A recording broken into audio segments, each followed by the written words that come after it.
Okay, I think we're back. Maybe. We'll see what happens on YouTube.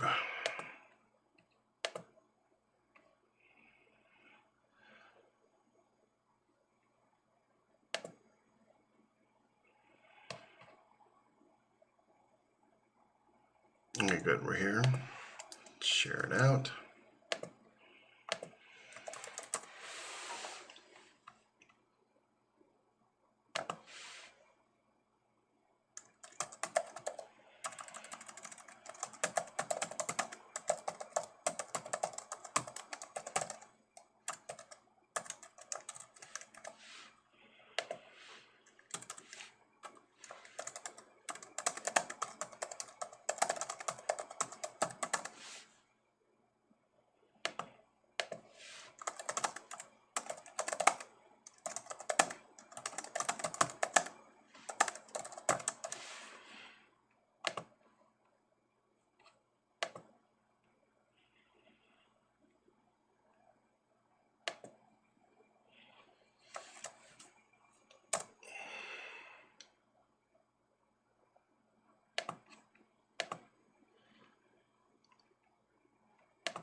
Okay, hopefully, well, I have viewers now, so yay. Hey, there you are.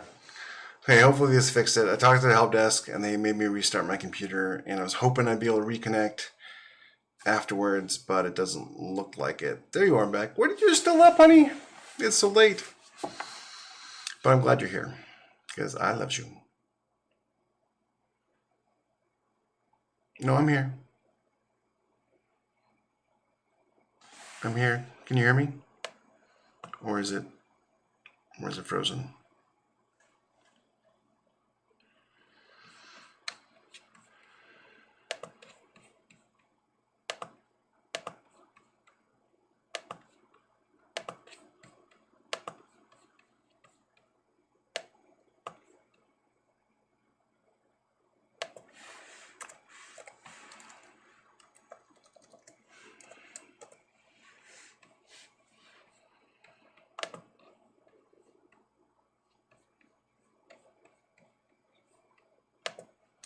The help desk had to restart the access point, and it kicked me off the computer, and then I couldn't reconnect to the stream, and blah, blah, blah, blah, blah.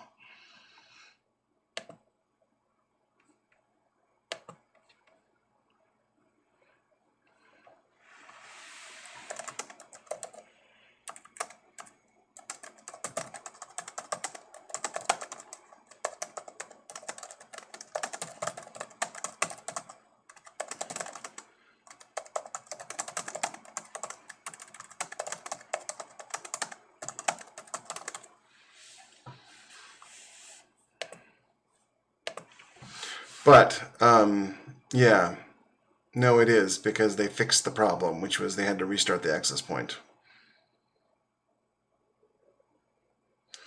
And which meant that I completely lost internet, and yeah, I wasn't able to reconnect. So, but now it's actually what I paid for, as opposed to the crap that I was getting before. So, I got, let's see, 6.5 hours to go. Let's see if I can't do another 6,000 words, huh? But first, I must use the restroom and get a new Coke. So I'll be right back.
In the almost 20 years we've been married, Rebecca, have I ever been able to keep a secret from you?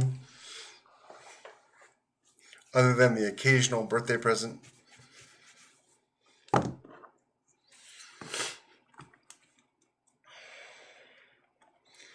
But if somebody from Coca-Cola just happens to see this, yes, I would totally be down with a Coke sponsorship.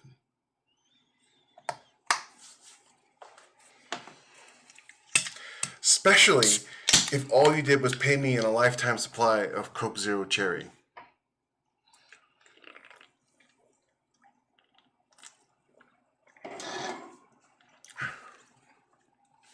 Even when we play games and I'm supposed to keep things from you, I'm terrible at it.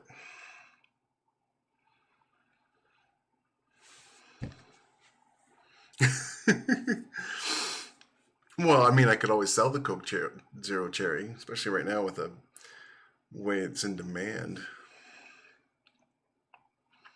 Okay, I'm just going to take a second here and just relax my brain because that was really frustrating. Just need to let it go. Nothing goes the way you want it to go, and that's all right. That is okay.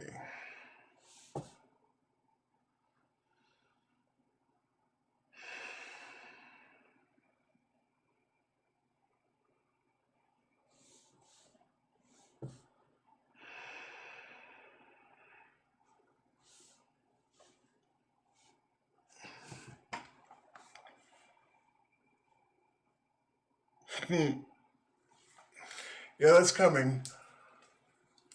Yeah, great fight in the wall. Just a couple more of those, I think.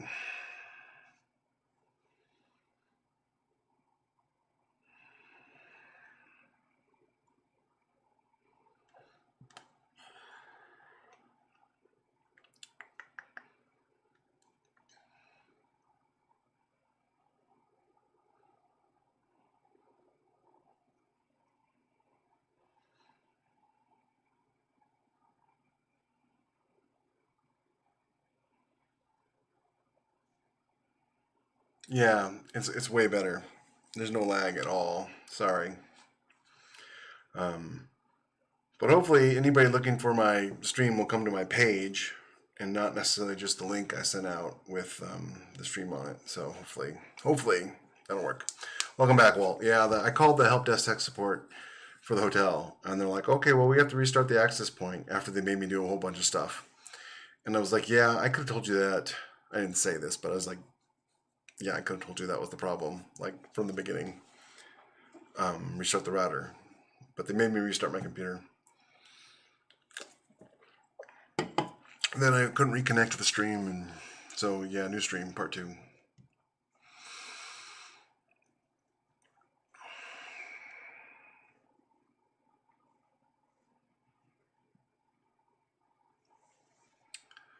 So here we go. Okay. I think.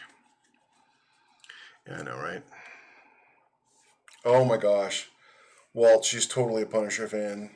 When we were watching Daredevil season 2, we got to the episode on the rooftop, and she looked at me and she's like, "Oh, is it okay that I'm rooting for the Punisher to win this?"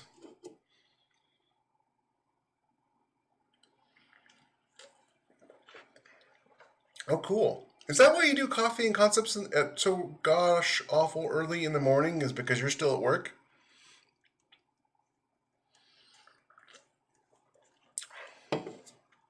You hit them and they get back up. I hit them and they stay down.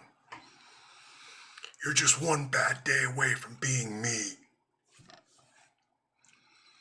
The big rumor is that they're rebooting the Punisher into the Marvel Universe, the MCU, but they're keeping him as the Punisher because, I mean, why would you recast someone who was perfect for the role? I mean, it would be insane to do that.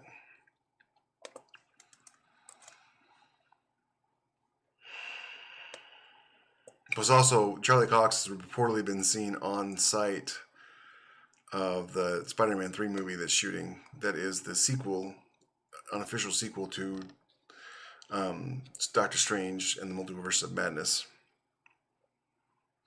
Yeah, no, they. It's so funny. Those idiot SJWs want to because some supposed Trump supporters wore a Punisher emblem on their outfits. Because those idiots who work for Marvel don't understand the difference between the Punisher logo and Chris Kyle's logo. Yeah. Well, one, they're not hate groups. And two, not to get political or anything, but the people at Marvel Comics are just a bunch of morons. They really are. They're just a bunch of. They're not. They're a bunch of people who've never written comics before. They don't love the characters. They don't. They don't care about the characters. They're just there to get paid and push their message. So, yeah. Well, Chris Kyle wore the Punisher logo. I mean, you know. And of course, they hate Chris Kyle. So, regardless, they're not going to cancel the Punisher. It's not happened. They've been pushing for all kinds of things, all kinds of SJW stuff at Marvel for years now. They want to make Peter gay. They want to do all this stuff. They've turned Captain Marvel into like the most powerful Uber character ever of all time. Even though, as much as I like Captain Marvel, and I actually preferred her when she was Miss Marvel, she's just not that popular of a character. But they keep pushing her. All right. I gotta get back to work here. Task Force Bruiser. What's that?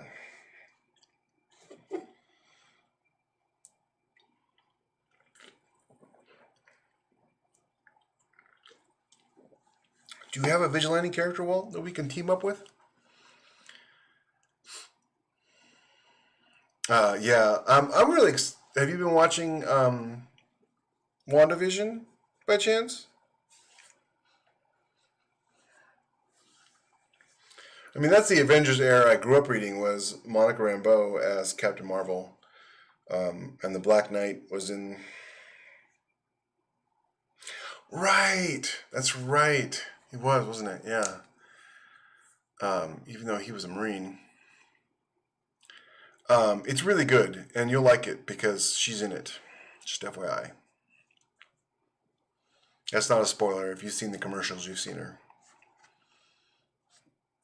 But yeah, the era of Avengers I grew up, the very first Captain Marvel I was ever introduced to was Monica Rambeau. And she was actually the Avengers team leader at the time. Oh, I thought you were talking about the Punisher. Yeah, Chris Kyle. Yeah, okay, I'm with you now. It's only 1:40 a.m. and I've only been up for many hours. I'm with you.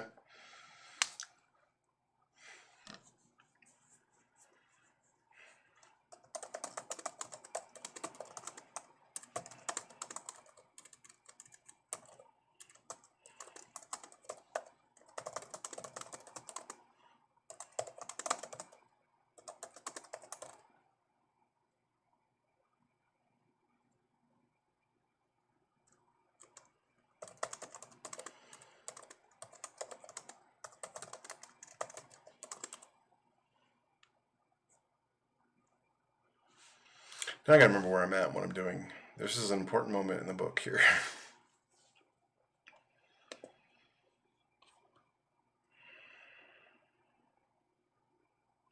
That's right. You do own your own superhero RPG. Hey, you want to license some superheroes?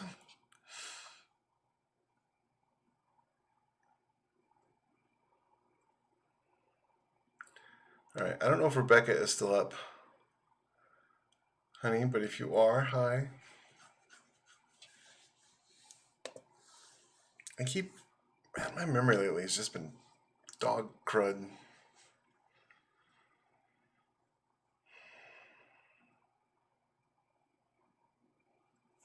No, you're fine. You don't have to shut up.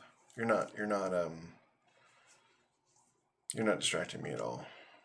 Earlier when we were talking about guns, it really got me going. But I'm trying to do like this emotional scene with Kazan, and trying to move this storyline along in an interesting way.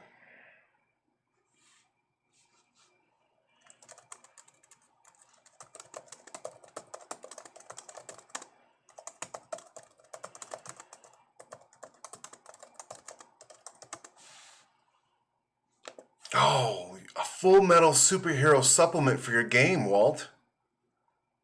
Hey, Beck. You're gonna be so tired tomorrow, honey. but I'm also really glad you're here.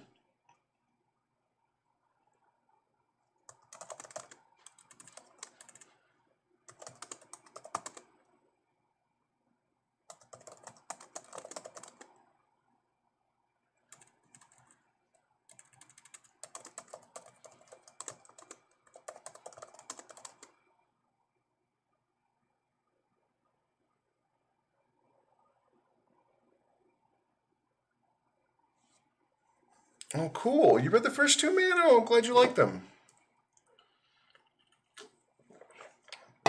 They'll all be on audio soon.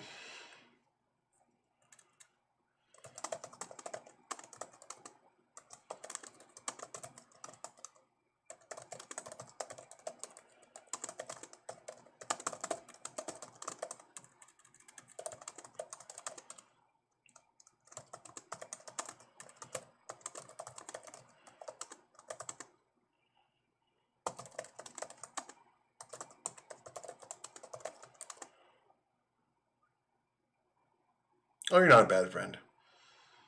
And I don't get hung up on reviews like everybody else does. Reviews are reviews. They come with sales. They don't cause sales. They don't drive sales. They don't lead to sales. They just don't. There's no evidence that says they do, and there's lots of evidence that says they don't. I think the most you could say is, well, as long as you have a few stars or a few reviews and they're not all 1 stars, maybe that might affect it. But Dave Chesson did this experiment where he set 1,000 people down with things that monitored their eyes and where their eyes looked at.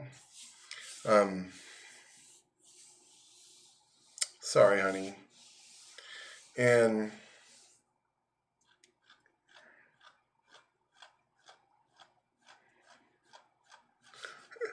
Wolverine and Batman had a baby raised by John Wick. Yeah. And and they like over 1,000 people, and they looked at the cover, they looked at the blurb, and then they clicked the buy button. That was like 95% of them. They didn't look at the reviews. They didn't scroll down. So 95% of the people, cover, blurb, click. Because as authors, of course, we look at the reviews, and maybe we read the look inside, and maybe we scroll down and read a few reviews. Click on the 1 stars and see what they have to say.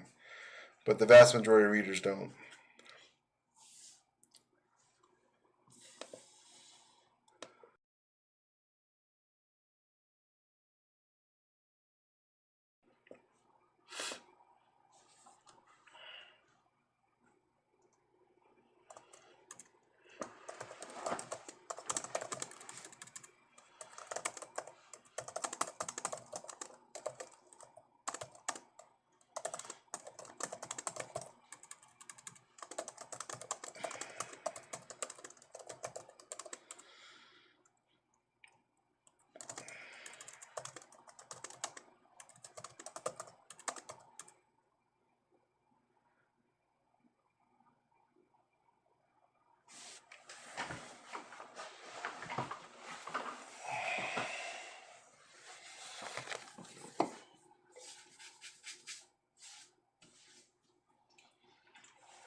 I almost fell down.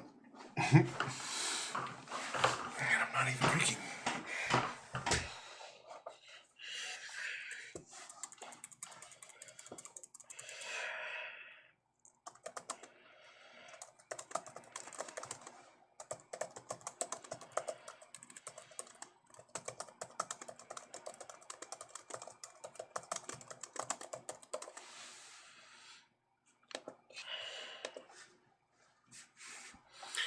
The reviews where I sell my games are interactive.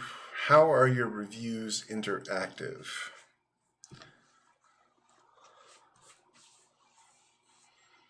Out of curiosity.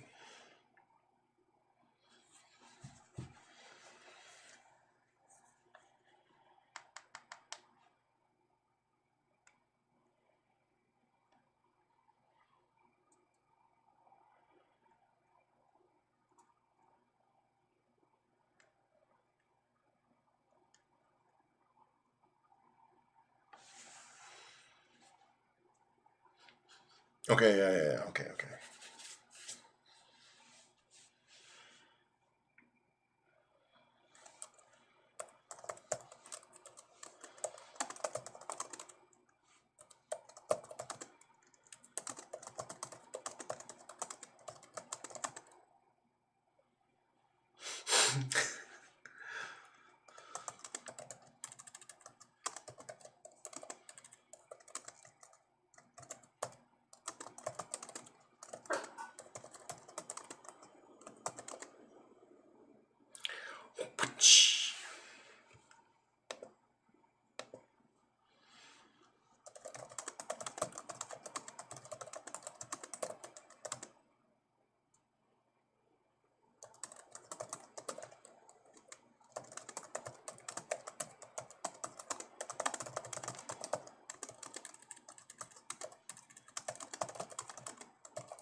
Hi, baby. Yeah, you have a good night's sleep, honey.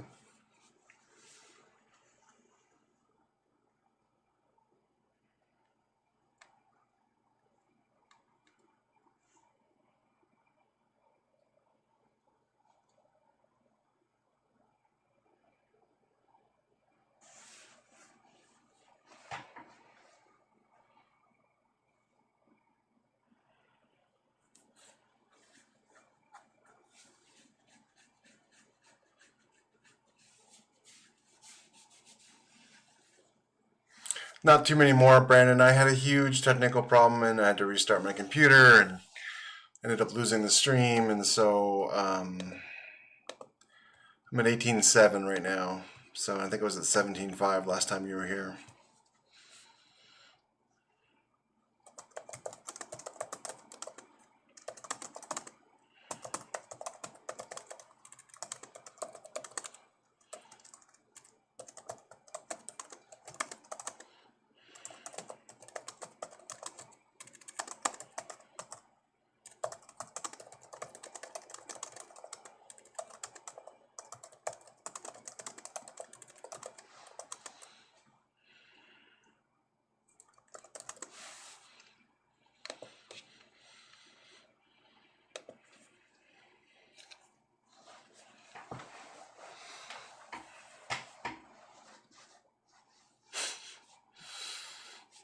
I don't know. I'm not super comfortable being called a Ranger buddy.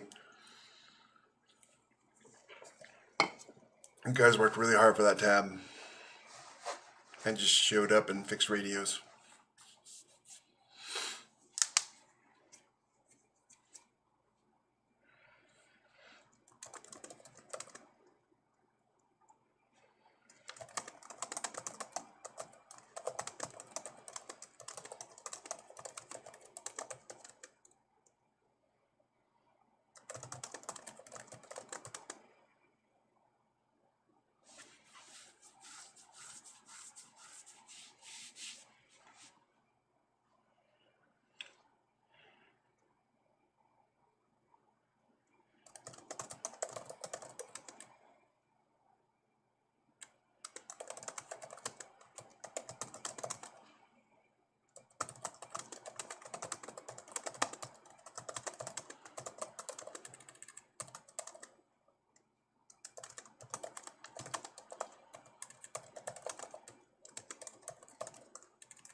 Yeah, well, I'm on like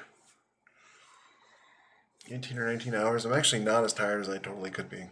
So that's good. And it's knocking on 2, which is generally speaking your most tired time.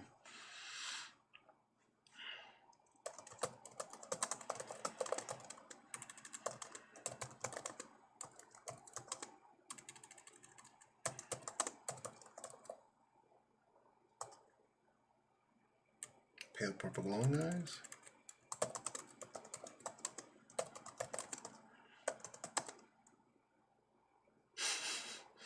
You just want me to die, Walt. That's what you want.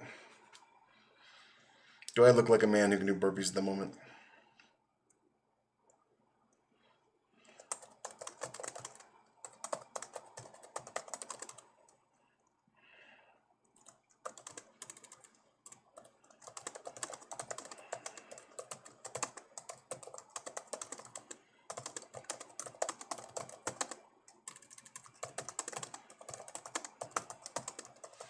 I'm down 15 pounds for the year, though, which I'm really proud of. If I can get down another 5, I'm going to start doing push-ups again. I was doing push-ups there for a while, and it was going great, and then my shoulder started hurting, and that's what happens when you're in a Humvee that rolls over while you're in it. So if I can get down 280, I'll start doing push-ups again, and I'll be much happier.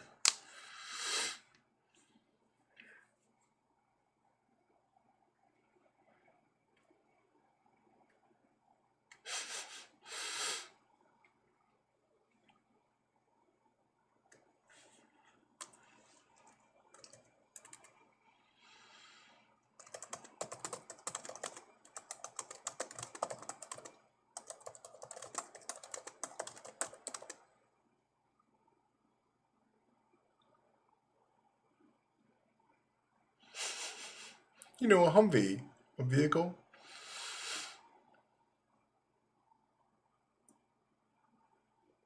Because I don't talk about the Army much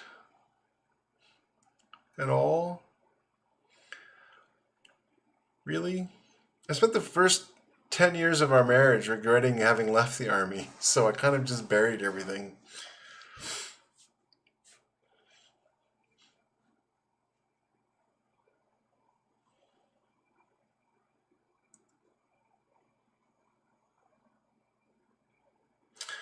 No, that's the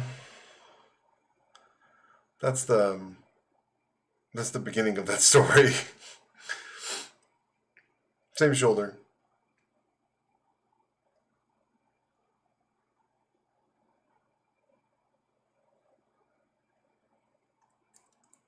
It was at Fort Lewis, and we were testing the Humvees, and I was the only one who knew how to drive them. And we had this sergeant who was just so convinced that he could drive it because he was a sergeant and I was a private. But I'd already spent.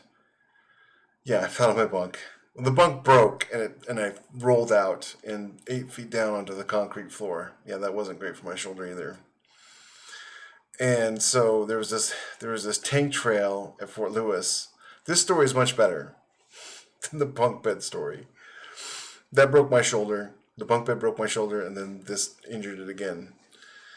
And the so it was like this really steep hill, right? And the thing was, Humvees were really new. It was 1992. Humvees were really new at that point. I had spent a few months in Alaska driving them as part of the initiative to test them out in the cold. And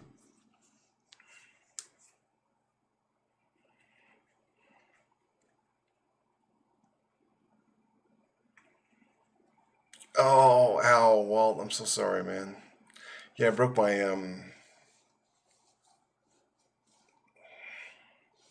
joint. It was already broken. Becky, you're not helping me. And anyways, so he was mad because I was able to drive up it, and so he decided he was going to drive up it, and then no, not my clavicle. It was a joint. It's a joint right in here. And so he was halfway up the drive, and he turned because the rut was steep, and I told him not to turn the Humvee because they don't do well when they're on a steep incline. And he turned them, and he didn't listen to me because I was just a PFC and he was a sergeant, by golly. And yeah, he rolled us. AC joint. Thank you, Brandon. And yeah, I had my seatbelt on, but I still banged it pretty hard against the Humvee, and yeah, it's never worked right ever since.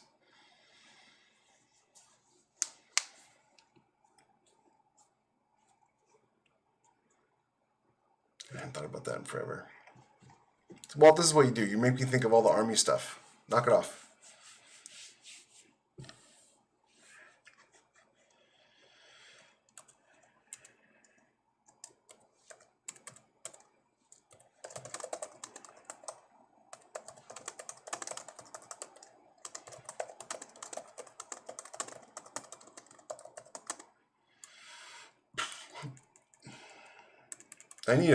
I need a masseuse named Brandon is what I need.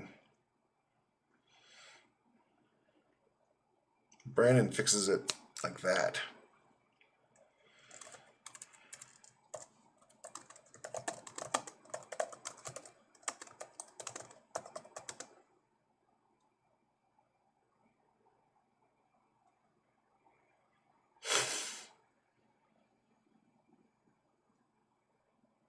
No, it's not weird at all, and a lot of people did, and that's why he's in the book because I want to keep that shipping alive.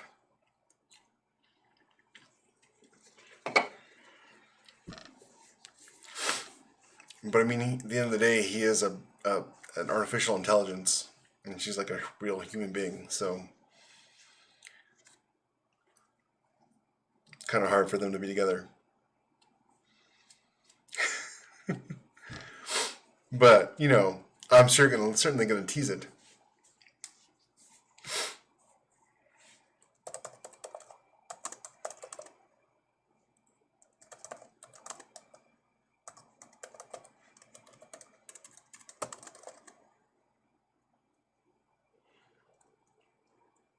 I don't know. Maybe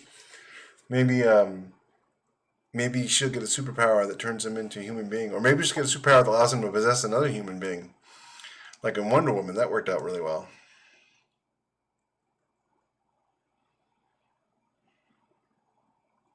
Walt.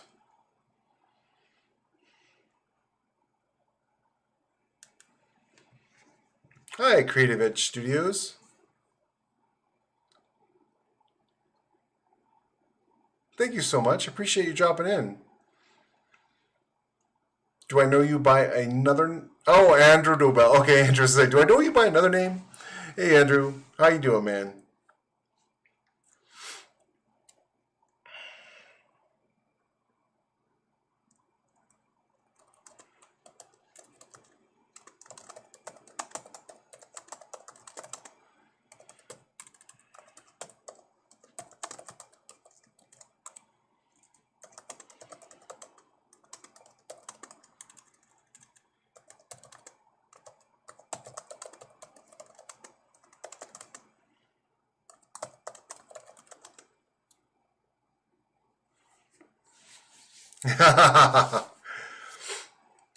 Well, I do have gods in the book. I actually think stranger things have happened in the series so far.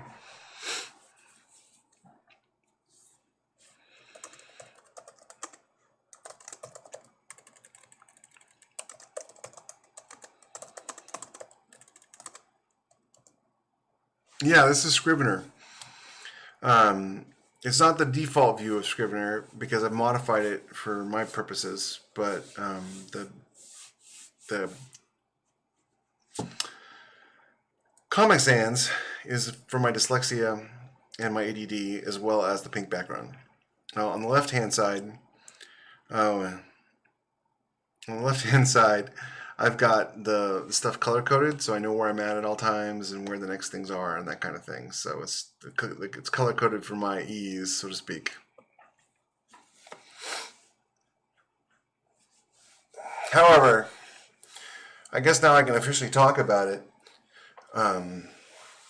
because Dave Chesson was on here talking about it. Dave Chesson of Publisher Rocket fame is creating a word program called Atticus, and it is going to replace Scrivener and several other programs in one. And I'm really super excited about it. I'm in the beta, and I'm going to test it out on Friday when I get home because the alpha is out. I like Word. I edit in Word. Don't get me wrong, but it's not great for organization.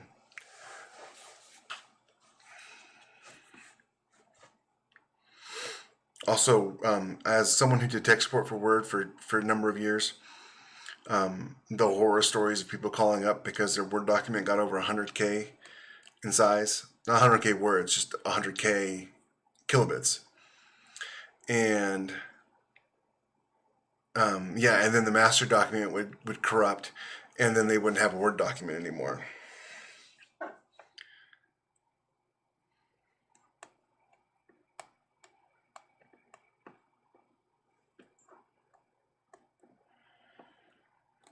And I used to submit everything in Word I used to submit everything in Word to Amazon, and I'd constantly have chapters with fonts that were the different fonts than what they selected, or different sized fonts, and they couldn't fix it. And that's because there's all these embedded things in Word that screw everything up.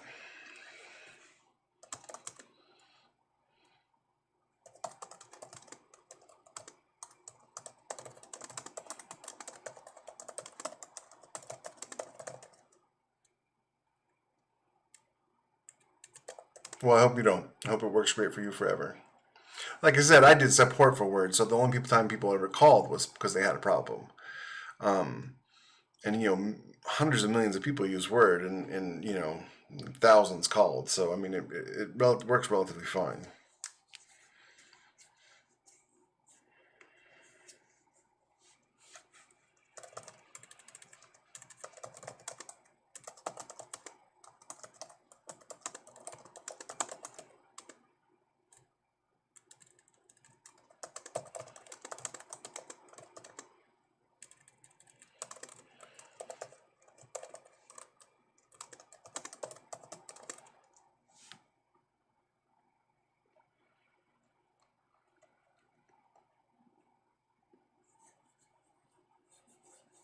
Yeah, I'm not so sure it would be that different now, Beck.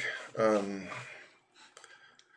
I mean, I have huge Word documents that take a moment to open up, so probably not as long, but still longer than just clicking the icon and opening it up. Oh, Libra! I hate LibreOffice, Walt. It's not compatible with anything. It puts so much junk in the code. It's almost as bad as Word. Unless you save it as a rich text format, in which case then it's fine. But there's a lot of things you can't do in rich text format. Oh, I think it's almost time for that other 5 hour.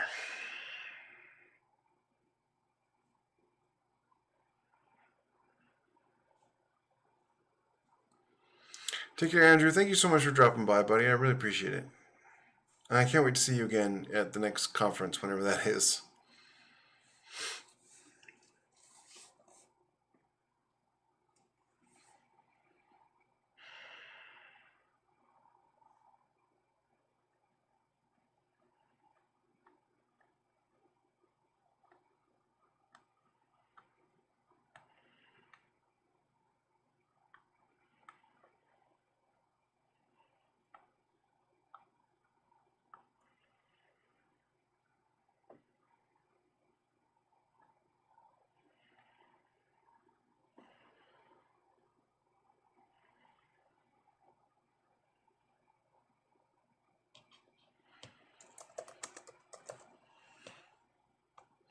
It's because she writes epic fantasy, Walt.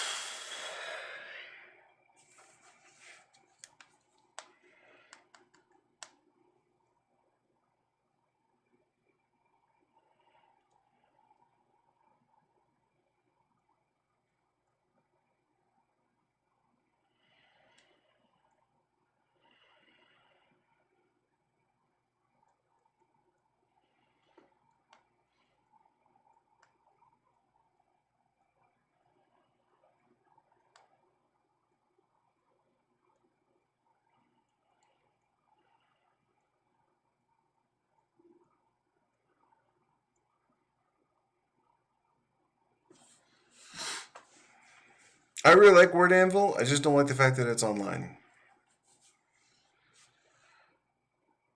Atticus is Atticus is going to do a lot of that, so I'm really excited about that.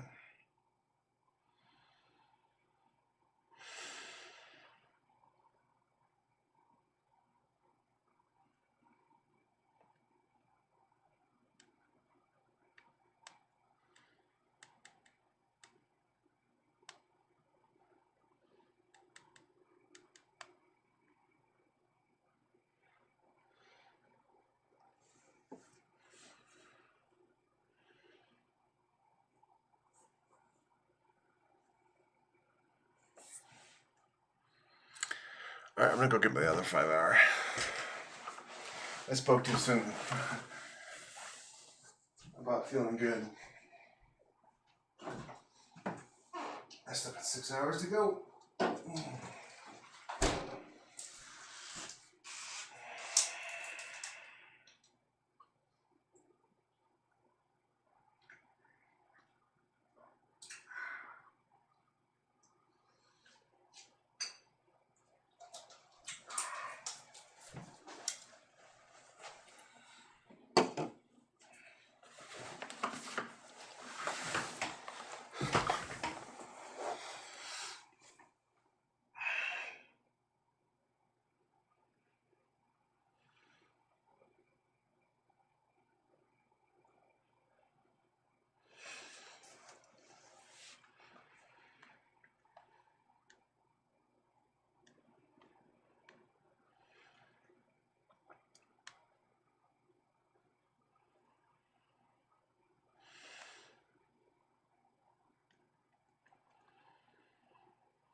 But it's an amazing epic fantasy.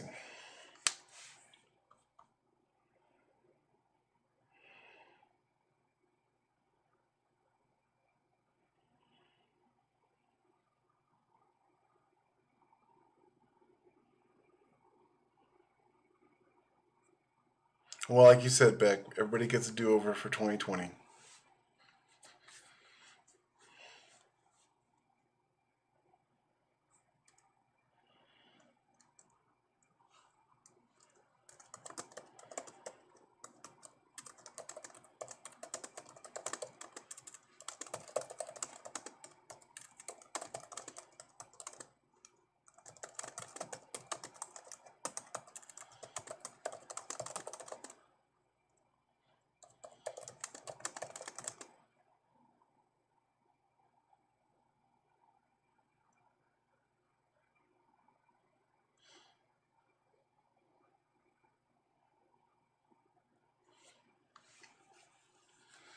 Oh my gosh, did he ever write such a good blurb?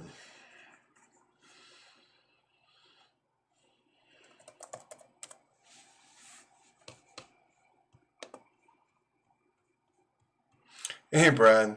How you doing? You're up in the middle of the night.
Hilarious.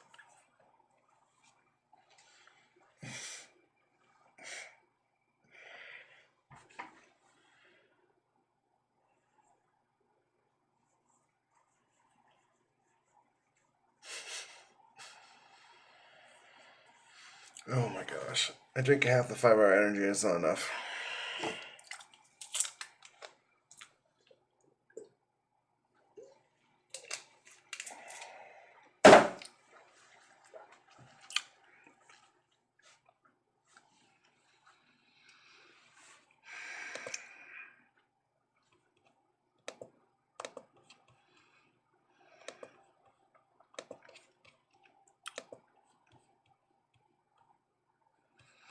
Yeah, that's alright. I can do this. I've stayed up this late before. I mean, there have been days where I've gotten like within 3 hours of staying up for 24 hours, so I feel like I can do this. But my writing is definitely slowing down. Still just about to hit 20,000 words. That's not bad.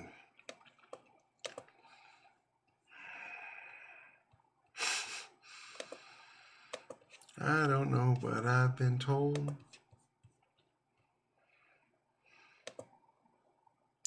Rangers have a heart of gold.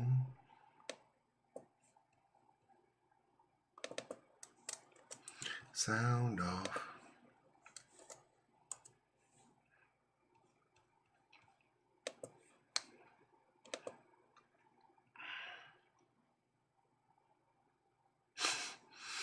I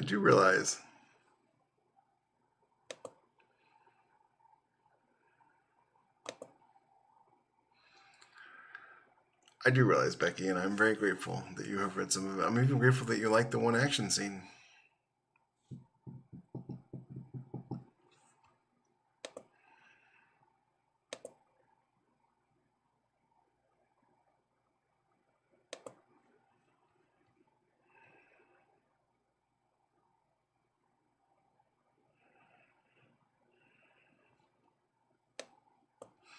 Oh, good. I'm glad, hon.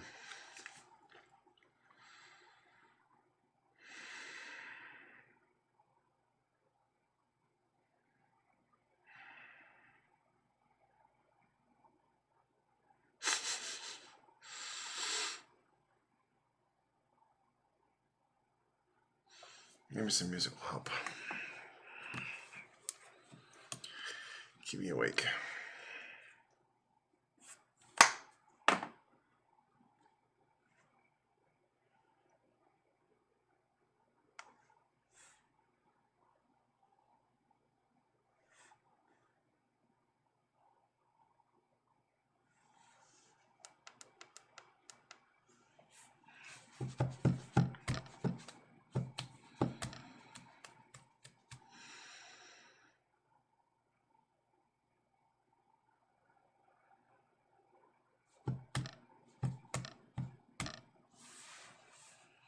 Chapter outline. What is this you speak of?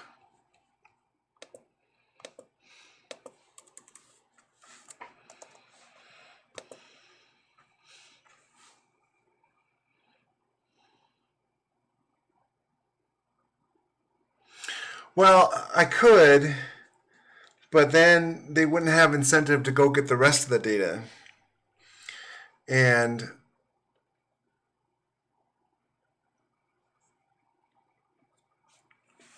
oh, I see what you're saying.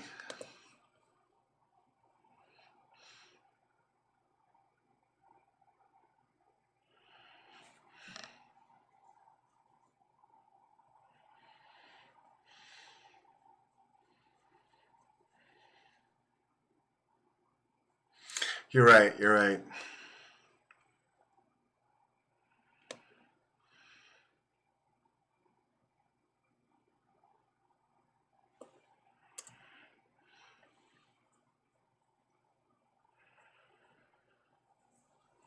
See, this is why I keep her around. She's a better writer than I am.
Dude, you have no idea.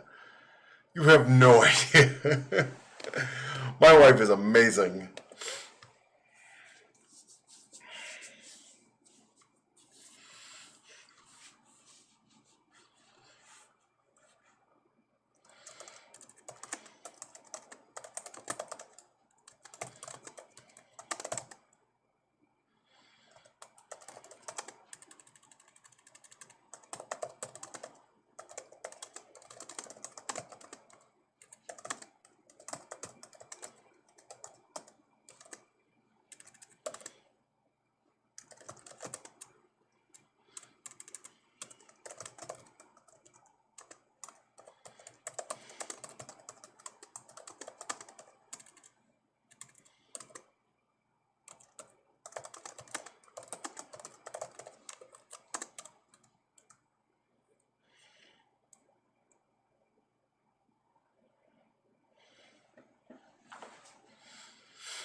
Should have to use a taser on you, you're a bulldog.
All right, what do you think, Becky?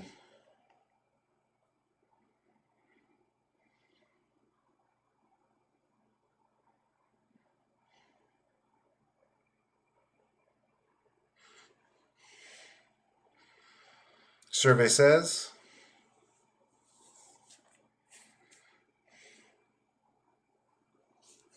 All right, great. Now go to bed.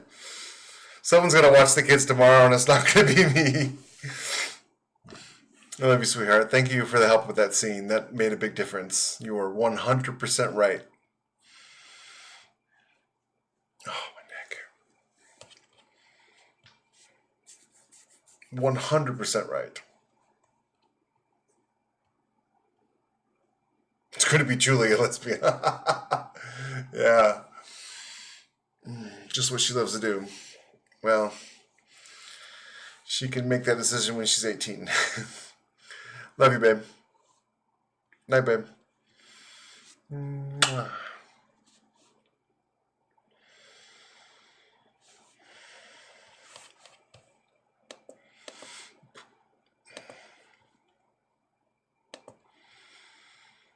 Closing in on Chris's record. He said 22,000. I'm at 19,092.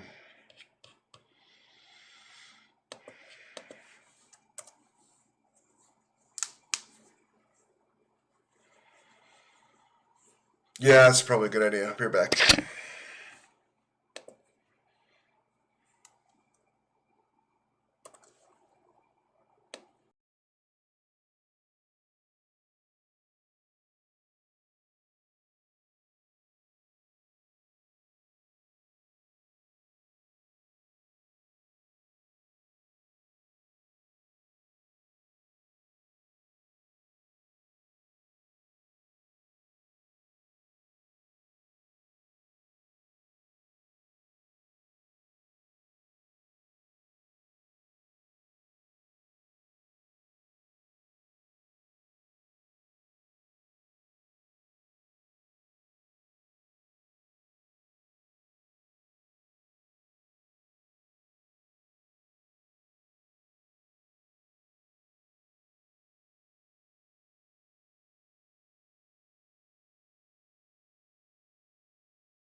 I'll be back in like 2 minutes. I'm gonna run down the front desk and get some more peanuts.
Back.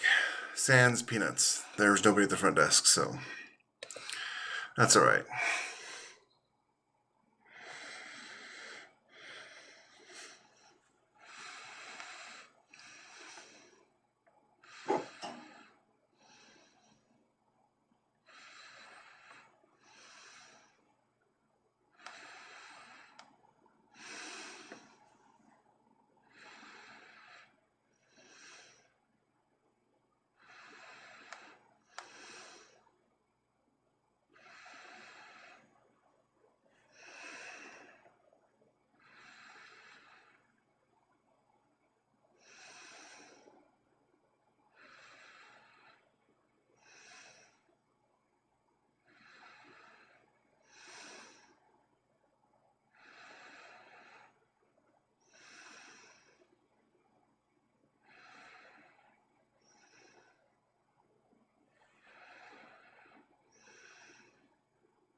Okay.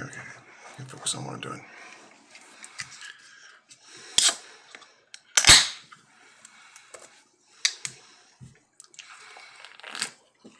Hey, Tate. Yeah, I did because 4 kids.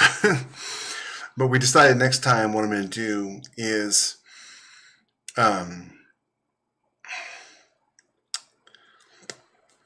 send the kids to their aunt's house for the 24 hours I'm doing it.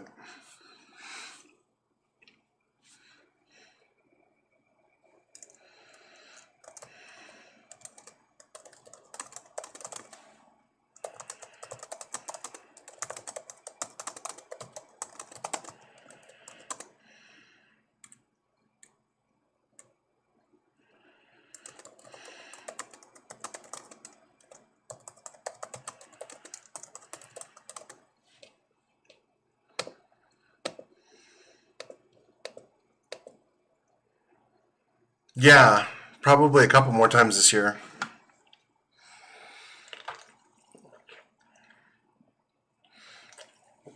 However many words I write tonight, the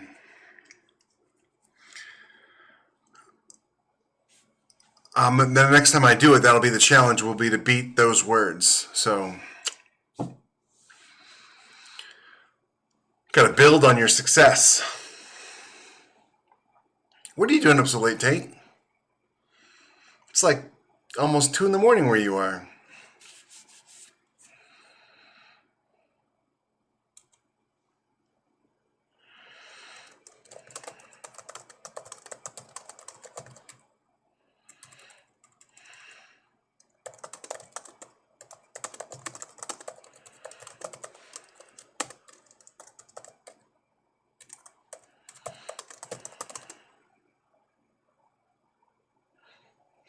Yeah.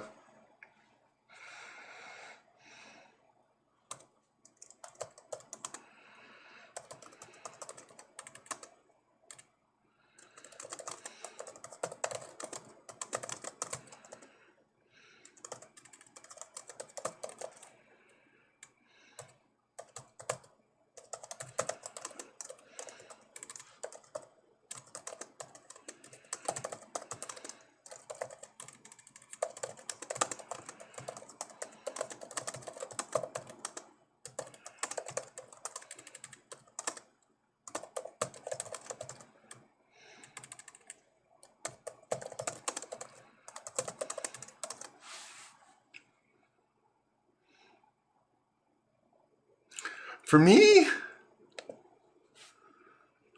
sweet.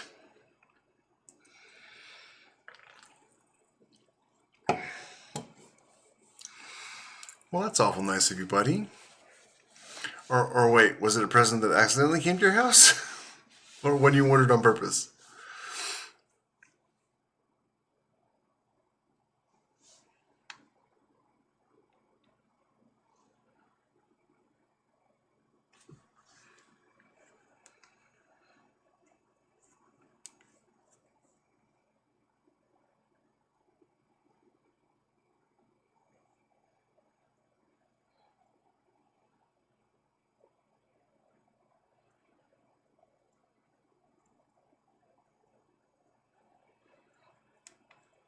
Ooh, now I'm excited. What have you done, Tate? What have you done?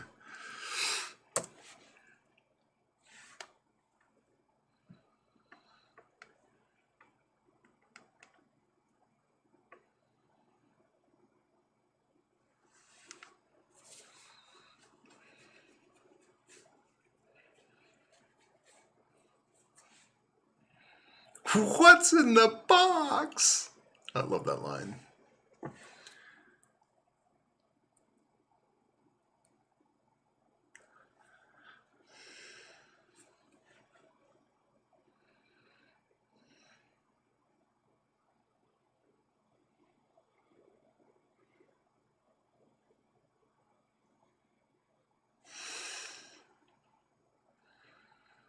Ooh, cool. My earbuds aren't working right. Maybe they're too low on power or something.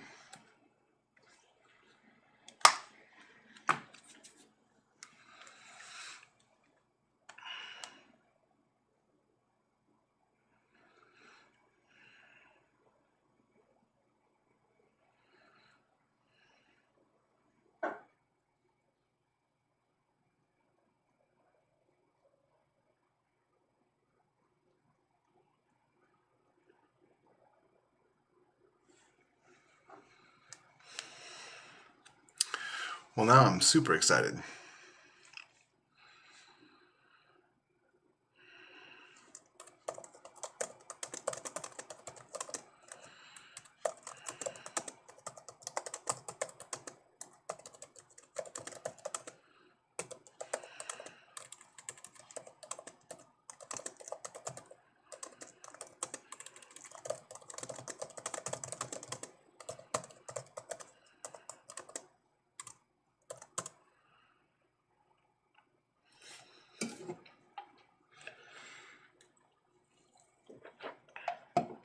Well, I will keep a close eye out for it.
I'm doing it right now, buddy.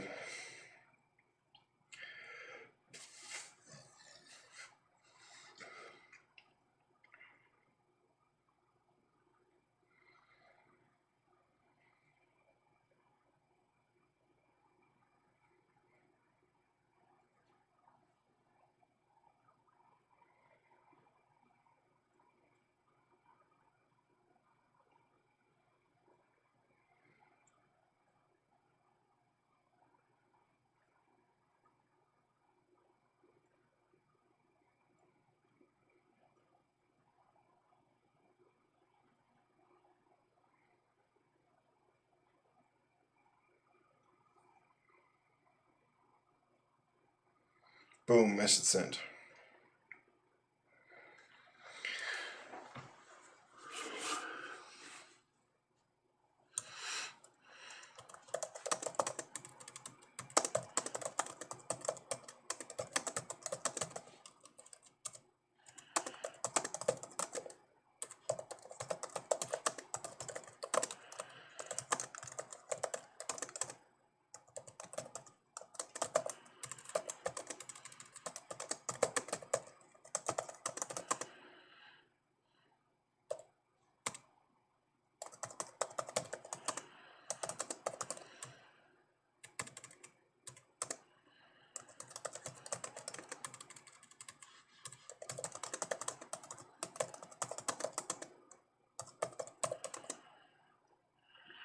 Thanks, man. I appreciate you dropping by and saying hi.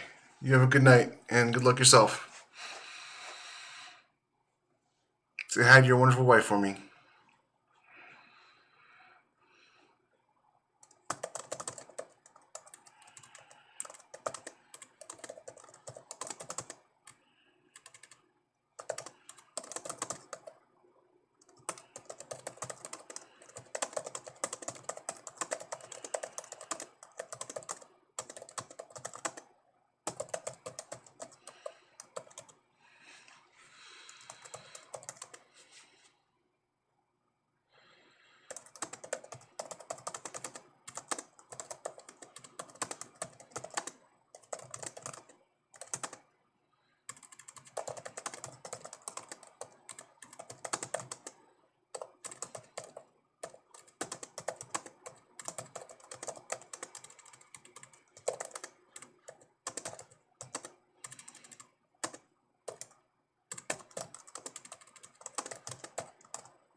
awesome.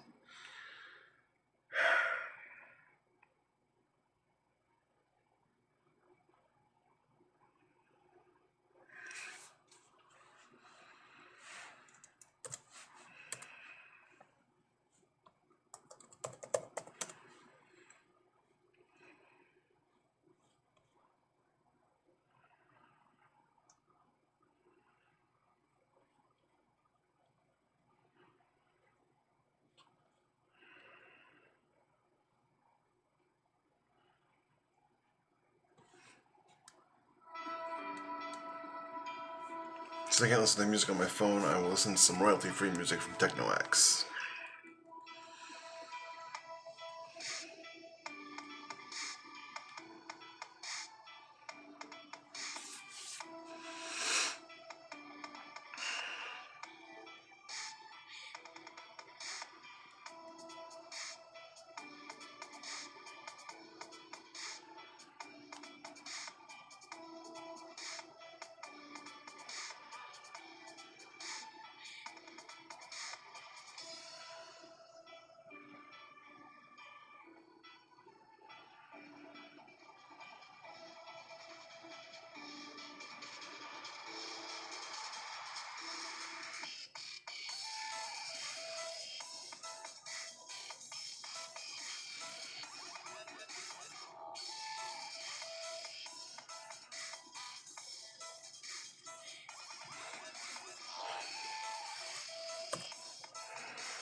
I think we're back to having internet problems.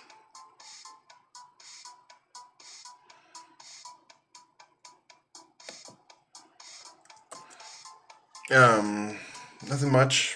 My buddy Tate, I think, bought me a book, which is pretty cool. It's a tradition we have with each other is buying each other books and gifts and stuff. We've known each other since we were teenagers. And then I figured out part of the plot having to do with Sophia and Seraph.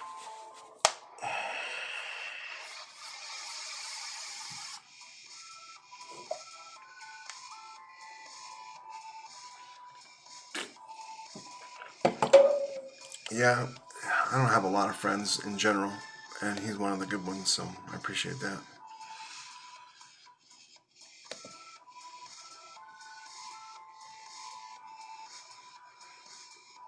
We're wildly different, like, personality and political beliefs, but we're still buddies, so that's all that matters.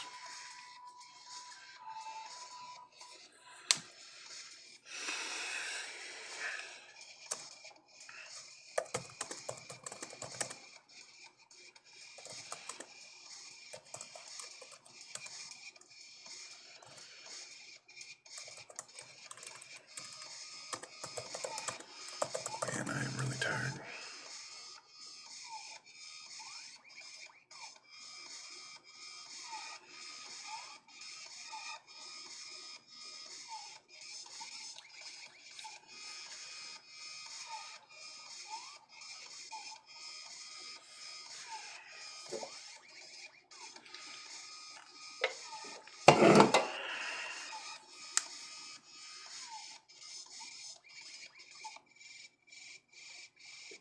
I got my satchel, my shoulder bag.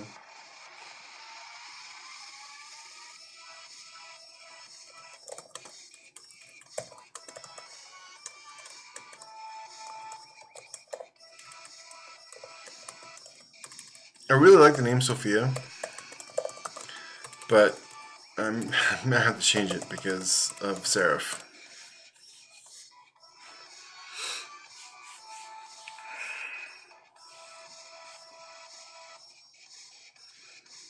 Oh, hey, that's a good idea. Yeah, I can do that.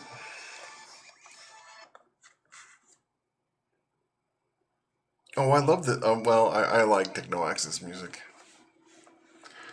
So, you know. But I also like music I was listening to, but my earbuds ran out of power. What a great idea. You're a genius.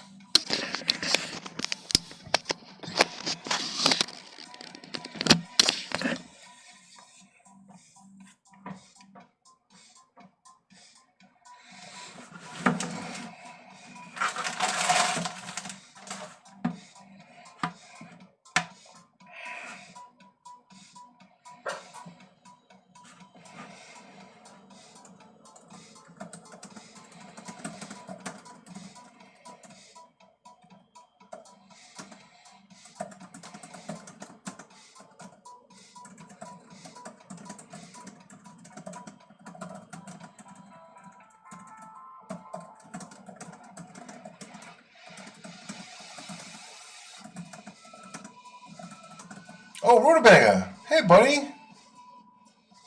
Wow, I didn't see you come on there, man. How you doing?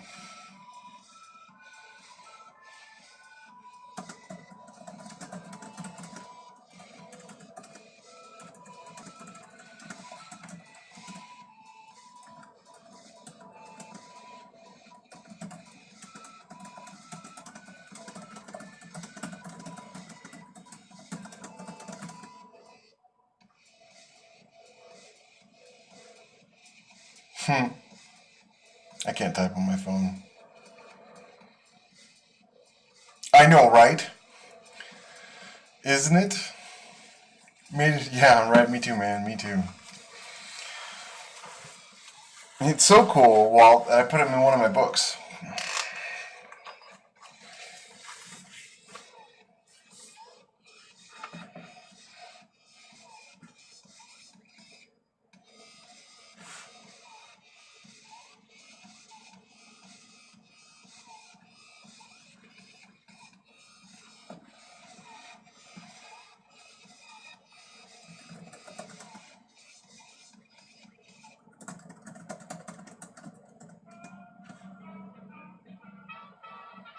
Well, he also won a contest, but I was glad it was him because the name was so awesome.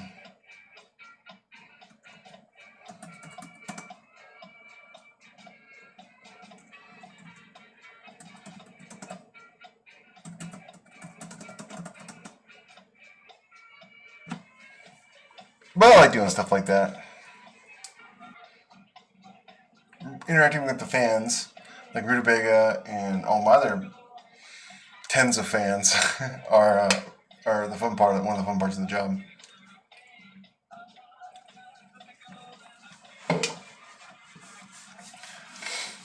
Rutabaga's character was a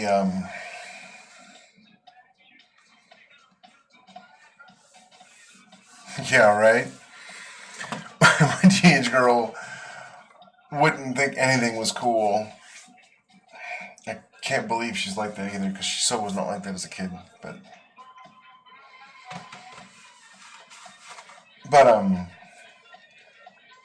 yeah, his character was an engineer whose powers expressed, but they weren't the kind of powers you could use to do anything with them.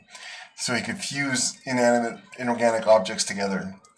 And so it made him great for construction. So Amelia, the Full Metal superhero, hired him as her private construction company, basically. And he created her secret lair for her in record time.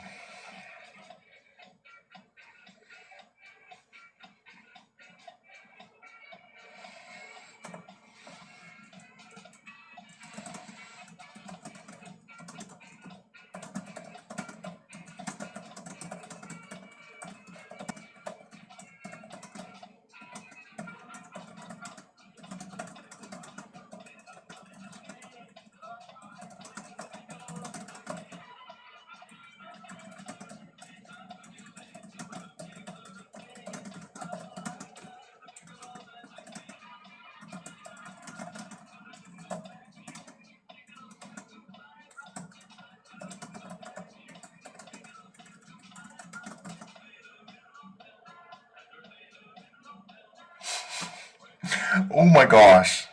Face rip. I actually have the Ultimate Powers Handbook. And I use that sometimes for coming up with powers. It's one of the things I'm terrible at is coming up with powers.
Well, I'm glad you thought it was cool. Because it was cool. And I was glad to do it for you.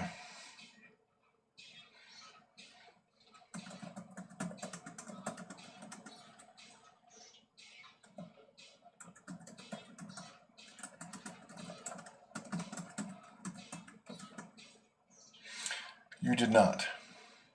But I would love it.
Thanks.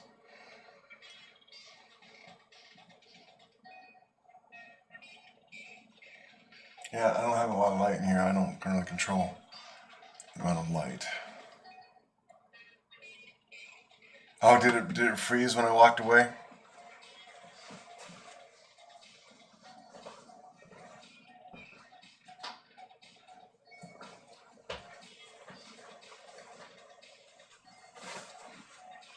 Is that better?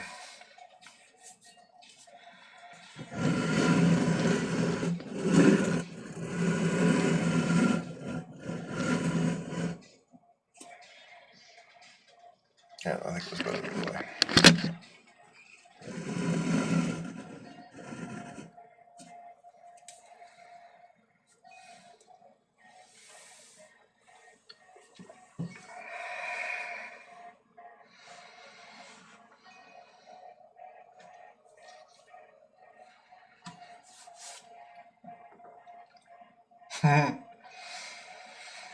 Well, physical movement helps you think. And since I can't take a shower, I'm trying to get my brain working to move on to the next part. But I am very, very tired, and so I'm having trouble figuring out what that is. So, yeah. I'm at 19 hours and 15 minutes awake.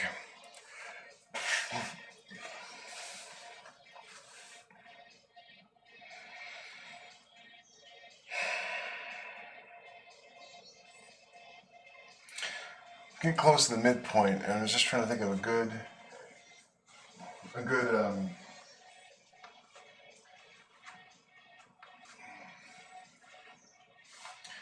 reversal for it all. I mean, I know why the German family from Argentina was in the. I know why the German family from Argentina was in the containers, and I know what the numbers are on the hard drives. One of my biggest problems when it comes to writing is I tend to do a very point A, point B, point C approach to things. And writing my big epic 100,000 word military sci-fis, I have managed to buck some of that, and I'm trying to apply that to here so it's not so point A, point B, point C.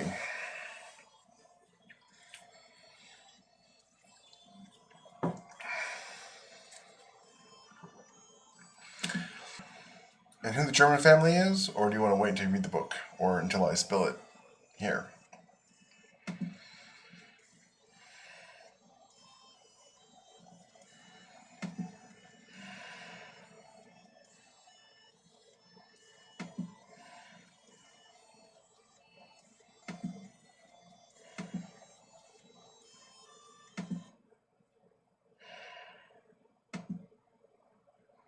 Apparently the royalty-free music was too much for the internet connection.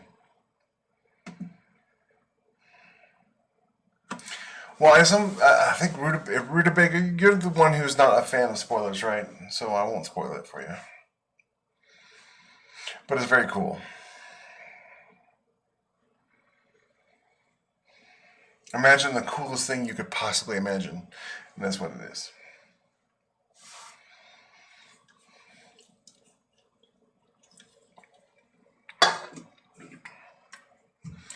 I think I've telegraphed sufficiently what's going on with Seraph and Sophia that you should be able to see that coming at this point.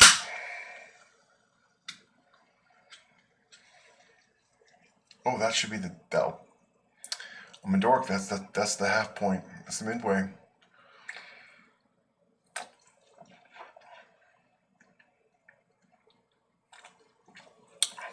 Boom! And it all comes together. And it all comes together.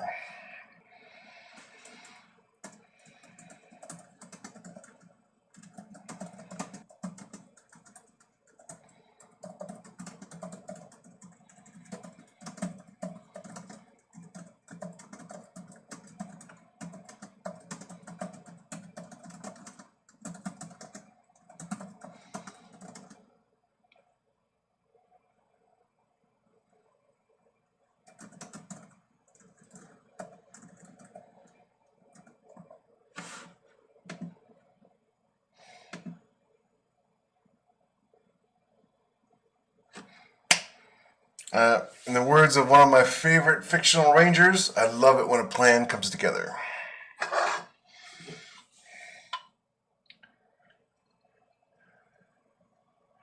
Well, I appreciate you checking in, man. It means a lot to me. Rutabaga is going to have to return at some point in the books.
Only easy day was yesterday, that's right.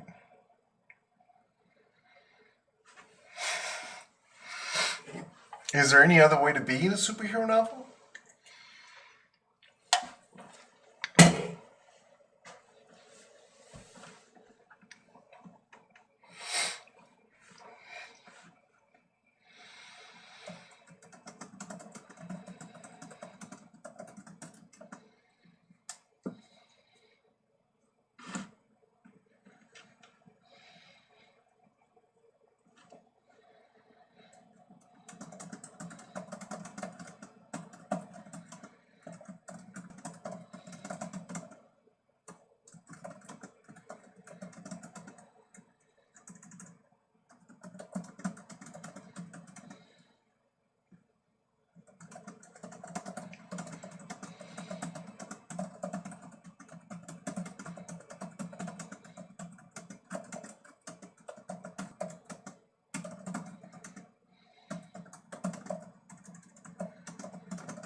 No, you move. Lots of abs, Rutabaga. 8 abs.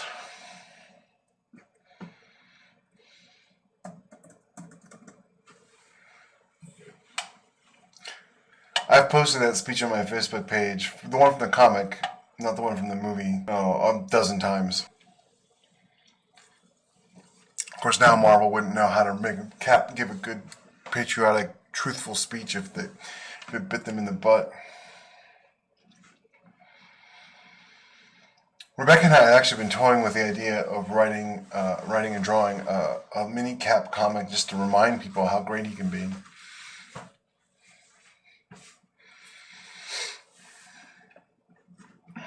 But she's got a lot of work and also in art classes she's doing to improve her art skills. So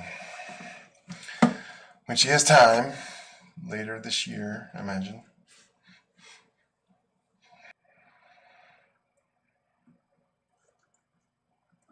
Hey, Brad.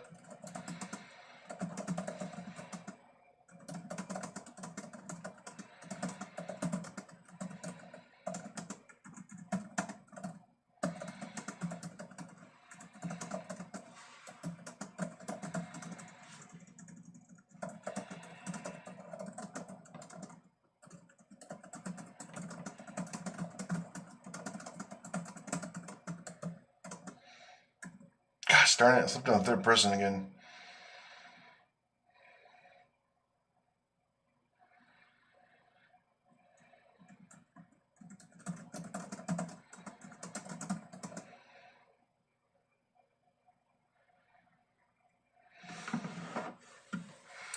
Which Darth Vader speech?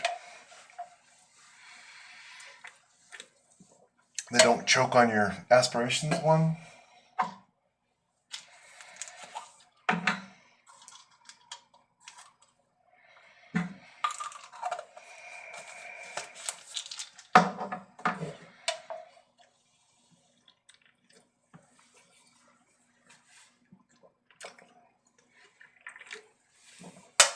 Or the bring me the passengers, I want them alive.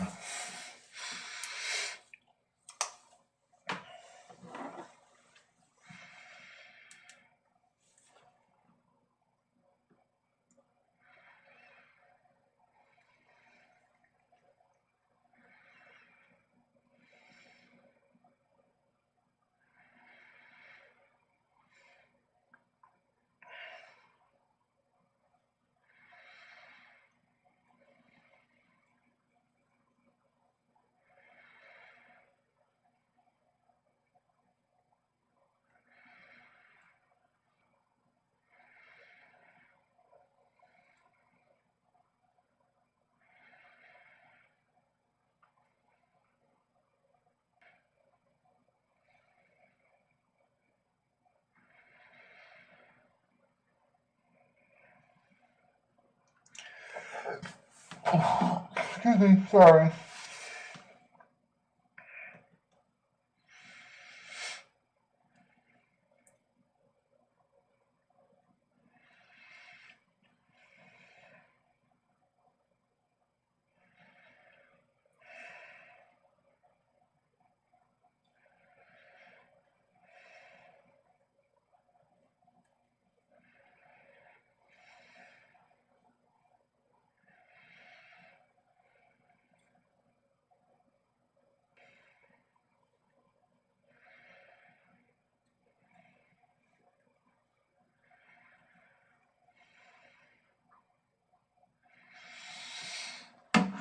Sorry, I got wrapped up into doing something.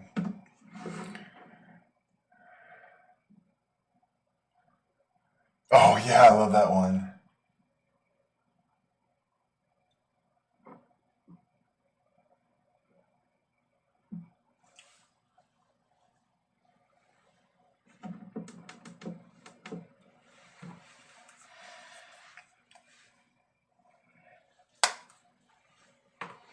That wasn't the same writer, was it?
Yeah, I feel bad for Charles Soule because all that High Republic stuff is crap. I mean, all of it. As far as I can tell, there hasn't been a single decent story.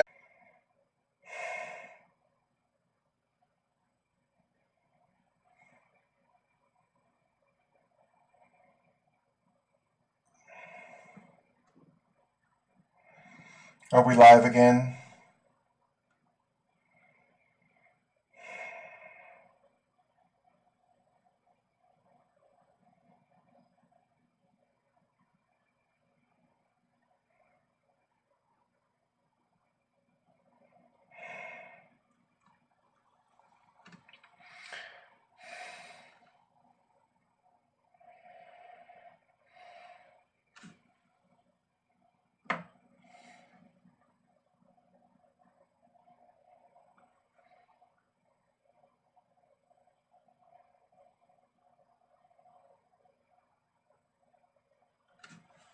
Guess I can't listen to music at all.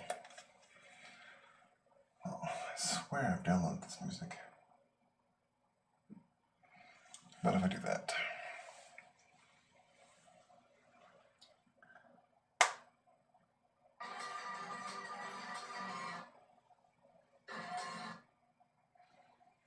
Nope, had no effect.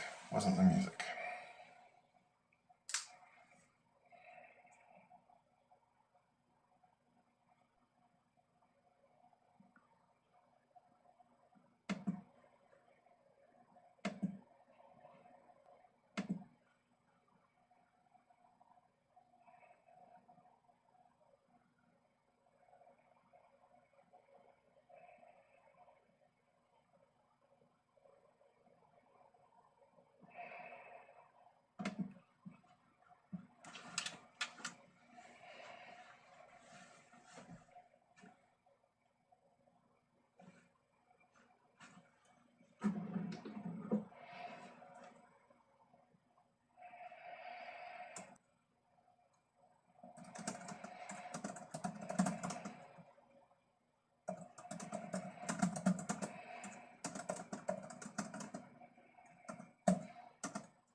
Thanks, Patty.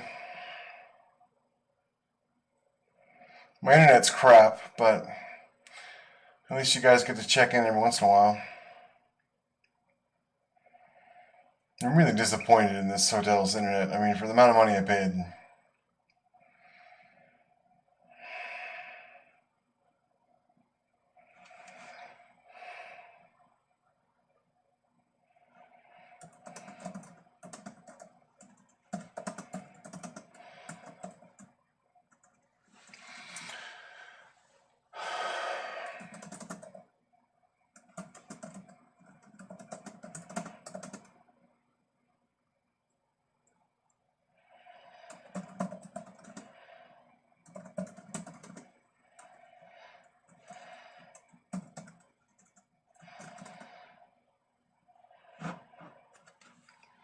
Alright, buddy.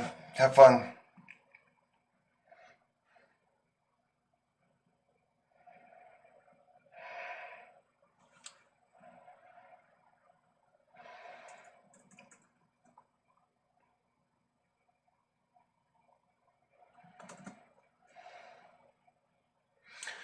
Oh my gosh, am I tired.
Well, I don't know if you're still there with me, Walt, but internet here sucks again. But I feel bad for Charles Soule, because he kind of got a raw deal. I don't know if it's because he doesn't understand the book industry or what, but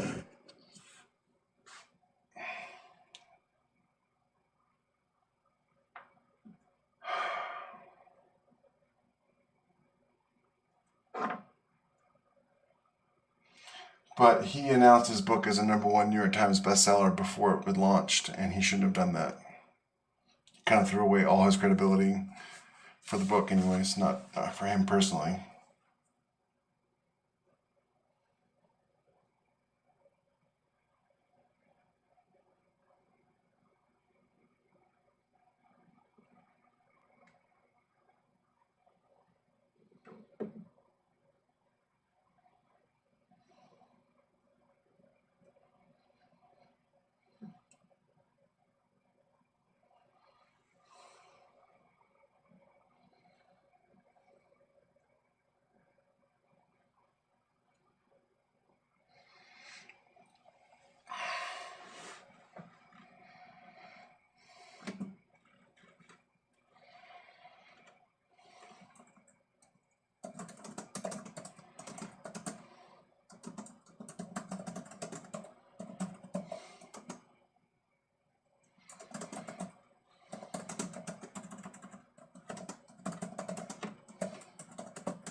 Hey, Sam. Well, that's because the New York Times says that they can call whatever they want a New York Times bestseller because it's their rules, and they've won a couple of lawsuits to that effect. But to the average consumer, a #1 New York Times bestseller means that it's a bestseller. But you can't bestseller if you haven't released yet. Not to the average consumer, anyways. So when he got on Twitter and announced that to the world, the people in the know, so to speak, all the reviewers and Star Wars fans were like, well, that's a bunch of BS. Especially with, at the same time, all the reviewers, all the critics, all the official critics were bashing Mandalorian for bringing back Luke. And so all the Star Wars fans are like, sure.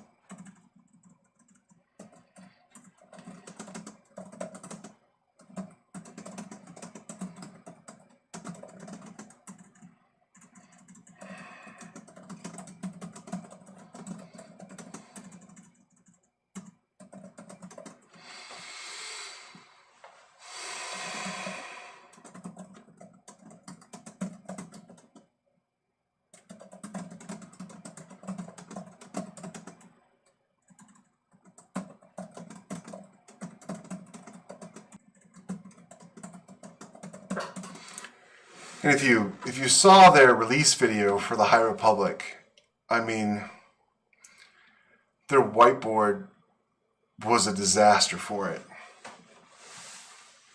I mean, a complete disaster on that whiteboard. It was super racist. And then you add in one of the authors being just really hardcore racist, and misogynist, or misandrous too. It was just like, okay, you clearly don't know who your fans are.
4 hours, 15 minutes to go.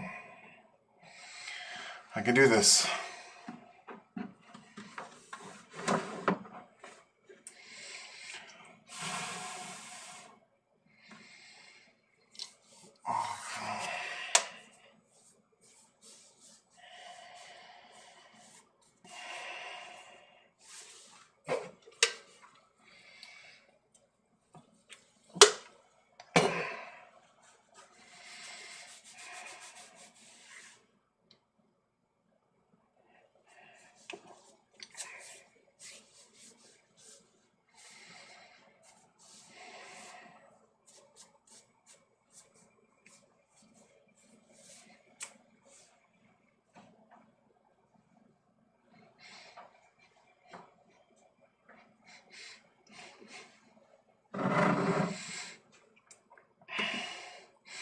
Honestly, most of the people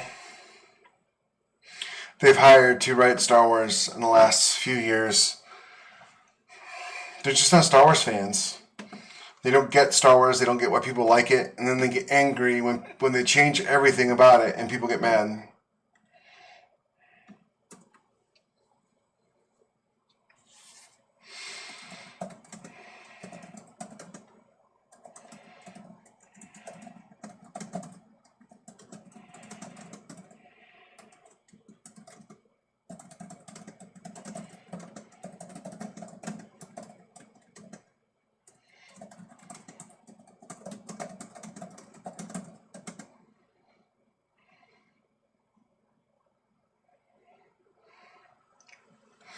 Where's Antipodes?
Ha! You're in New Zealand.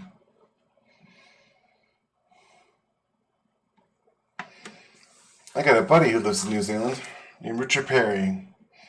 He's an author too.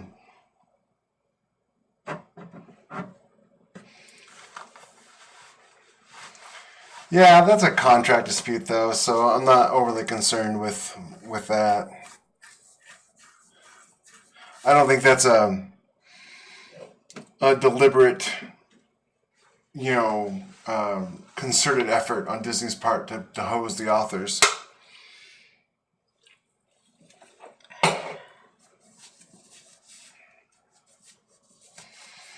especially against Alan Dean Foster, who has written more tie-in novels than virtually anybody in the universe. He's not going to not know his rights. Australia was close. I got a buddy there too, though, who's also a writer.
Sorry.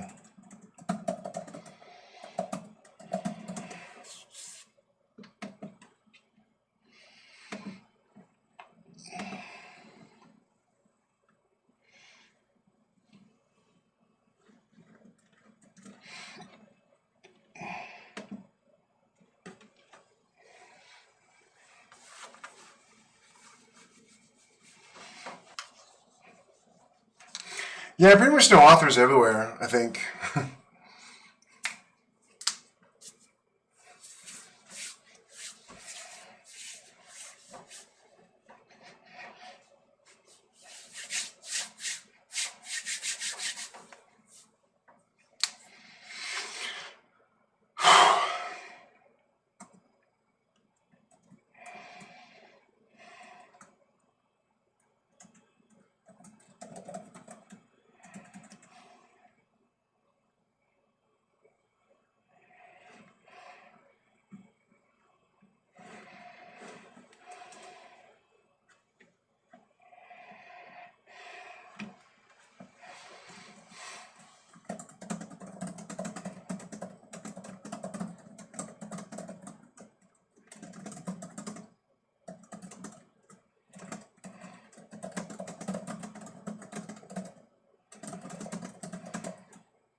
Yeah, I know authors in Europe.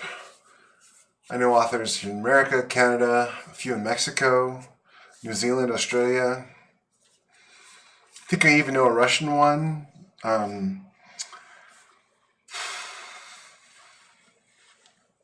What's that country that's neutral? Sweden. I know a few in Sweden. I know one in Italy, Greece. Internet's cool. Lets you do all that. To know people everywhere.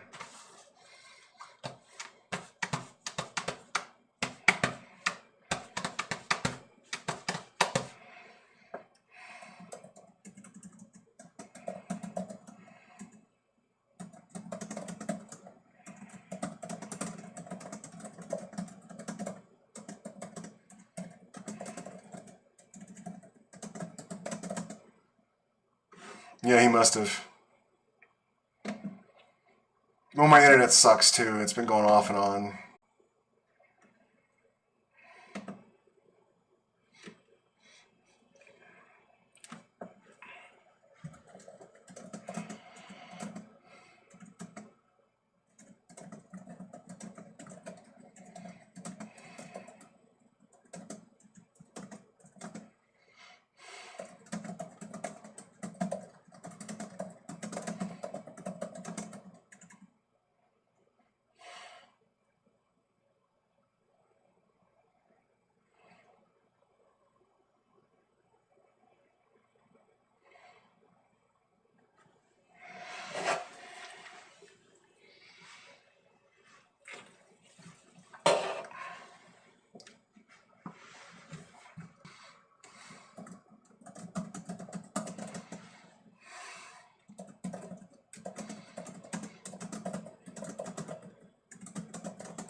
Yeah, oh, it's mostly I think because my internet is just terrible. I mean, it's basically going on and off constantly. I have a meter on it, and it's like it'll get to 3,000 kbs, and then zero, and then it will stay at zero for a long time, like it is right now.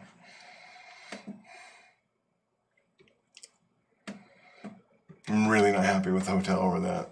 It's just $100 a night. You'd think that I could get good internet.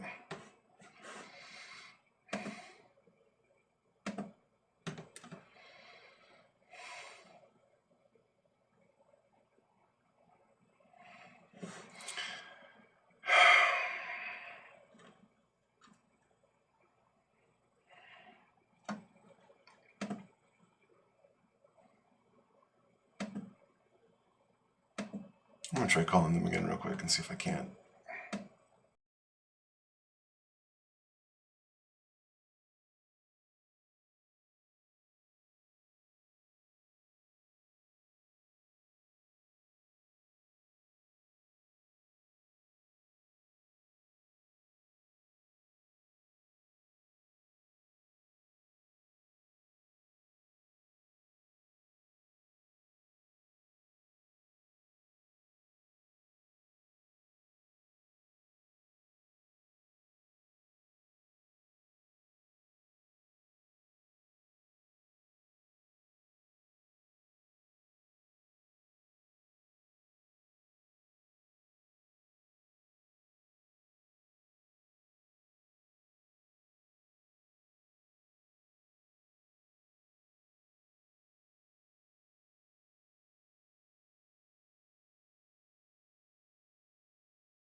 Alright, well, we'll see if this works for any length of time.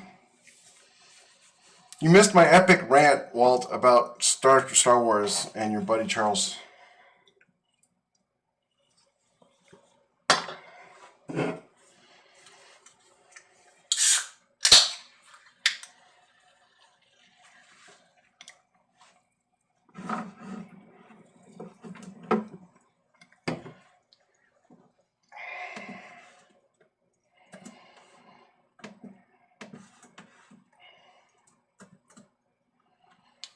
Yeah, no, you don't want to drive with the stream live.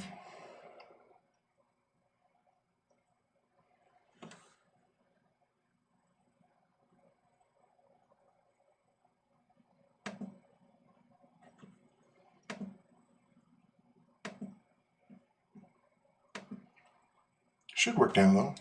Alright, you guys can hear me? Okay.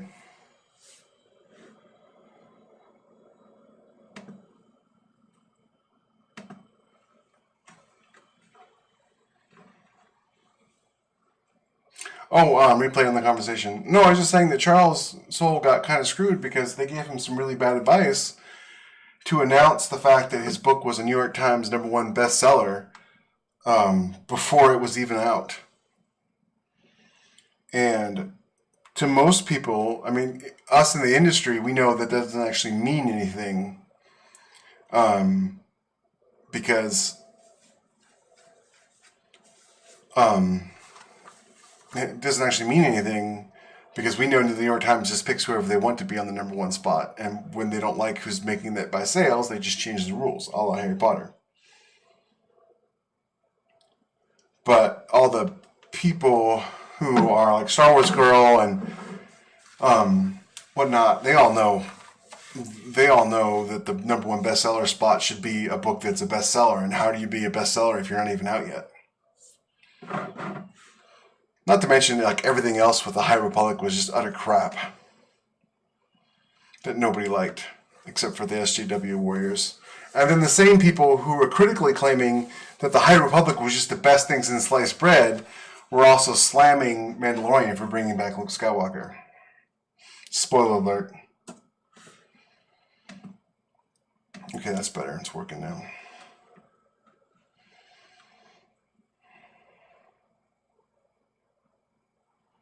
I spent way too much time thinking about this stuff.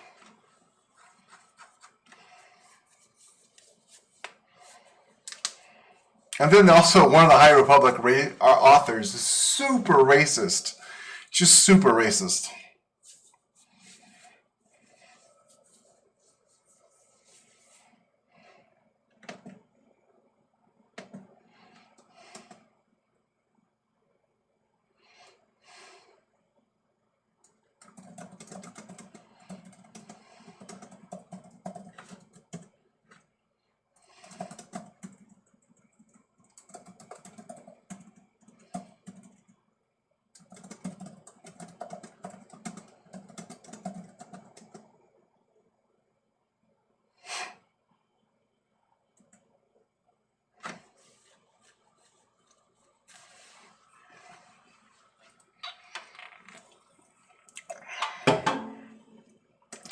I think I'm actually sick of cola.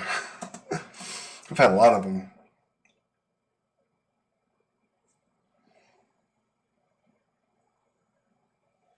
I'm at 20, I think.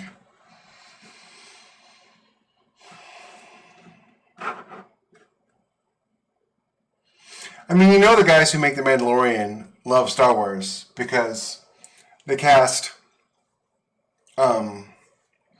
the same actress who plays Bo-Katan in the cartoon to play her in the movie or in the TV show.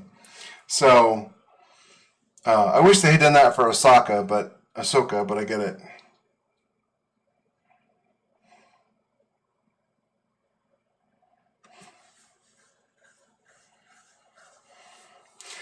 No, she didn't insult half of you, buddy. She insulted all of you because you're a man.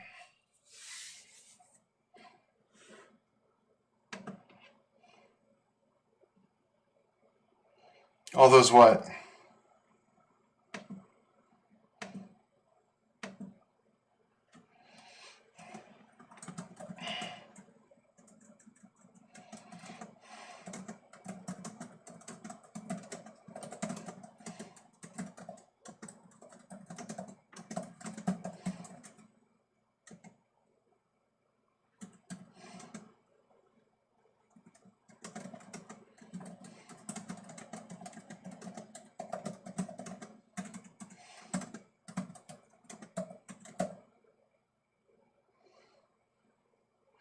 That's true. But man, the woman who played Ahsoka was like really attractive and would have done a great job.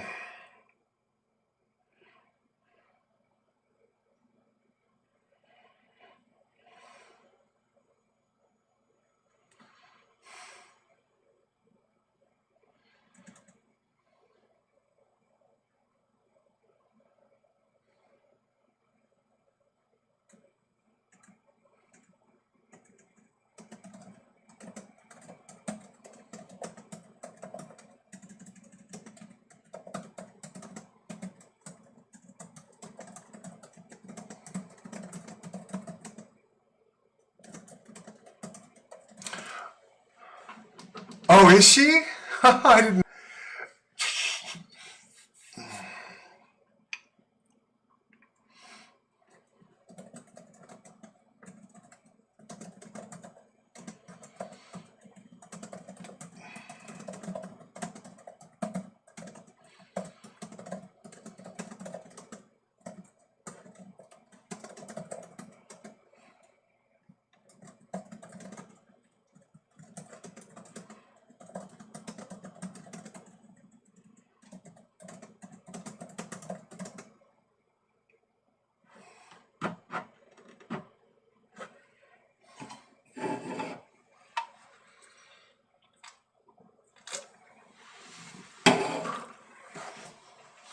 Well, she was a regular at cons, dressing up as Ahsoka.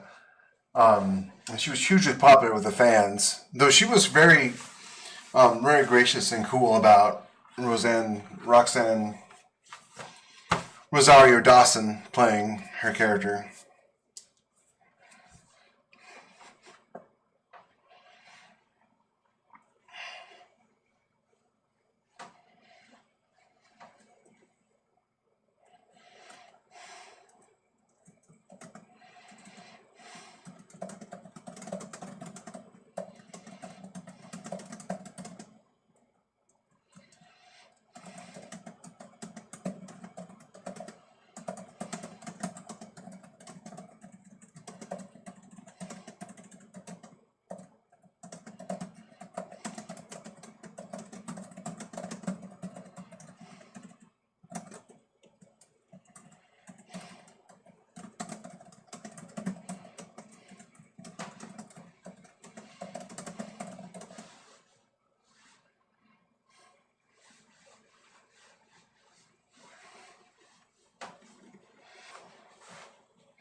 Yeah, he played that role really well.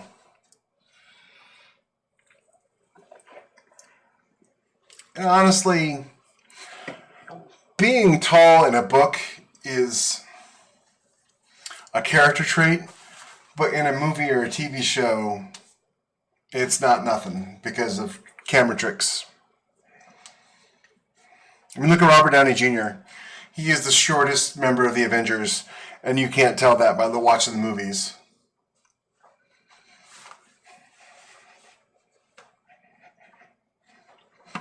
And the thing about Jack Reacher was, when you're a big man like me, because I'm 6'4", you do tend to be slower and more methodical.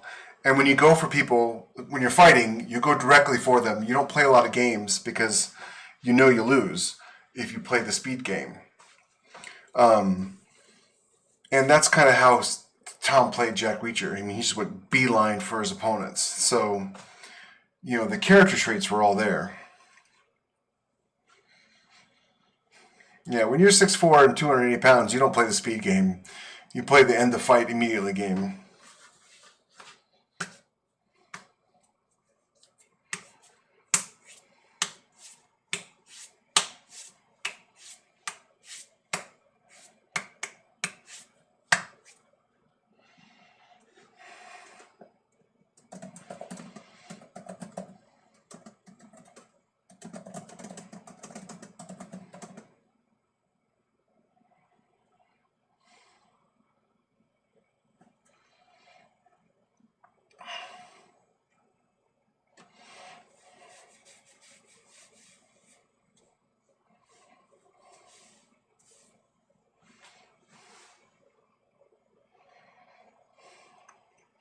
Well, they weren't really using their weight and size to their advantage then.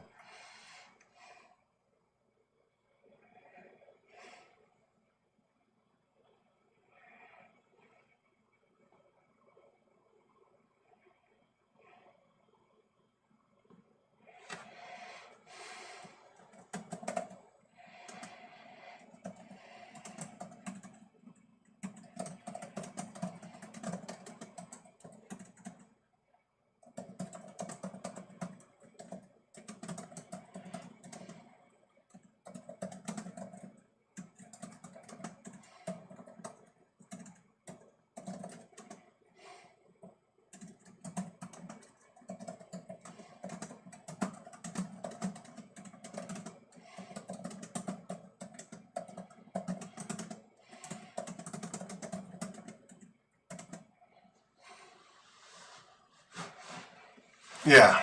Nobody, no matter how big you are, no matter how tall you are, you pop somebody's knee sideways, they're going down.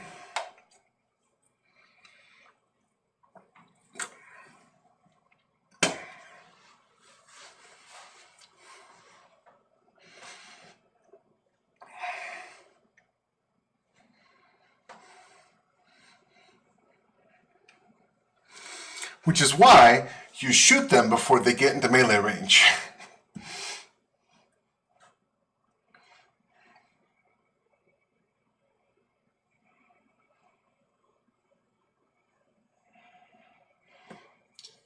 Because I am too old to have my knee busted. But I can draw and empty a clip in 7 seconds, all on target.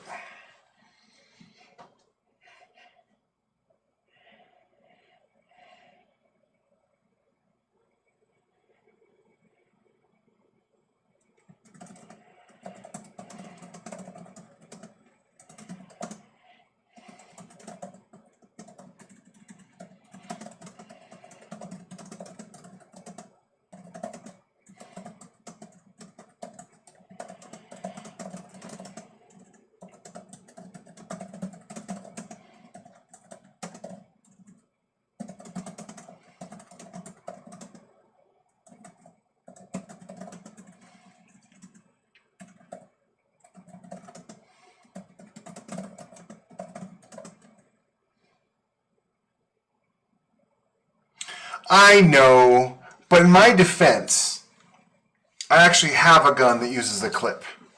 A stripper clip, just so you know I know what I'm talking about. But colloquially, a clip in a magazine.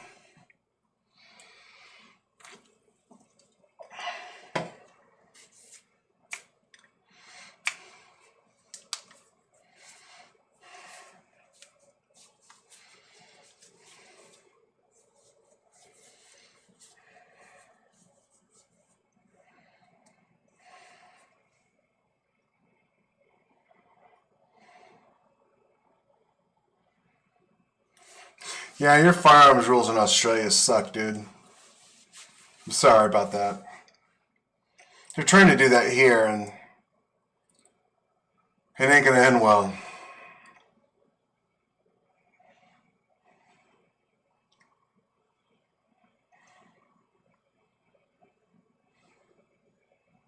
Yeah, well, I own a 1973 SKS that has a stripper clip that you load from the top. So I have used a stripper clip. I know what they are.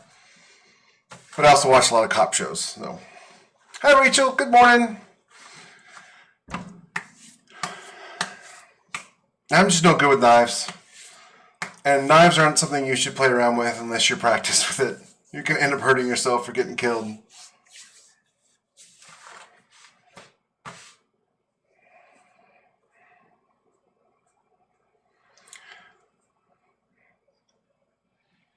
You're up early, Rachel. You usually get up this early?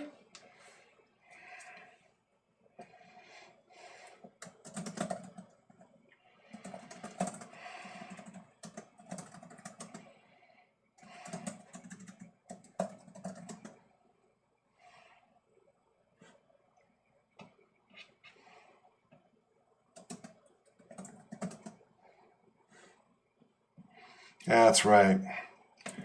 I'm decent with my hands and feet, but I'm great with a pistol. So that's what I go with.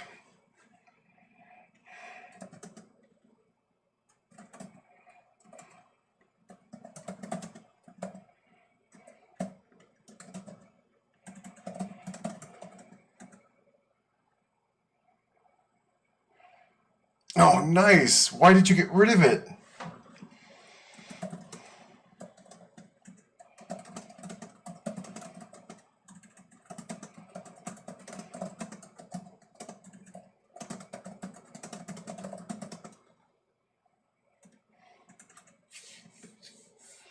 Are they BBs? Well, in a buckshot, are they calling BBs? Ball bearings? My brain is not working.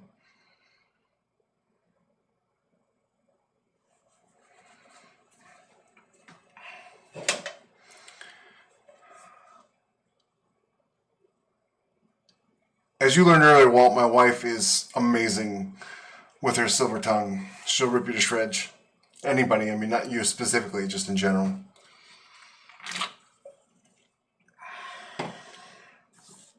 It's BBs, right? In a shotgun? Buckshot? BBs? Pellets! Thank you. I knew it wasn't BBs. This is why I keep you around.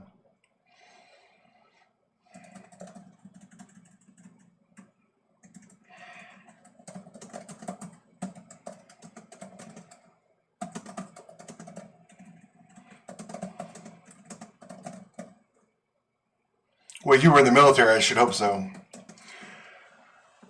I did, but I don't swear anymore.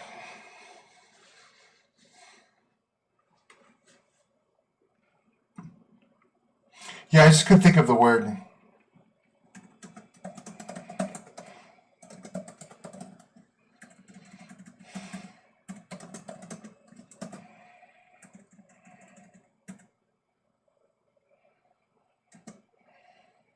Caffeine it is.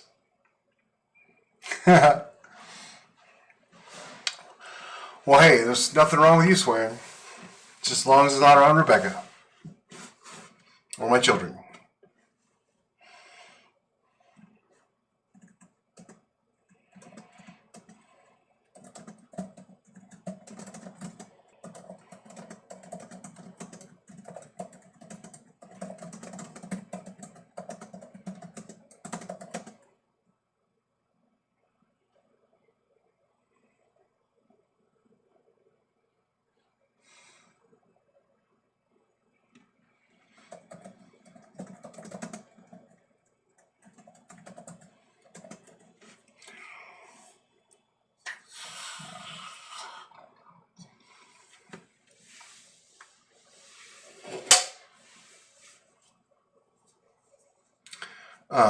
Well, are you familiar with Rachel?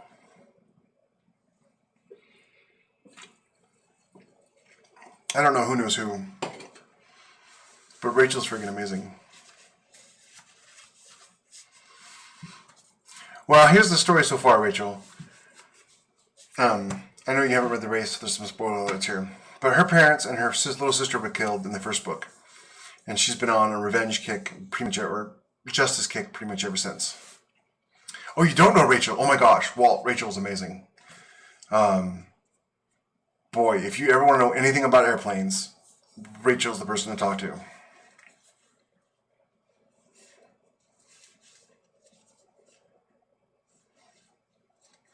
And Rachel, if you ever want to know anything about guns, or Army Rangers, or Jiu-Jitsu, Walt is the man to talk to.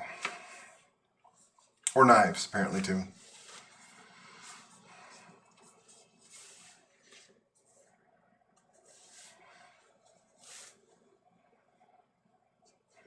So anyway, so her family was killed, and she's sort of this vigilante. And the thing is, she's back in New Orleans where her family is buried, and her partner in crime has stashed all of her weapons in a mausoleum next to her family's graves. But Maddie hasn't visited her family's graves since they died. And she doesn't want to because she's worried that it will do things to her emotionally and keep her from being able to fulfill her goals here.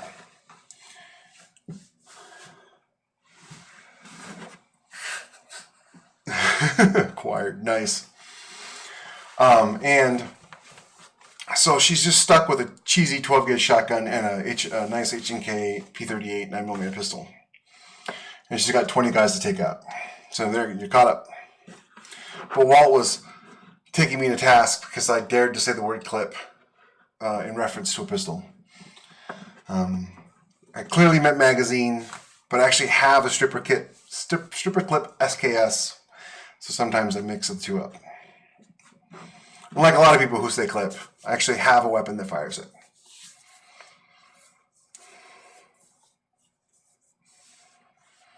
Oh my gosh, you have an Arisaka? It's amazing.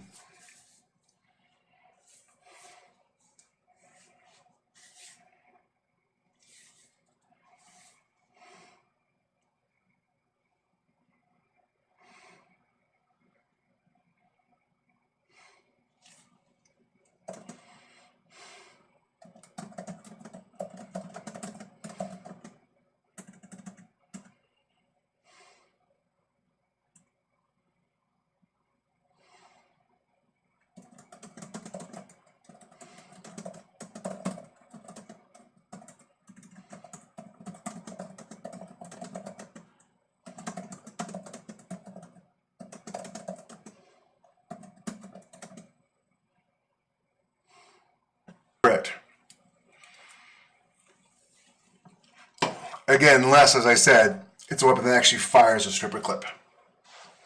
Well, fires bullets that are attached to a stripper clip.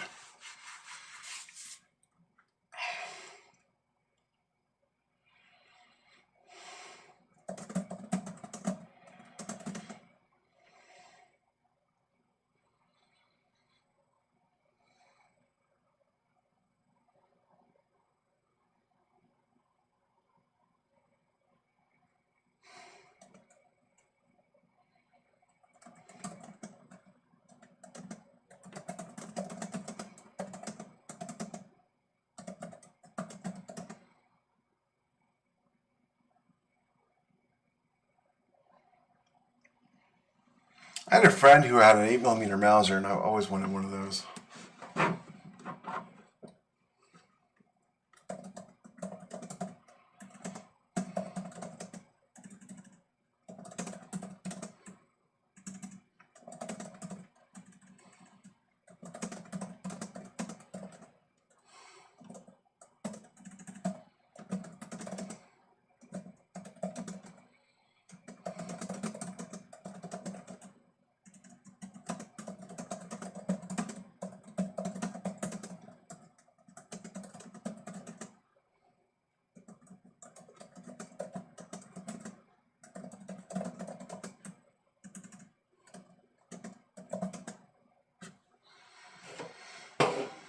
Well, you can build those, man.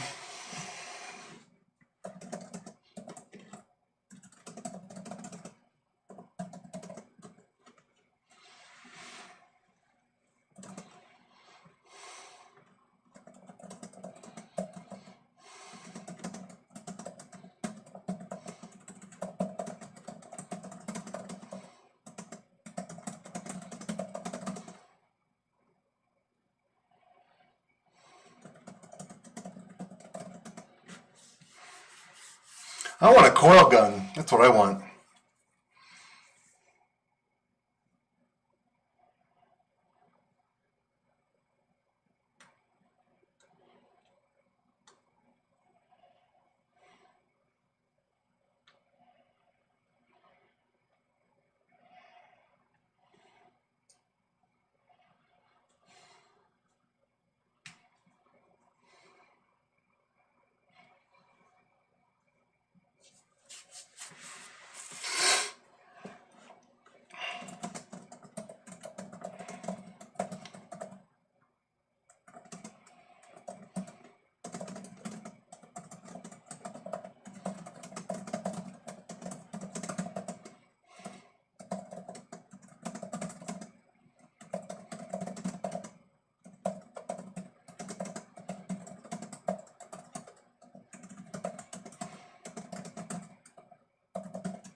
Good night, Walt. Thanks for hanging out with me, buddy.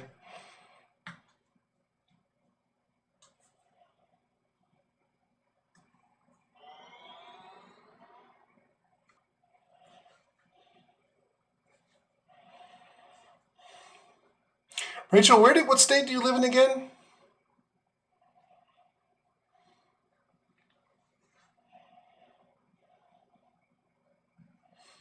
Because if you're close enough, I'll drive there and help you fire it.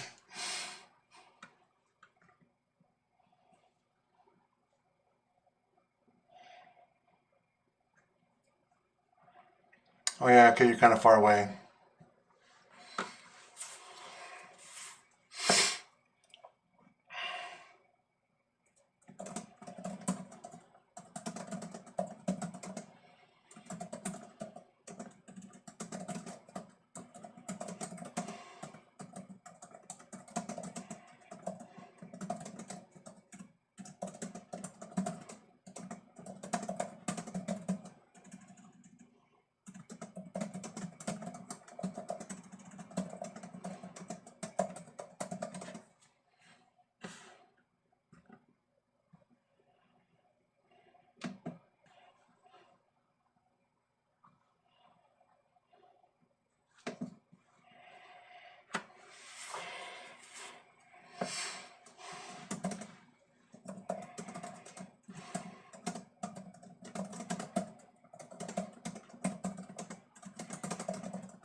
Are you writing this morning, Rachel, or are you just up hanging out?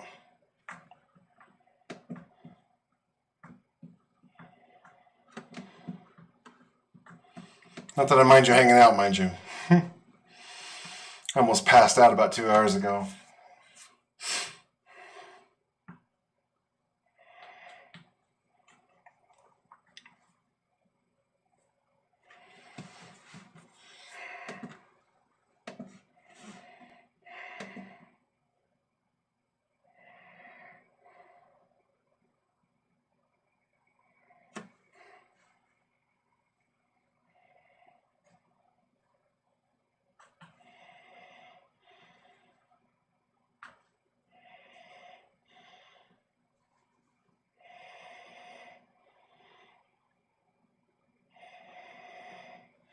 Good morning, Patricia.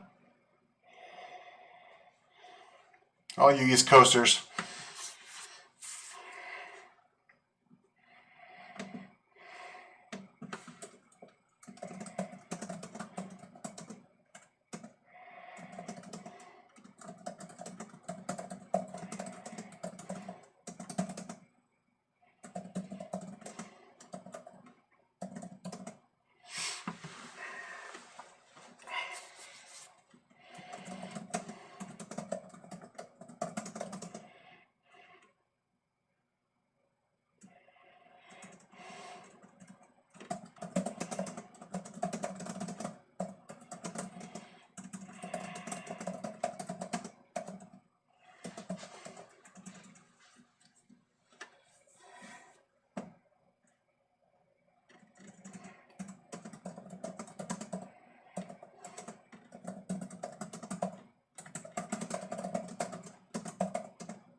Yeah, for sure.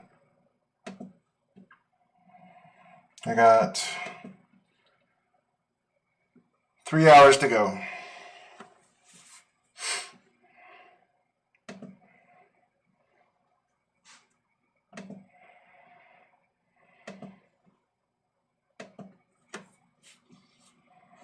Assuming these idiots keep my internet going. If it's struggled with it all night, totally gonna ask for a refund.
It's crazy that I'm thinking about doing this again in a few months.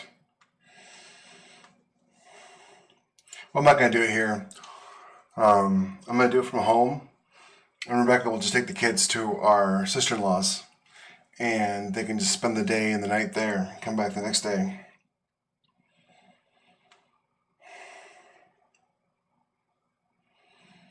Because at home I've got more reliable internet.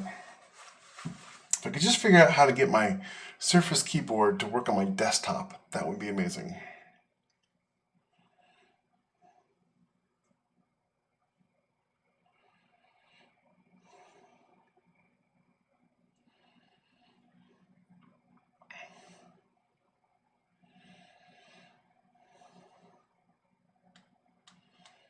Sorry, I got a message. I'm just checking real quick.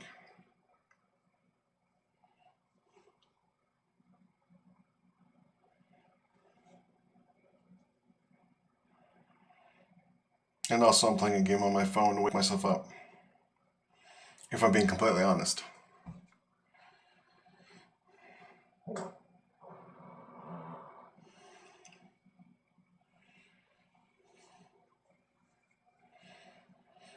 Yeah, I feel like for the $100 a night I'm playing, the internet should have been perfectly stable. And it was not. But I mean, I know hotels are not notoriously unreliable for internet, but it's like I did the research and checked this one, and I was consistently getting 4 megabits up. And I check in, I'm getting 4 megabits up. As soon as I start the stream, no. And they keep trying to tell me it's my computer, and I just don't believe them. Mostly because I did tech support for a number of years, and I know how it works. Someone calls in, they have a problem, you check the problem, you realize it's on your end, you fix it, and then you give them some BS line about restarting their computer and make them think that it's their fault. I don't believe it has Bluetooth, Sam, because it doesn't, it has to physically be connected to the laptop to work. It has no batteries or anything.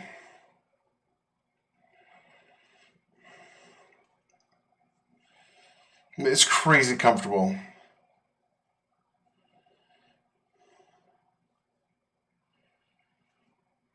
I mean, it's like it's the most comfortable keyboard to type on in existence, in my opinion.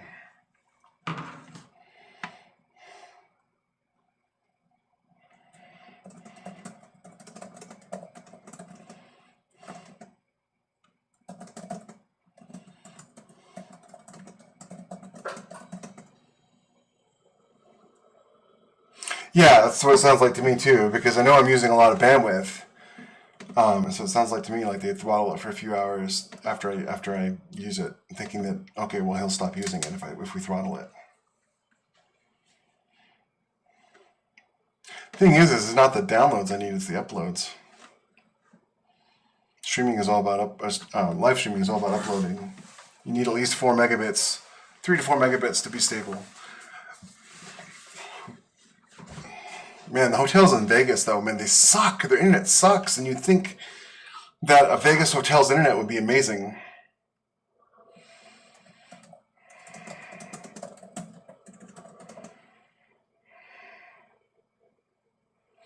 If you see that, Sam, would you mind messaging it to me on Facebook or posting it with at Jeff JH Haskell so I can see it? Because I would love to work at I have a sit-stand desk, and I'd love to work at that more.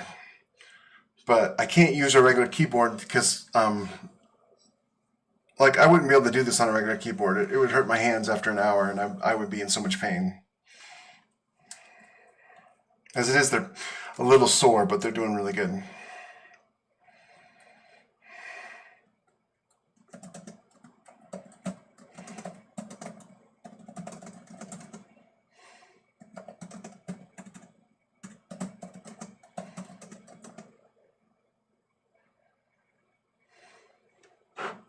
Gosh, I'm not surprised. Pirate idiots ruin it for everybody. But what I really hate is the mentality of let's punish everybody for the actions of a few. That rubs me the wrong way. It goes back to Plato and his ideas on law and punishment. And essentially there were two ideas back in ancient Greece about law and punishment. And one was only the guilty should be punished. That's my belief. And the other was it's okay to punish an innocent man if it prevents a guilty person from committing a crime later on. And I do not agree with that.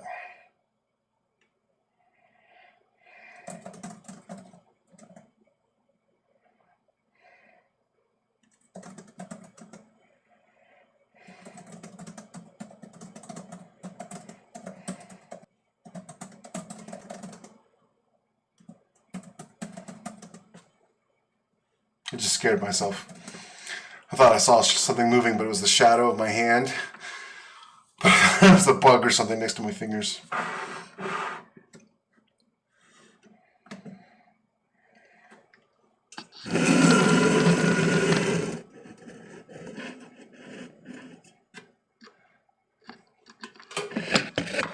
Ah, I didn't mean to do that. Here we go.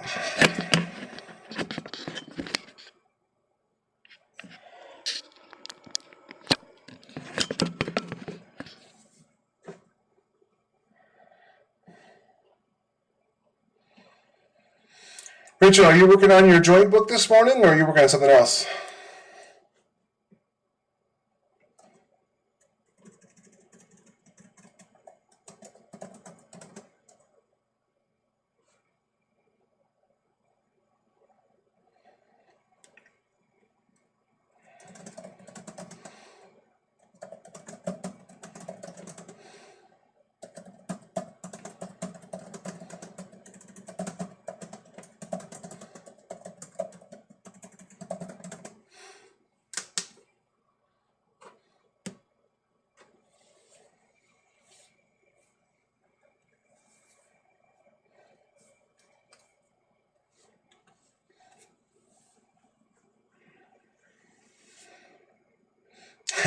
Yeah, a little bit.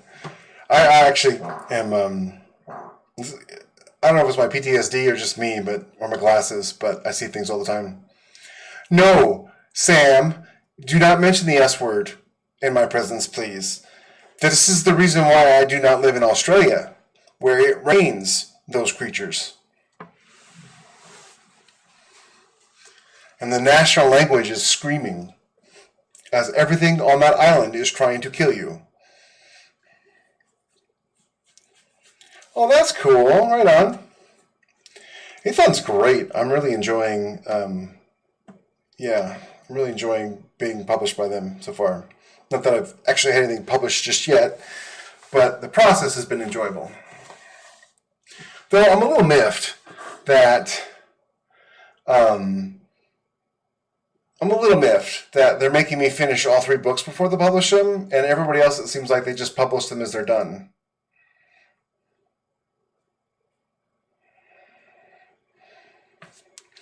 Well, I can't complain too much because they gave me a great deal.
Oh, okay, that makes more sense.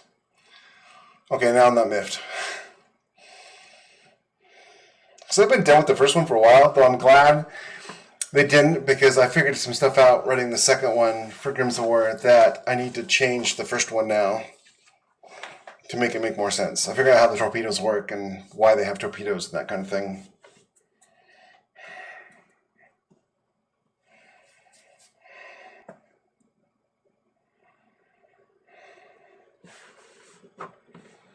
Yeah, that's what I'm hoping for. And they do audiobooks at the same time, so it's kind of a big deal.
Oh my gosh. Josh, good morning, buddy. Well, the crowd is all here.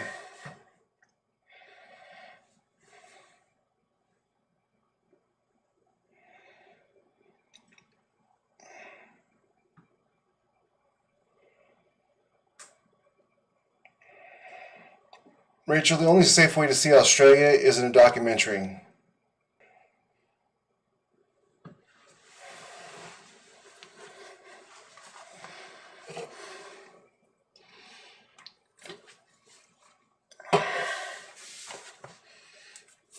I'm trying, man. I'm trying. I've had buckets of internet problems while you were gone.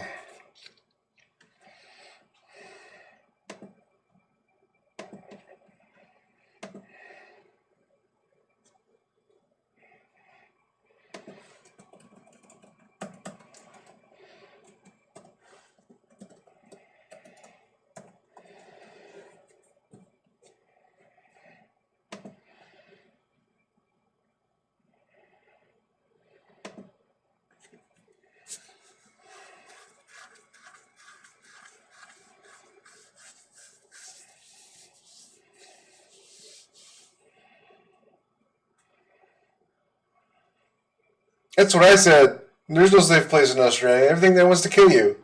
You go to the coast of the beach, you got salties. You go inland, you got drop bears. You go to the islands, you got Tasmanian devils that are the only animal on Earth that eat bones. There's nowhere to go. You go east, you get the snakes. You go north, you get the spiders. It's just the whole place is a disaster. You just got to stay away from it. Nuke it from orbit. It's the only way to be sure. I get you. I totally do. I grew up in Alaska, and Alaska is super dangerous to people who aren't from there because they're used to living in a place where if you get cold, it's no big deal. You just warm up. But in Alaska, if you get cold, you die.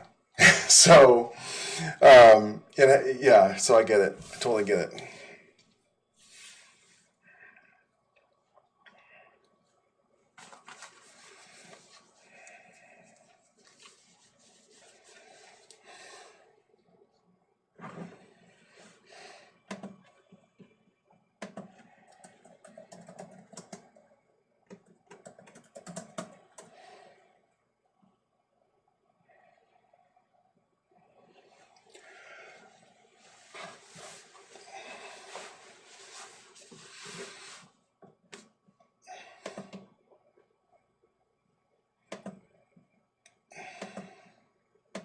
One of the nice things about writing these books with the Wraith is the I get to explore different weapons, and in this case, she's using the Textron Systems CT carbine that their army is testing right now.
I have a good friend, Ashley Capes, and he lives.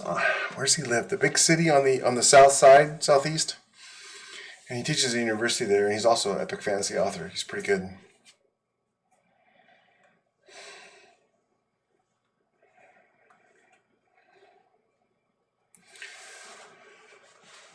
My lab squares off trespassers. My lab scares off people who want to be there.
See, that's the thing about Australia that gets me is I carry a pistol everywhere with me, virtually everywhere. Everywhere I'm legally allowed to carry it, and just the idea of not being able to have a pistol on me in Australia or anywhere really is a little frustrating because bad people are bad people. It doesn't matter what country you live in. There's bad people there.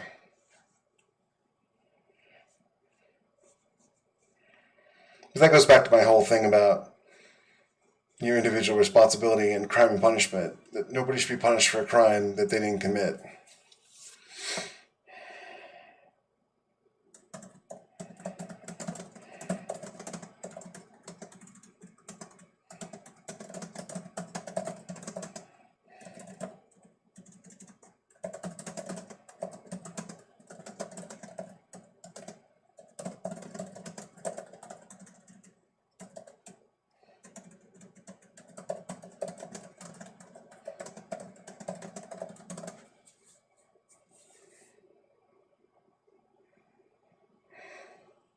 That's hilarious, Sam.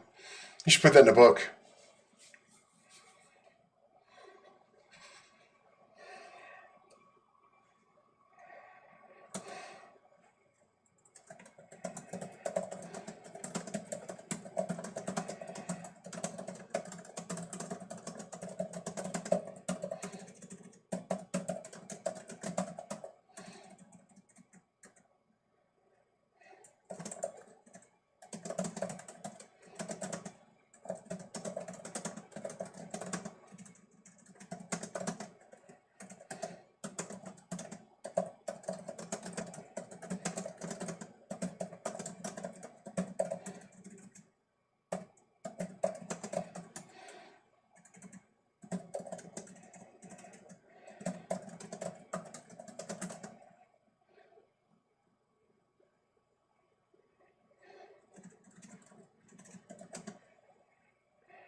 And at the end of the day,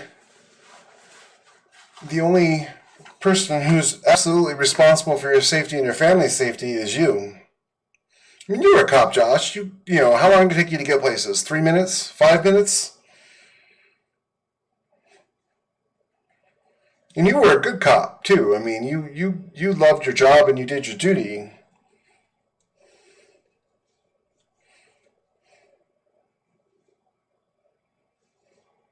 Still takes time to get places. It's getting somewhat political though, and I probably don't want to go there.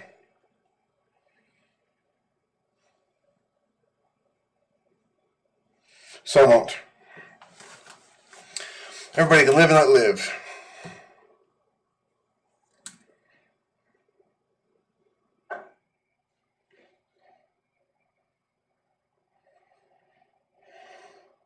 As I write a book about a vigilante who murders people.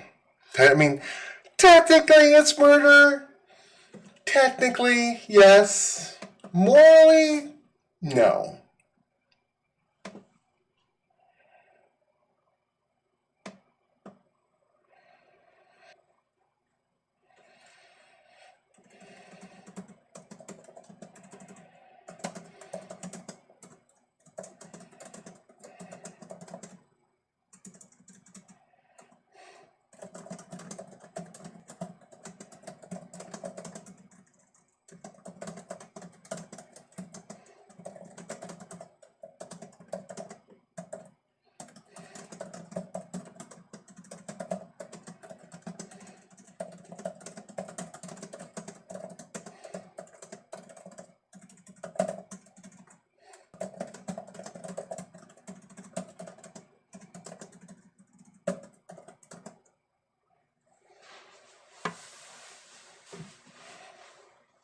I was this guy at work.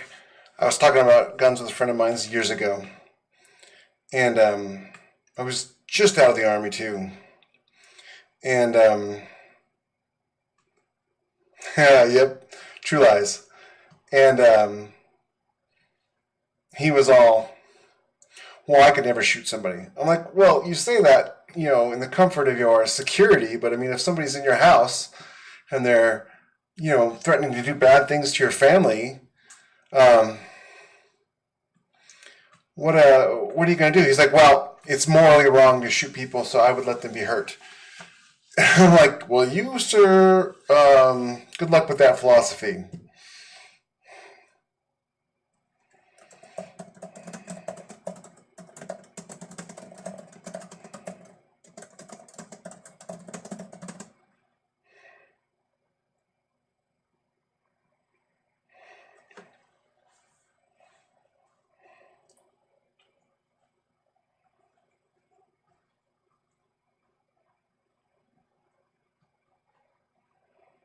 Thanks again, everybody, for being here with me. I really appreciate it.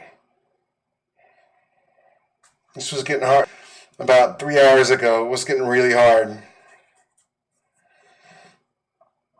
And there weren't a lot of people on except for Walt and Sam, which I'm very appreciative of. But thank you, Rachel and Josh and Patricia, for popping on and saying hi.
No.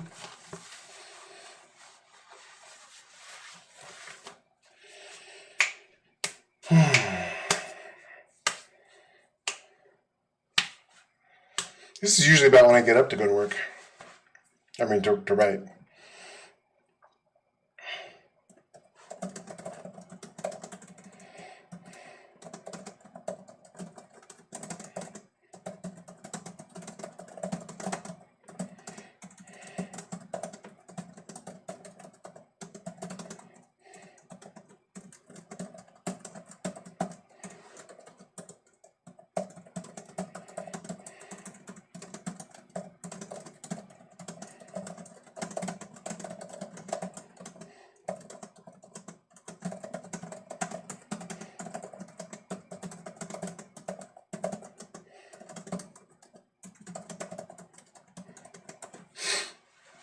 Okay, I'll be right back. I can use the restroom.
Okay, I'm back.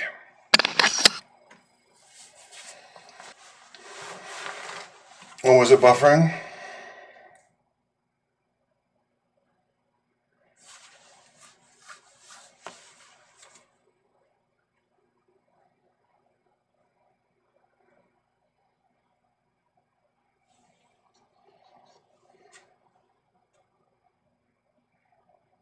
Hold on a second. What version of Windows were you using that it made you restart? The version that actually made you restart was Windows Millennial and Windows 8.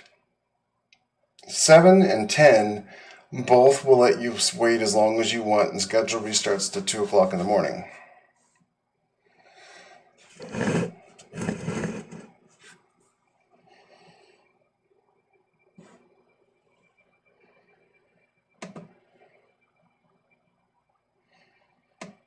Okay, enough of Windows talk though. We're going to play a little game. I think you're all right. Authors, my brain's a little fuzzy.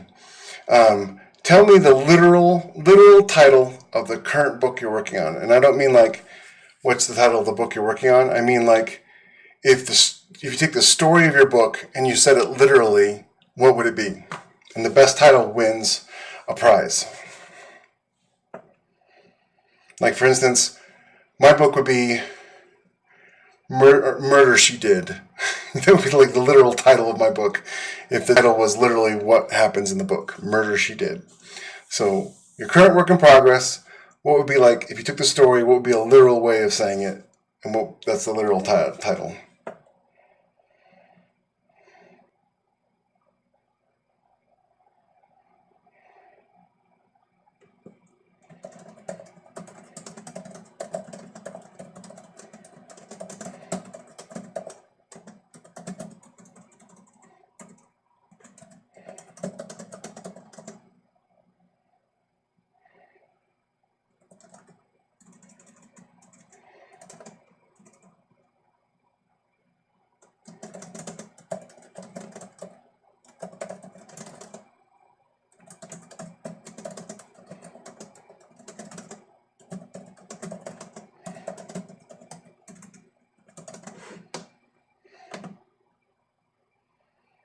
Nobody?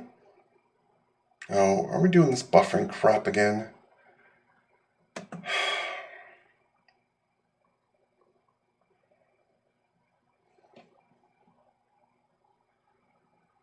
Aliens, not aliens, but aliens. Oh, I like it.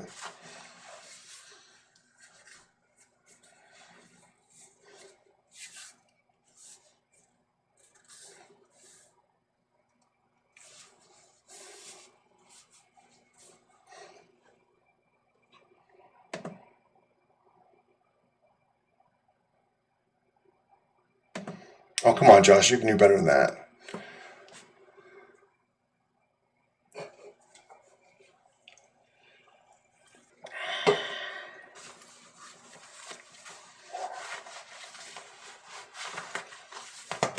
I mean, you're supposed to be funny.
Okay, Rachel wins. Then that's my vote. Rachel wins.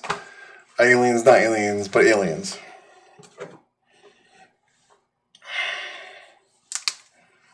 Just going to make a note about what she wins, and then you will see, Rachel. And if you don't like it, you can say no.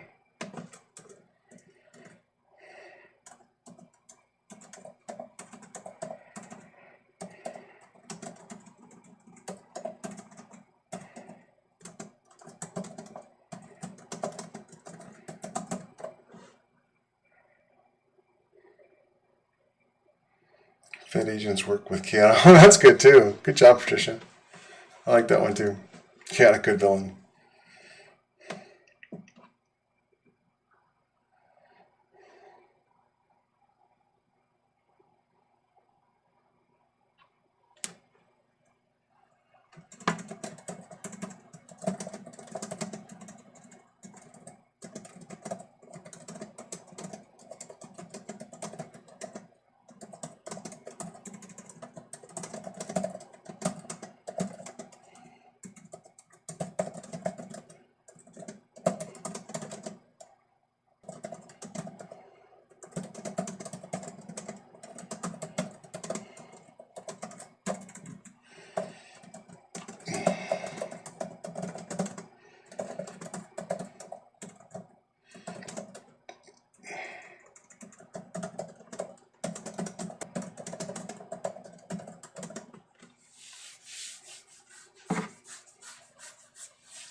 I see we're back to the internet going in and out on me.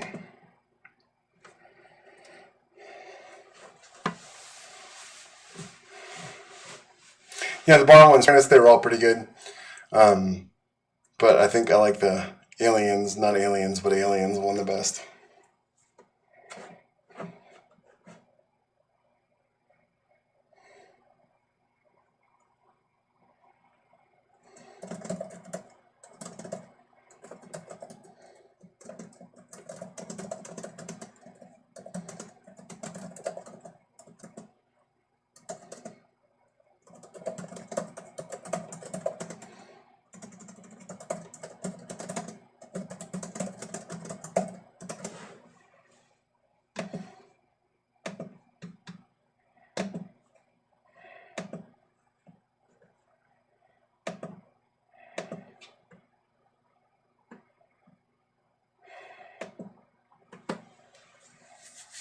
Was it Patty O'Finn?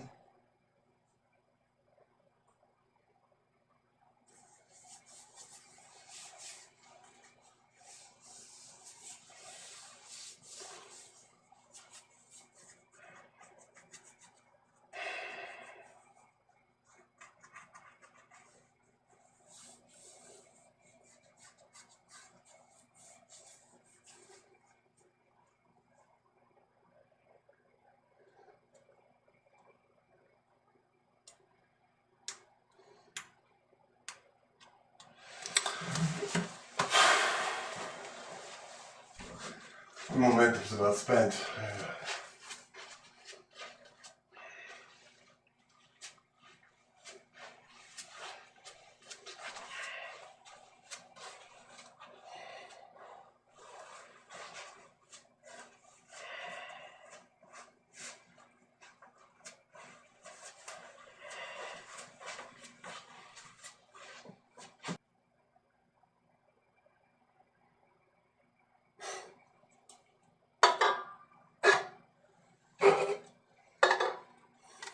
George San Francisco.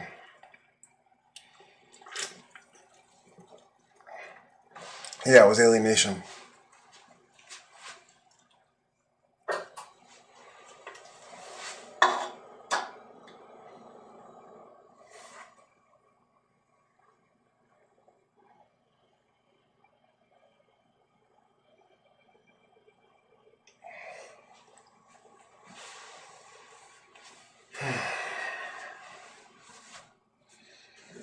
Hey, Rick, how you doing, buddy?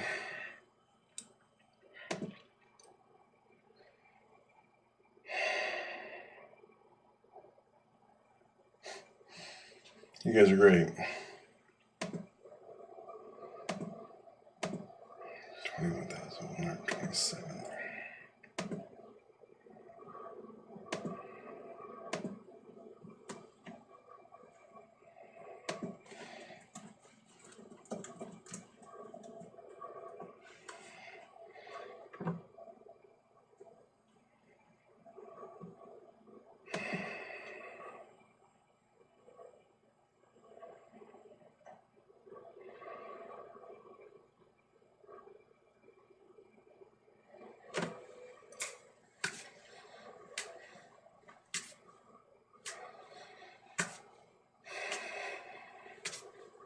Well, I'm a third of the way through the book.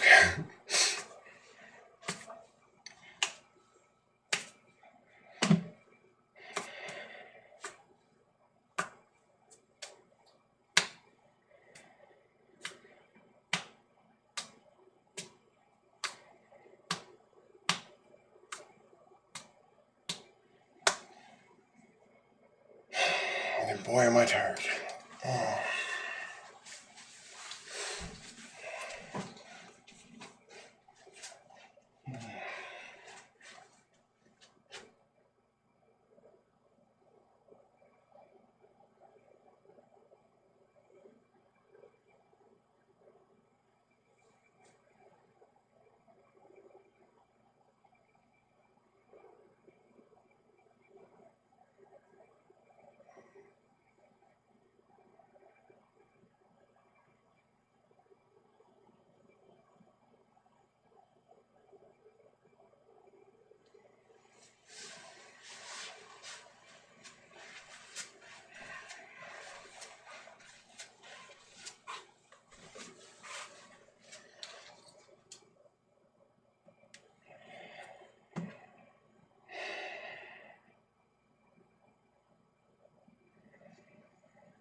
Yeah, right?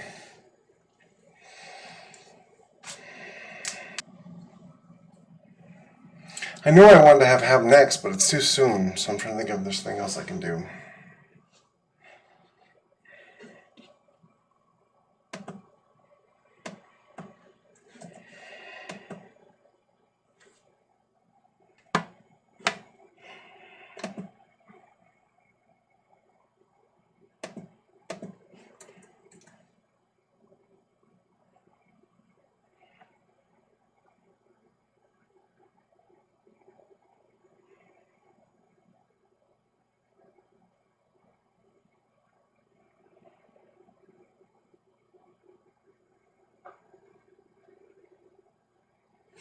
Yeah, no, I mean, I usually leave the right because of that, because of the distractions. I mean, even if you're very self-disciplined and you don't get up from your computer, you're at home. So the things that you do at home, clean, laundry, take care of your kids, whatever, they all come, flashbacks, what is this, amateur hour? They all come back, um, they all sit there in your brain and take up space. And so you can't really focus. I was joking, Sam. But no, no flashbacks. That sounded harsher than I meant it. Though it's a cliche that some authors like to start their books with flashbacks, and it always drives me nuts. Not that I haven't done some cliches. I started a book with somebody waking up from amnesia, of all things. No, that was like super cliched. Not only am I going to start a book with a character waking up from a sleep, she's going to wake up and have no memory of who she is. That'll be awesome. And she's a vampire angel. Woohoo! Oh,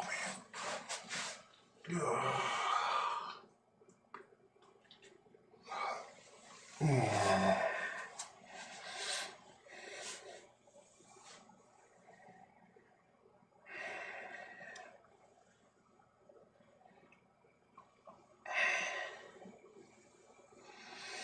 Oh, haha, sorry. But yeah, so the psychology of it is actually pretty sound, leaving your abode to go do something else. It's like why psychologists say the only thing you should do in your bedroom is sleep, because when you go in there, that means your brain is ready to go to bed. So when you sit down to write, you should be in a place where you write, so your brain is prepared to write. And it's hard to do that in your house because you don't just write in your house. You do a lot of things. No capes. No flashbacks.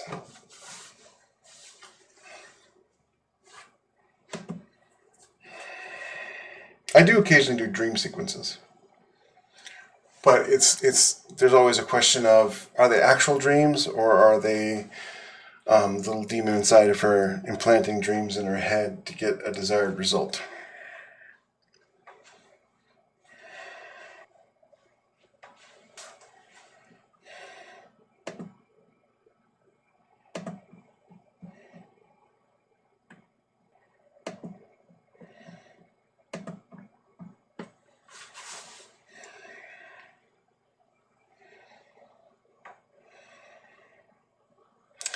Darn it, I don't want to have this happen yet.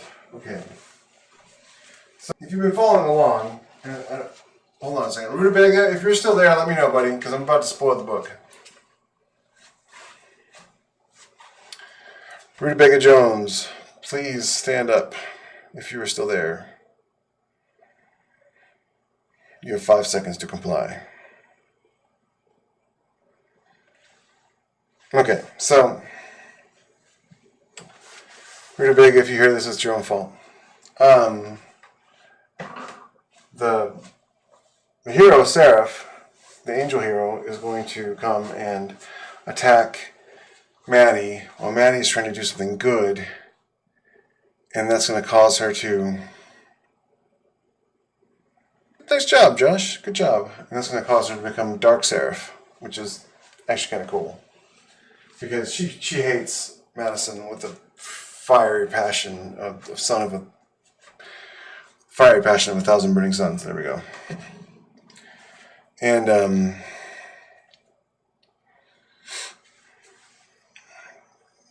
I guess I can't do it now because she has to do it when she has to attack when Madison's defending that family she rescued. So I've got to do something else here.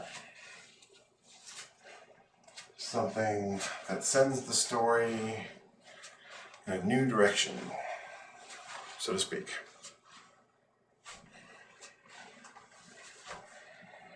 It doesn't have to be a twist, it just has to be something a little different.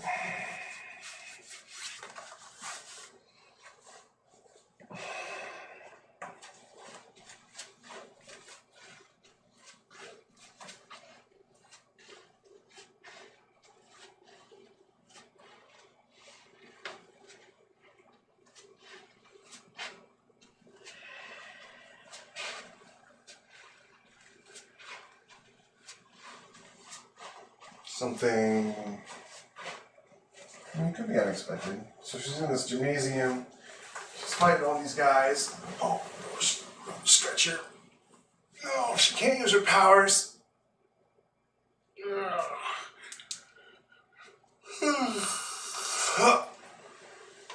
Because she's saving them for, well, she doesn't know what she's saving them for, just that Spice is telling me she used to save them. She's actually saving them for the final conflict with Seraph. So, what could happen here?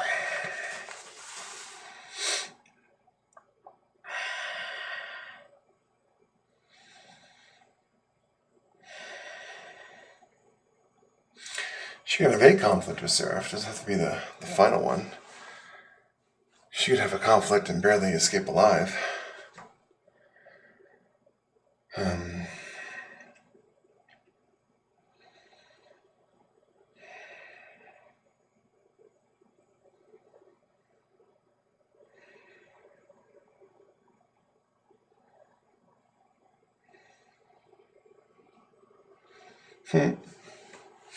Morning, John. Thanks for coming back, buddy. Appreciate it. Yeah, I mean, I don't have to. It doesn't have to be the final conflict with Seraph, and this doesn't have to be the scene that turns Seraph into Dark Seraph. It could just be a scene that tells us that Seraph massively outguns Maddie.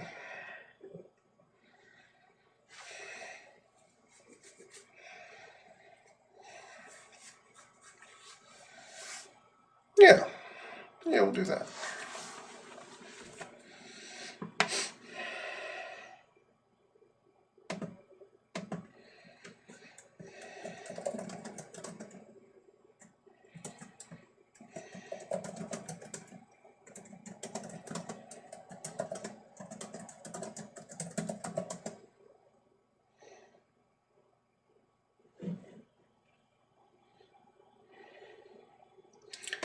I wasn't really brainstorming with anybody. I'm just talking out loud.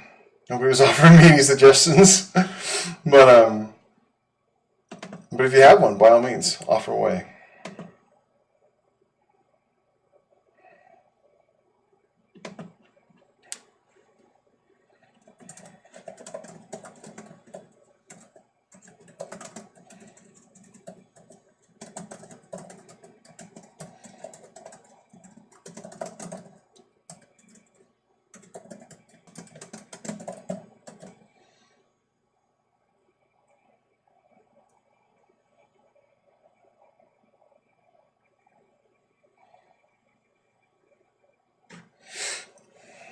Yeah, Sam was suggesting flashbacks.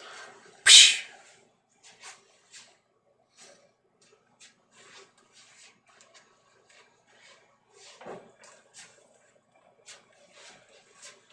What kind of hack author is that? Hey, James.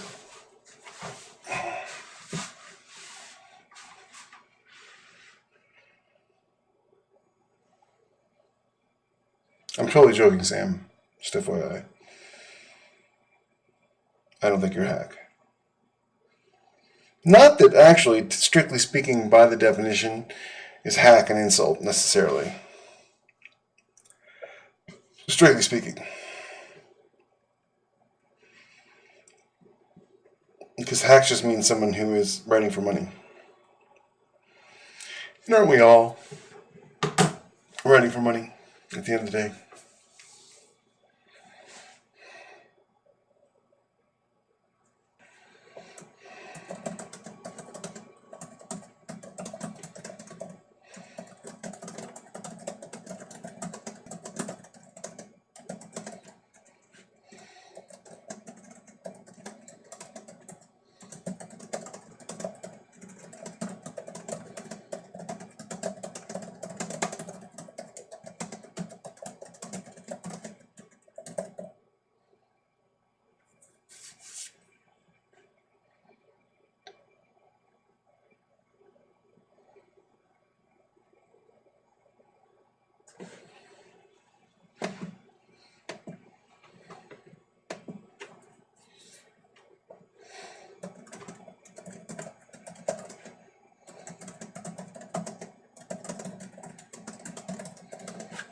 Rachel, are you still there? See what I did? This chapter is from Sarah's perspective, and her real name is Rachel. Ta-da! You're the winner. They call hacks. Taxi drivers are hacks in the U.S. too.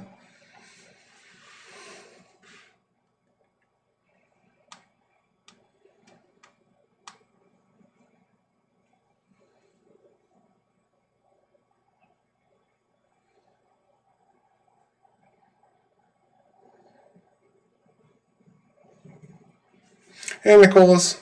How do you say your name? Nicholas? Oh my gosh, my brain is not working.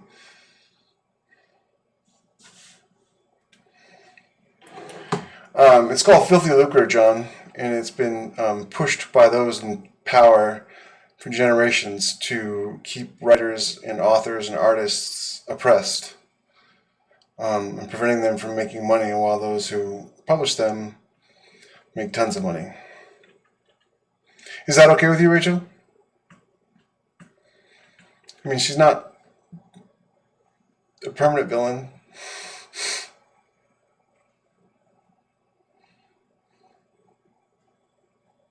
But she's a beautiful angel who flies, so it kind of fits you. You fly. You're beautiful.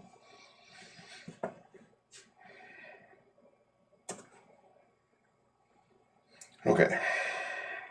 Back to work.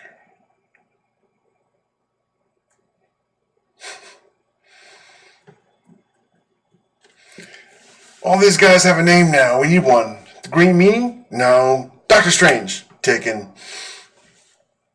How about Doc Ock? Terrible. I know. Doc Ock. That's great, Mr. J.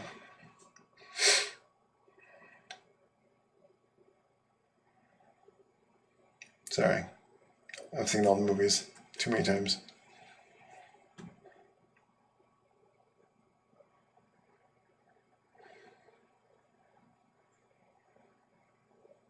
Yeah, I mean, it sounds like such a socialist type thing to say, the evil rich people, but I mean, it's true when it comes to art. There's money to be made as an artist. We all know that. We're all authors. But until recently, there just a very few people controlled the gateway to that money, and they held on to it with both hands.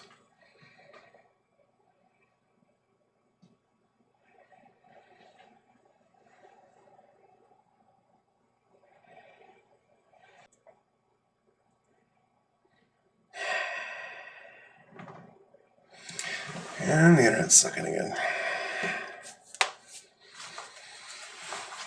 I wonder if my headphones are working now. I'm trying to charge them all night. Guess I'm not charged. Enough, anyways.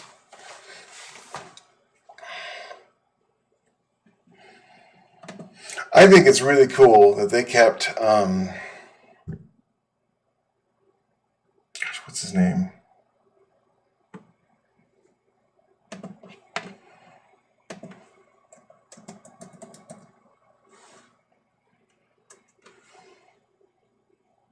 J.K. Simmons as J. Jonah Jameson from the first series into the second series. I think that's such a recognition of what the fans loved about those first movies.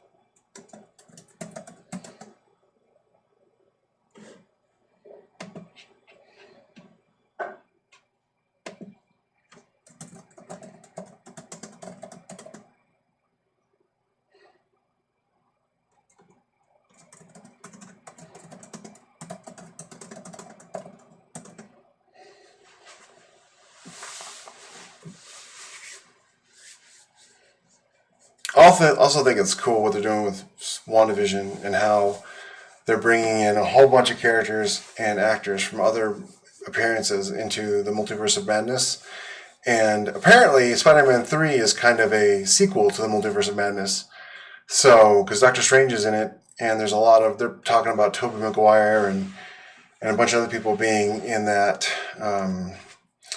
The actor who played Doc Ock, I can't think of his name off the top of my head, all being in Spider-Man 3. So it's going to be really interesting what they're doing with all that. If we ever get to go to movie theaters again, which is a big if. If there are going to be any movie theaters left.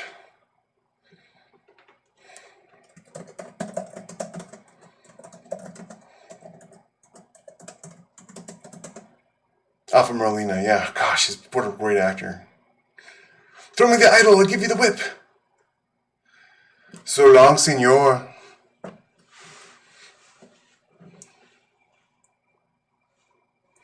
Yeah, I loved it from the first episode, but then again, I'm a Marvel Comics geek, and I was seeing all the potential. Rebecca actually preferred the sitcom to episode 4. She liked the sitcom aspects of it. She'd be happy if they just kept doing a sitcom. And honestly, I would too. It was a good sitcom. But I'm really interested in where they're taking Wanda's character. She's the most popular besides Black Widow. No. Right now, Wanda is the most popular female character in the MCU, and she's probably the second most popular character in total.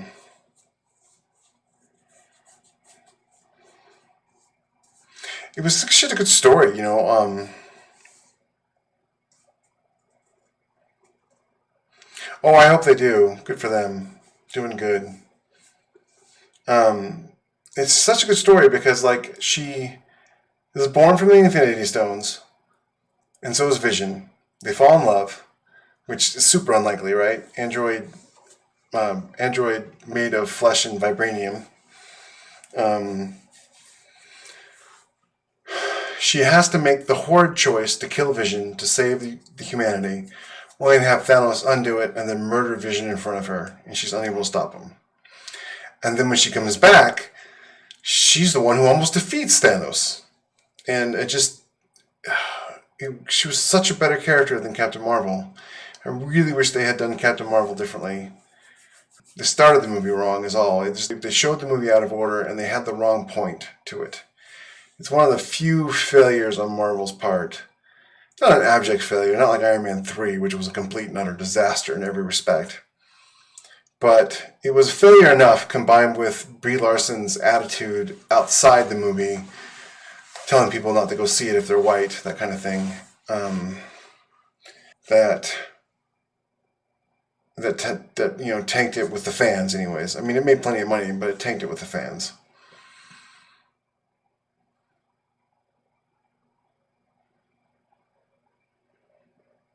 All they had to do, assuming you've seen Captain Marvel, and spoilers for a 3-year-old movie are allowed, all they had to do was, instead of it being, the movie shouldn't have been about the twist. It shouldn't have been about who is Veers. You know, they shouldn't have had that be the point of the movie. The point of the movie should have been, when is she going to find out? And they should have played the movie in chronological order, because if they'd opened the movie with her crashing the plane and then sacrificing herself to try and save her friend, then everything that came after that would have totally been okay. Her sort of holier than thou attitude and her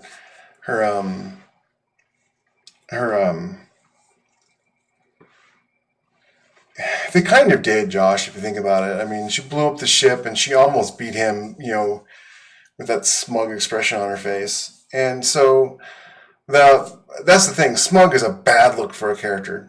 You know, in books you can get it, in movies you cannot. People do not resonate. Smug does not resonate with people, and that's why people like Wanda and dislike Captain Marvel to some degree. To some degree, I like Captain Marvel. She's one of my favorite Marvel characters, but she's never been a popular Marvel character in general. I liked her better when she was Miss Marvel. She had a better attitude, and I liked her costume better. Well, I like the red sash, is what I like. But the thing is they shouldn't have filmed it. They shouldn't have shown the film out of order like that. They should have started with the crash, her making that big sacrifice, and then the movie would have been about, not about who is Veers, but when will Veers find out that she's Carol Danvers? And that would have been a much better story, and you would have had much more sympathy with it, because you didn't like the Kree. You weren't supposed to like the Kree. You knew they were the bad guys from the beginning, so you would assume her whole entire attitude from the beginning was because of the Kree. And then they could have slowly changed her to realize that she was on the wrong side of the fight and she was really Carol Danvers, and then it would have been perfect. Because she had a great sense of humor in the movie. I thought she did a great job as an actress.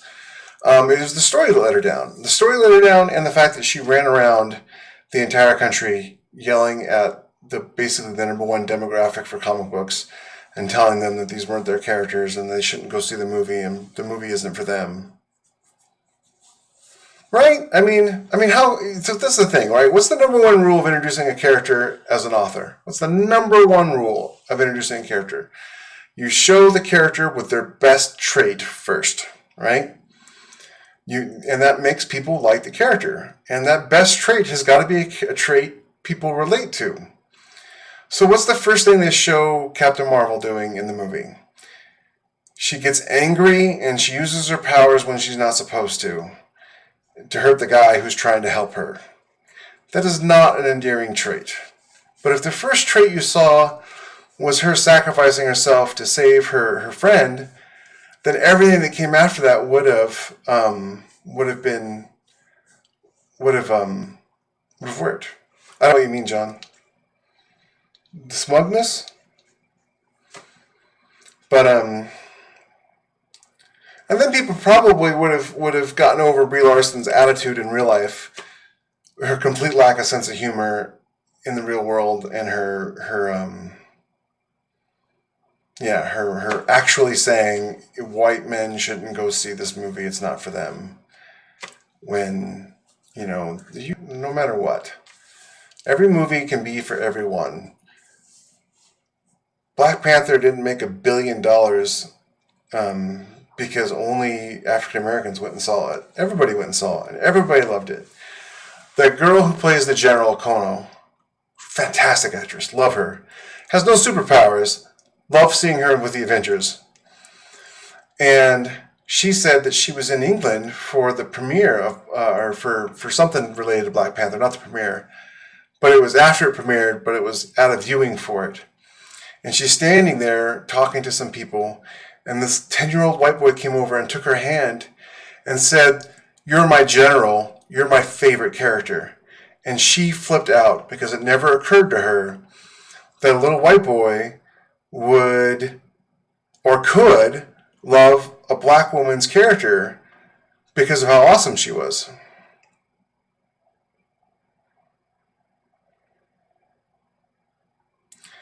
There are very few men who are upset that women exist at all. I'm pretty sure that's blown way out of proportion. I like all those actresses that were in Ghostbusters, and I actually enjoyed the movie a little bit. I laughed. There were parts that were funny. I didn't like what they did with the original cast, and I thought Kevin was hilarious. It could have been better though. It sort of fell apart in the halfway through the second act. But Okana, I forget her name, the actress who plays her, but she had this big realization that, oh my gosh, movies are for everybody, and I'm just like, yes, movies are for everybody. So don't ever tell people this movie's not for you. You never know. Just like with books, you never know what people are going to get out of it. It's a collaborative effort. You build something with somebody. And yeah, I put all the words in here, but somebody's going to read it, and their imagination is going to fill in the blanks. And maybe they'll read it, and Madison won't have as dark a skin as I imagine Madison having. Or maybe they'll read it and they won't imagine Madison with a southern accent. Or maybe they'll read it and Chrisan isn't pretty. I don't know. That's the thing about books is you gotta figure out how to be storytelling in general. Is you gotta figure out when it's appropriate to be specific and when it's appropriate to be vague. And that's why it bothers me when people start approaching characters from the CGI wasn't their best. No, it wasn't. Yeah. But that's why it bothers me when people start approaching characters with a checkbox perspective. Being a Asian lesbian hermaphrodite doesn't have anything to do with the character. And so I was having this discussion with a publisher who was looking at hiring me for some books, and they said, "Well, we really want to have diversity in the books if you write them for us." And I said, "That's great. I'm all about diversity. Just look at my books. My main character Arsenal is a mixed Hispanic. Madison is an African American woman from Louisiana. I believe in characters reflecting their settings and reality. But I don't put Madison in the blurb. It's not African American Madison Dumas, blah blah blah blah blah, or black character Madison Dumas." Or Arsenal, it's not half Hispanic, Emilia Lockhart.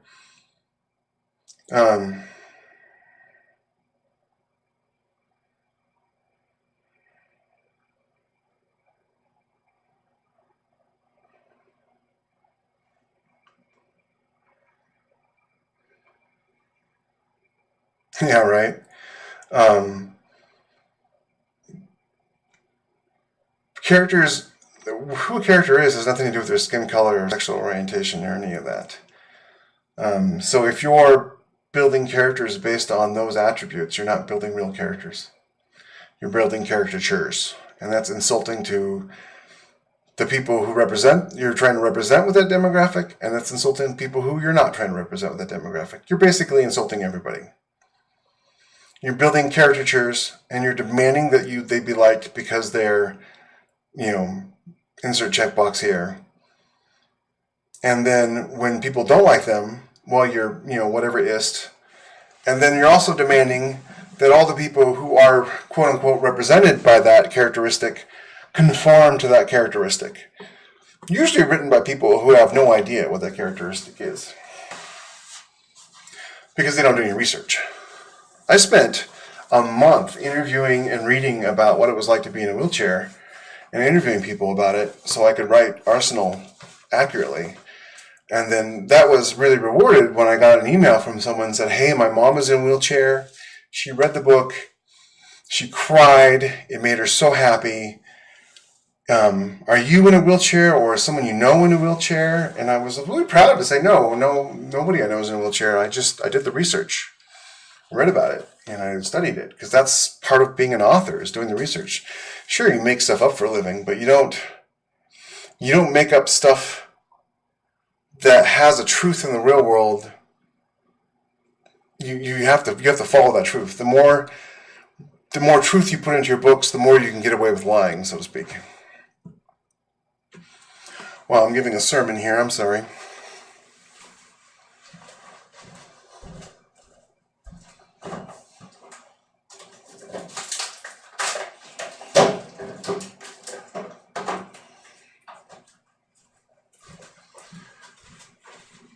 I need some stuff.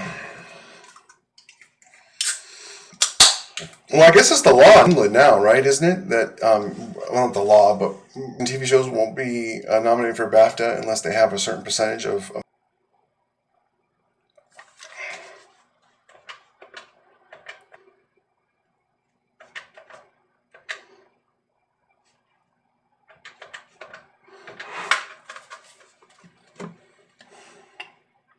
I'm calling tech support again.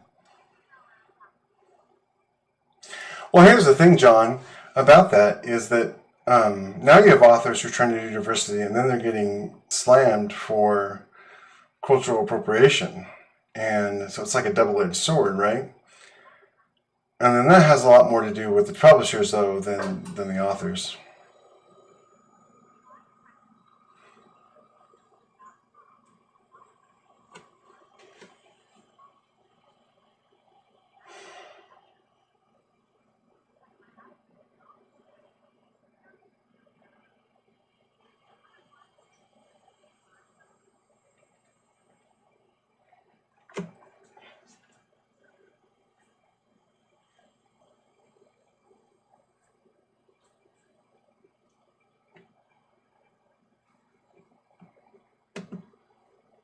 All right, Malcolm. The hotel phone number is 208-884-8550.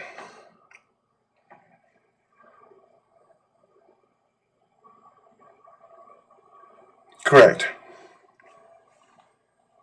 No, I'm calling from room 228. And I have a ticket number for you if you'd like. It's 936-4564.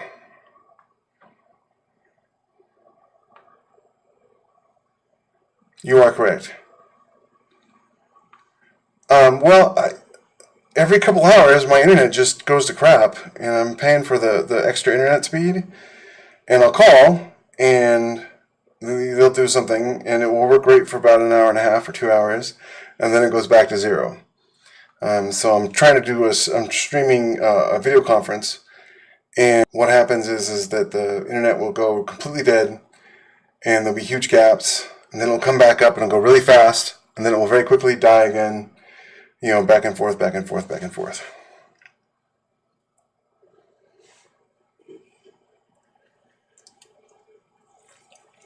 Sure, you do your job. I'm used to working at help desk. I know what it's like.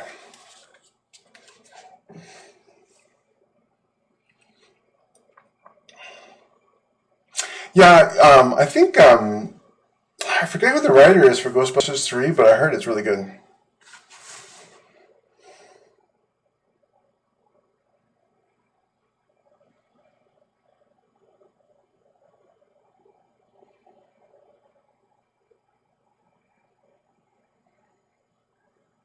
Well, I guess it depends on how you write that American character, John. I mean, that's what it all comes down to. Really. If I wrote all my English characters as snobbish and upper crust and blah blah blah, I mean that would be a stereotype. That'd be a caricature, which is what happens to American characters all the time, to the point that people come to America from other countries and are shocked at how nice and polite and helpful and smiley everybody is here.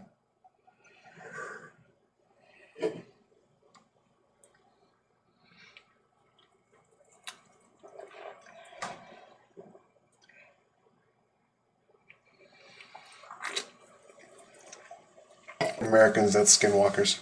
I don't really think that's cultural appropriation, though.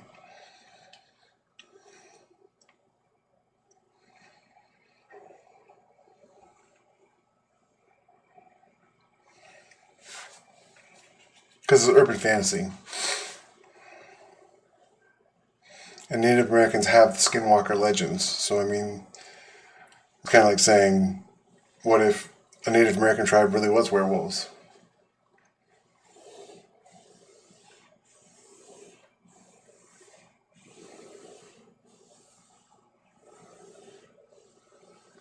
They put me on hold.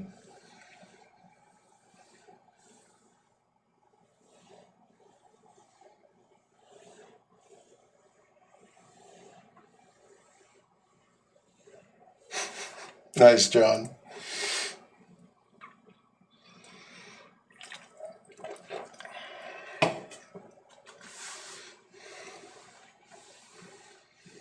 Of course, I could also write everybody in England as Irish-hating, racist oppressors, and that wouldn't be fair either.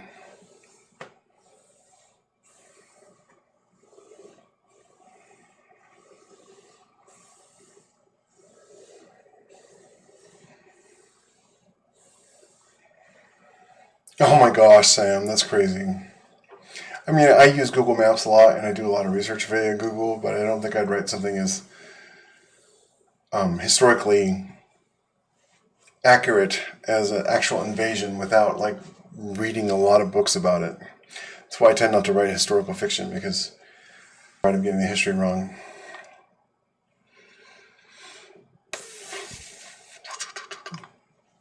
I'm here.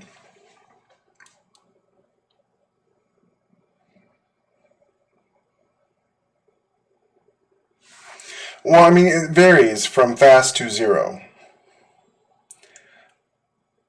Yeah, it varies from 3 or 4 megabits down and 3 or 4 megabits up to 1 megabit down and like 0.2 up. It's not holding steady at all at even a relatively moderate speed. It's fluctuating. It's all over the place.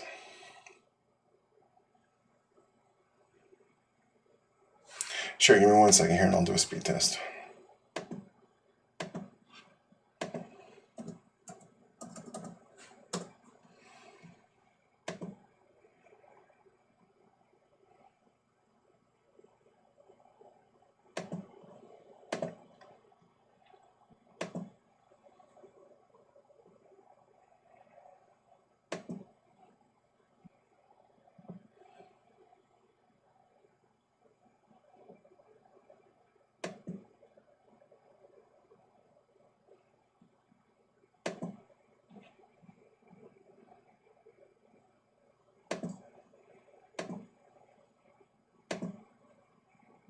Sorry, it's taking a second.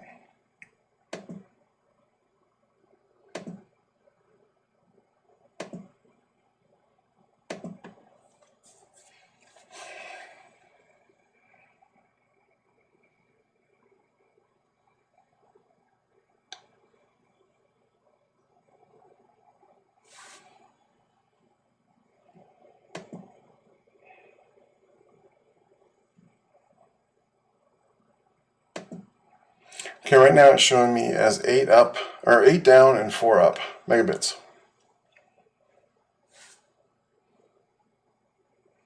Yeah, correct.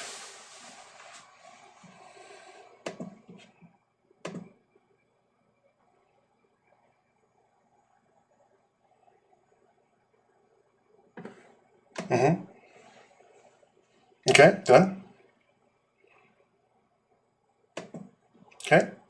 Done.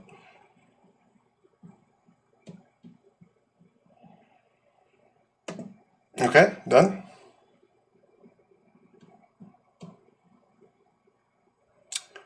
Change it. Okay, 1 second.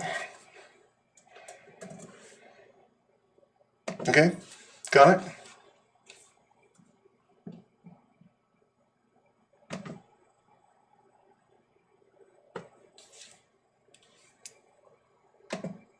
Uh-huh. Okay. Okay.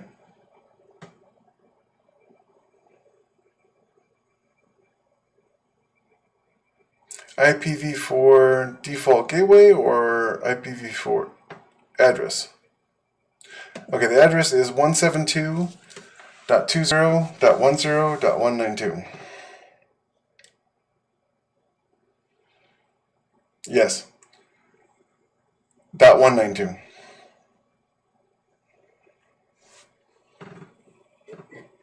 Physical address is 28-16-A as in alpha 8-71-B as in Bravo 9-D as in dog, C as in Charlie.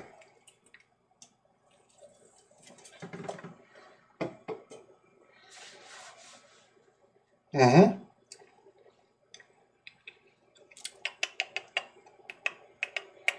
The IPv4 DNS server, 172.20.0.1.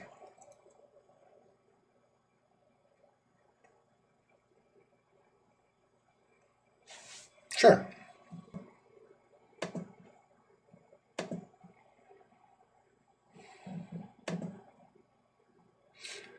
Yeah, of course.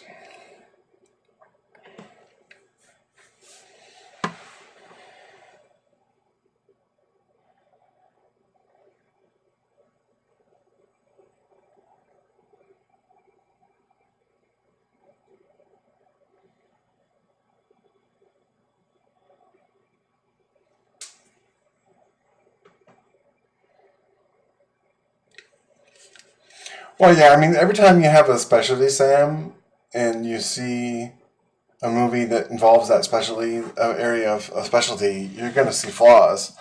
So if you can see the flaws in the area that you specialize in, just imagine how many flaws there are in every other area.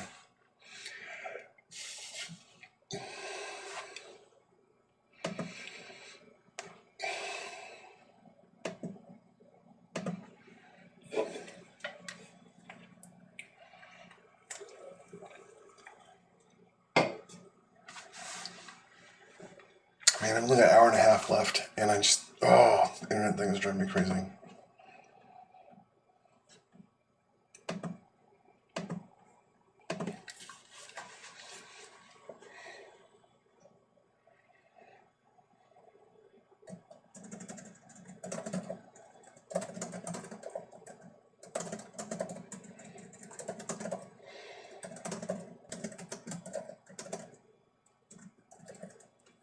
I'm here.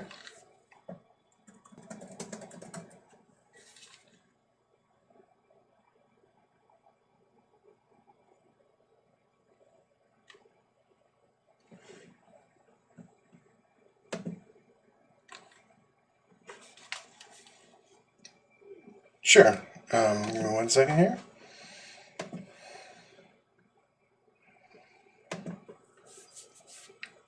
Okay, it's off. Okay.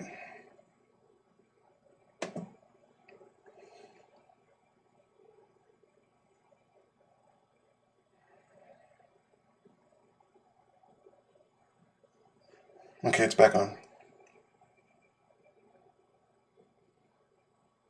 Okay. Okay, it's connected.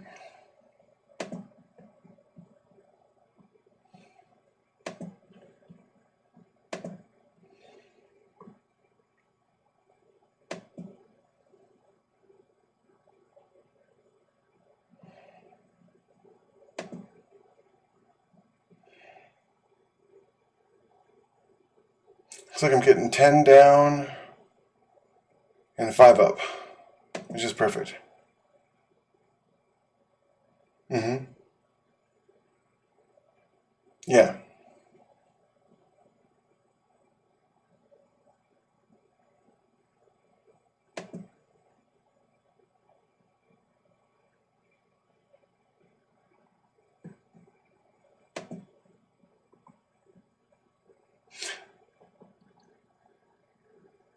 Yeah, it seems to be working. No, that's great. Thank you so much.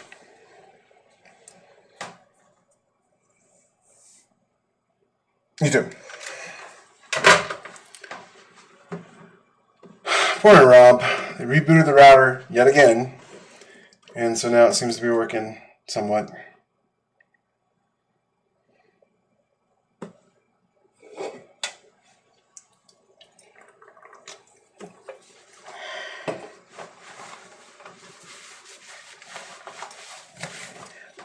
Yeah, I'll survive, Rob, an hour and a half to go.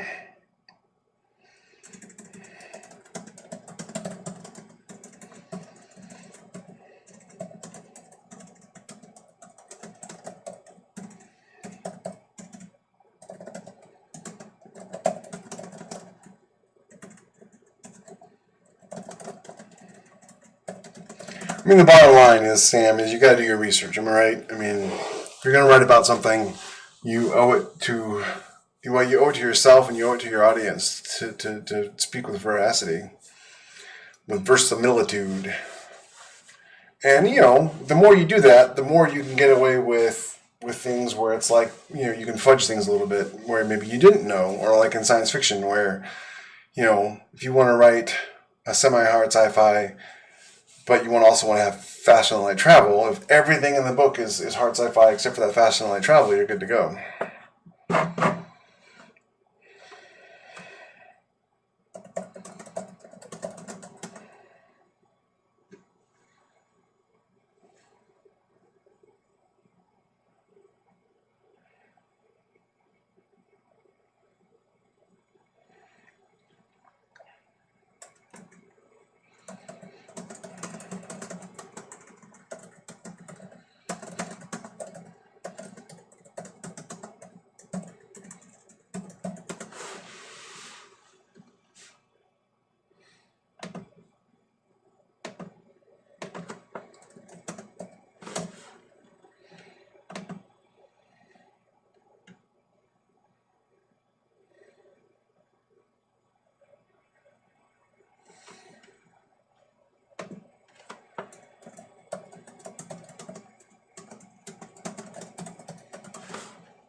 I think it's funny that I wrote this short story that took place in Mexico City, and every single little town in Mexico, Scrivener knew.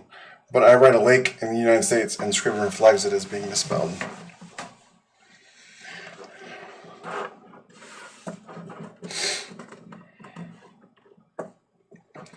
Okay, how's everybody doing? Josh, Rachel, you getting your words in?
How about you, Rachel? You getting any writing done if you're still around?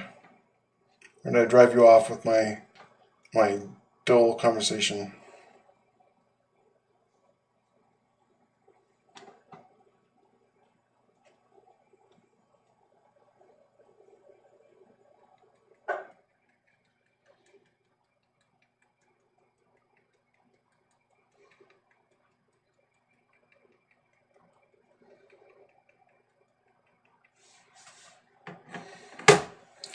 Yeah. Also, they haven't updated Scrivener like in 5 years for the PC. So, which is why they're going to go out of business here shortly.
Thanks, Bard. Yeah, I'm almost done.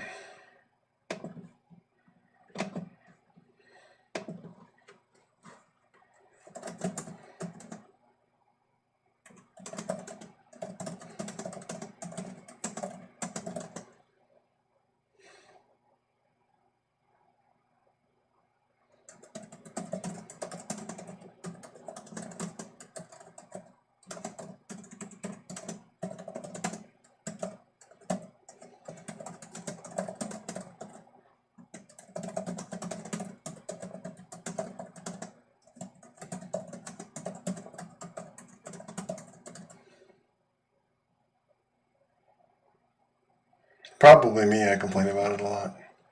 It pisses me off because there's no reason why they can't. They make some excuse about how it's harder to program. It's just like Vellum. They make some excuse about how much it's harder to program for Windows than it is for Mac, and it's a bunch of BS.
No, it's not like I dislike the movie, Bart. I mean, it came down a little too hard on that.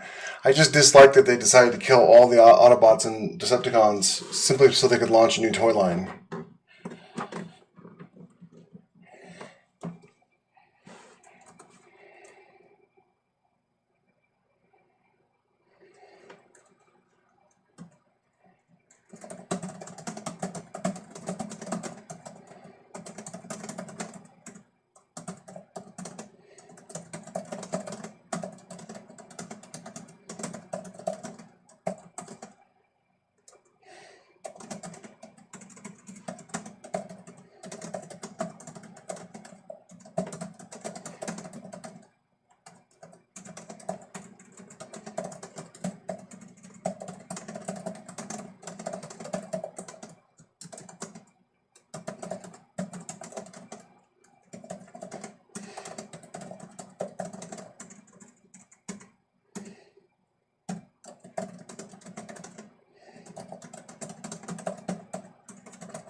Well, it backfired on them. It killed the Transformers line of toys.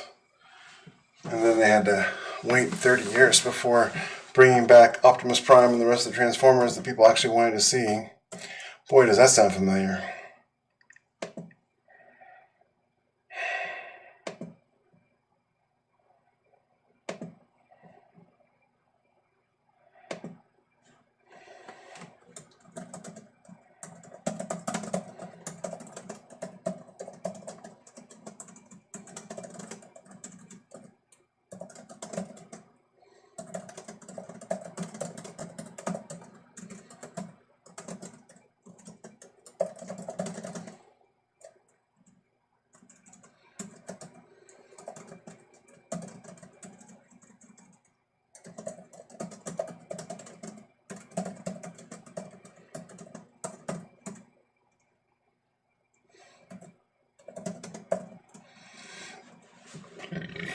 Excuse me.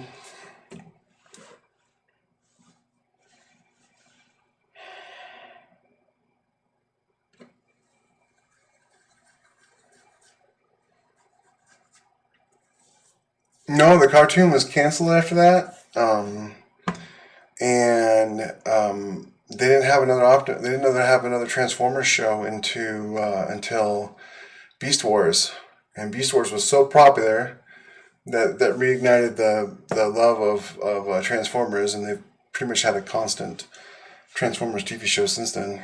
And yeah, I'm referring to Star Wars.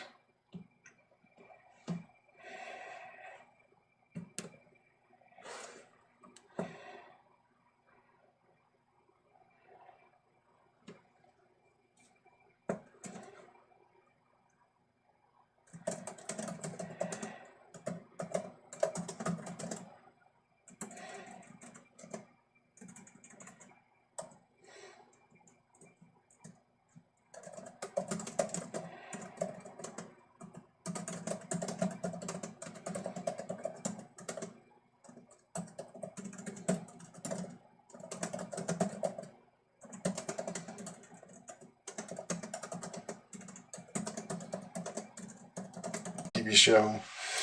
It just wasn't that it never hit that popularity again until decades later.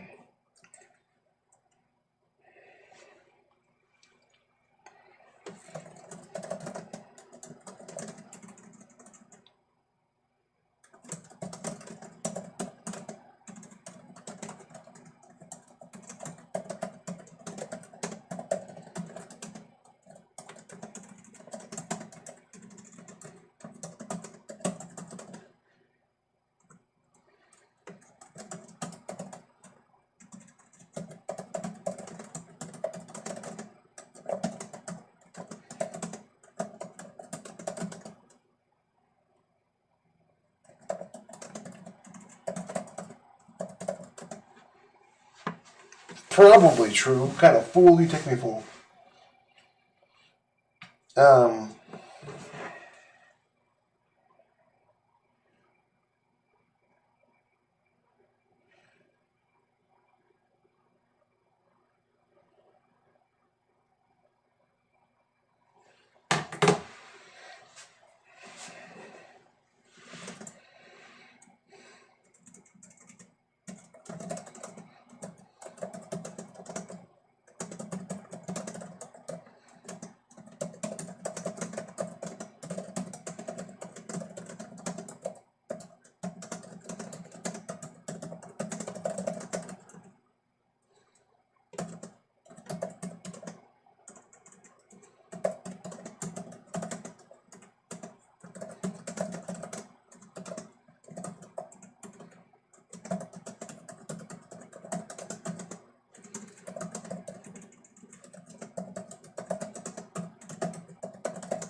dude, you only slept for like 4 hours. What are you talking about?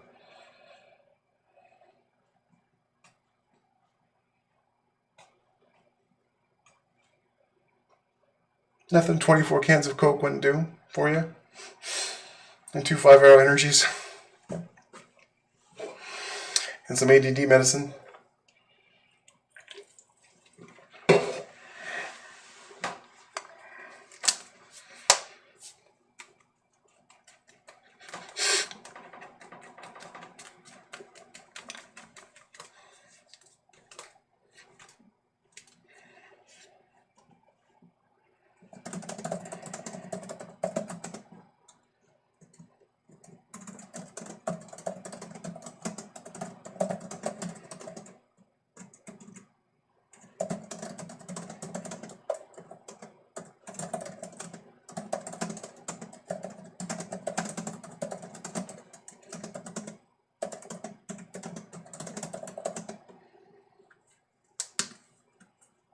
Ah.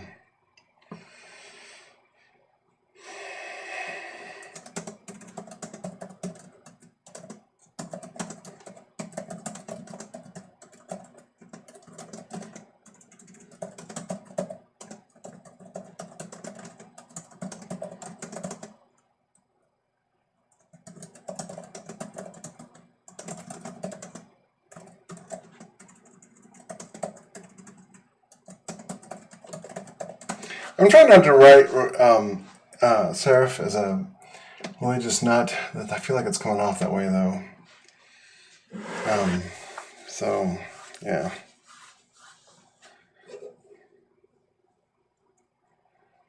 No, I mean I have ADD. I take medicine so I can focus.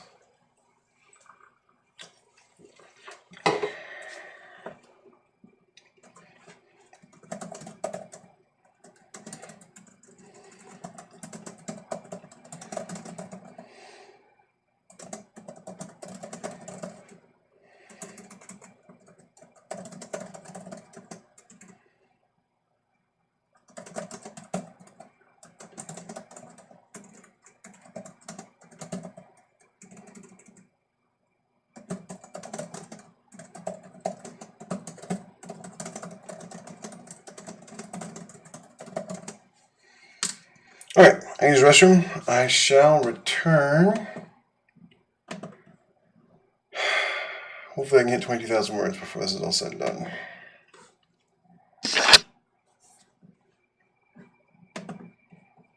Not nearly as exciting as far along as I hoped I'd be.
Okay, I'm back. Who lost the bet that I fell asleep?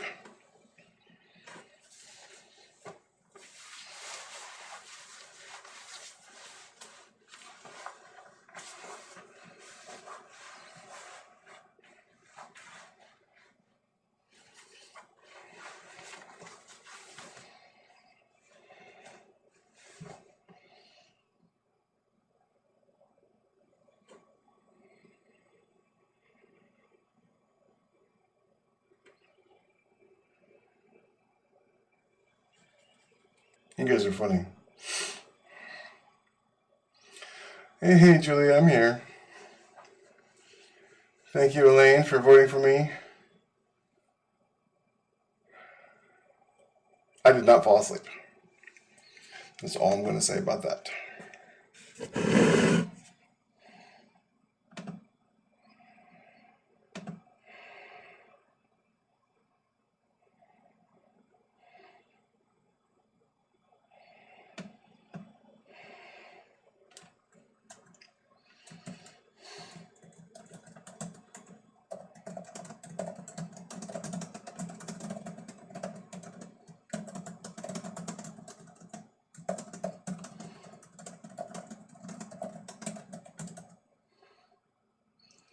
Hey, buddy.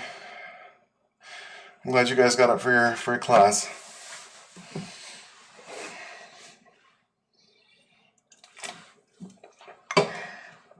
We are in the home stretch. Just 50 minutes to go. 53 minutes to go.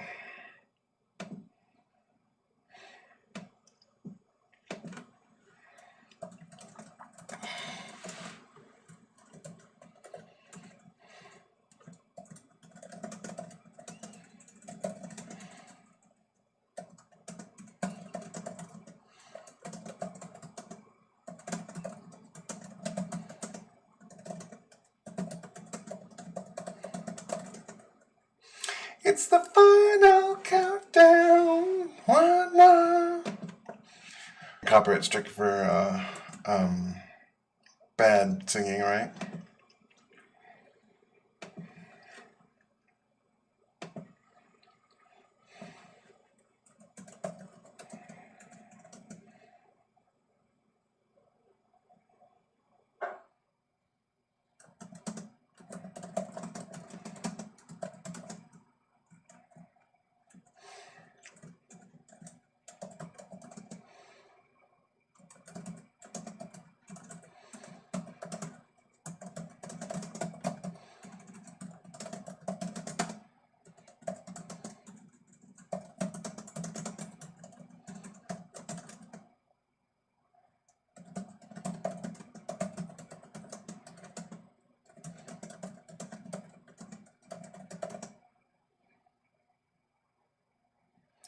Hey, wipe out!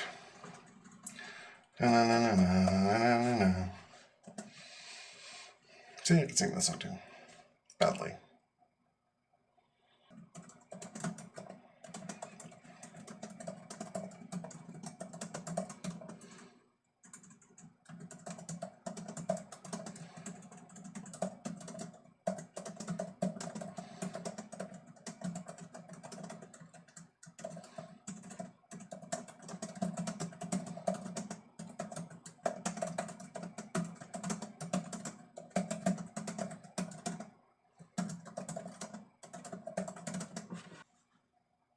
Hey, Paul. Thanks, man. I appreciate that. Thanks for joining me, and thanks for hopping on.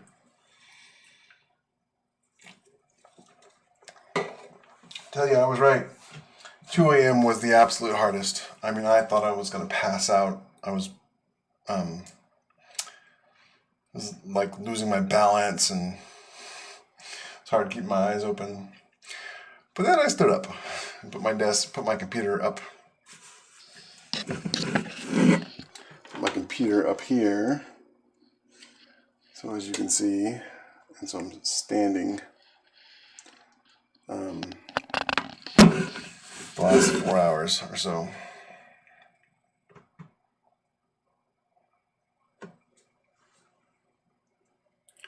Later, Sam, if you don't come back. Thanks for joining me, buddy. I appreciate your help to keep me awake.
Night, Sam.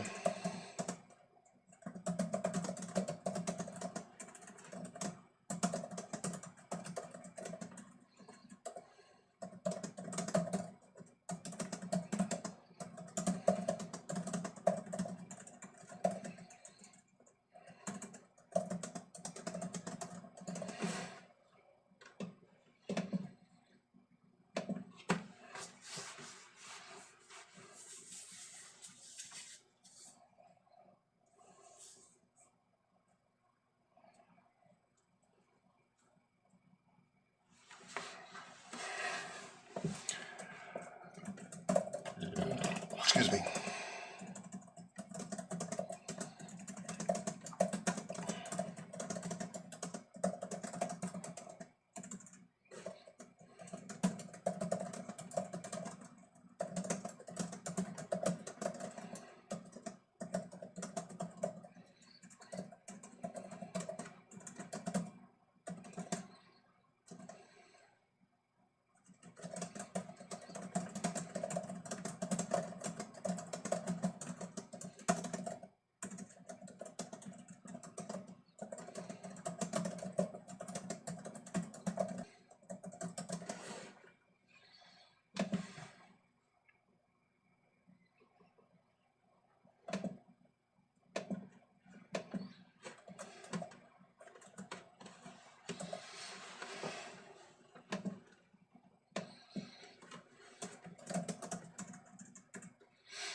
Oh man, this is going to be the longest 45 minutes of my life.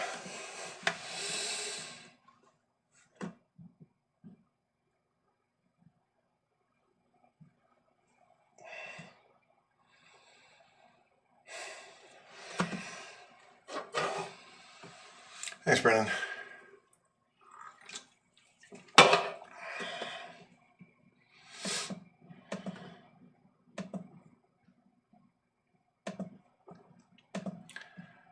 31838.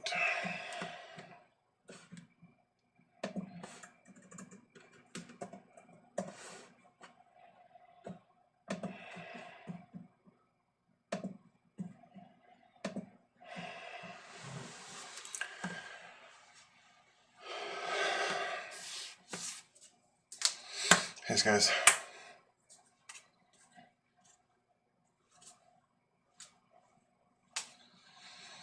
Yes, Ryan, give me the jokes.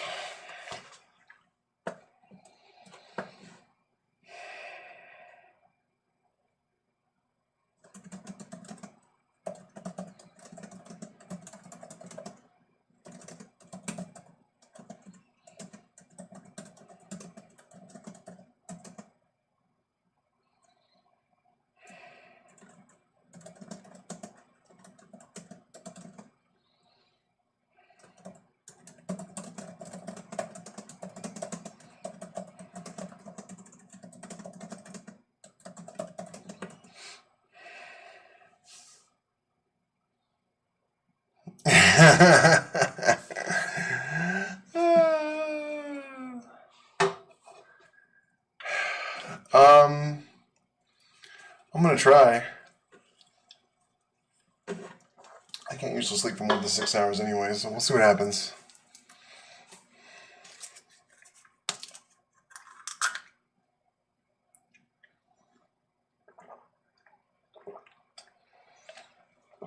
I can always Zoom from my bed, just sit the phone on pillow next to me, and you guys can watch me sleep. And then I'll be participating.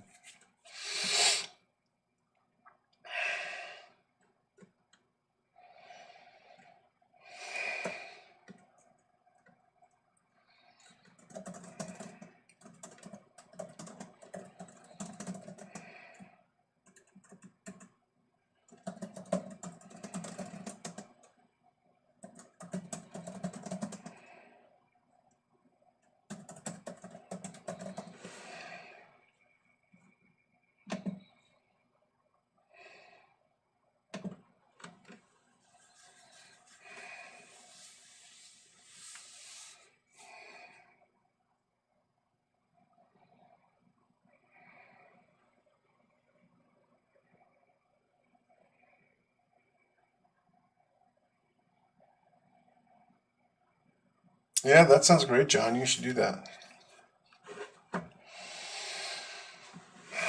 Maybe I could turn this into like my own 20 books to 50K conference, except for writing instead of, dubious business practices.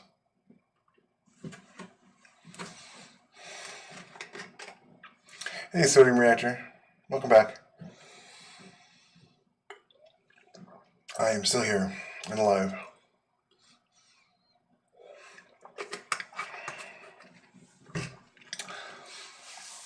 Okay. 40 minutes to go. Come on, Jeff. You can do this.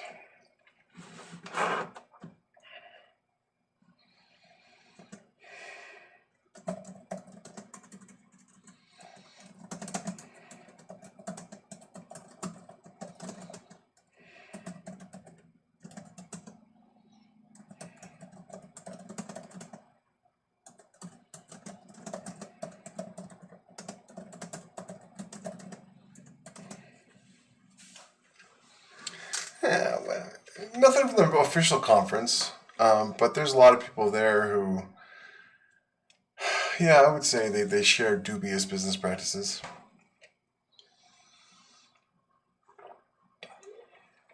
Not like the official people up on stage and whatnot, but like when you're networking and people are talking about how they got, 800 reviews and...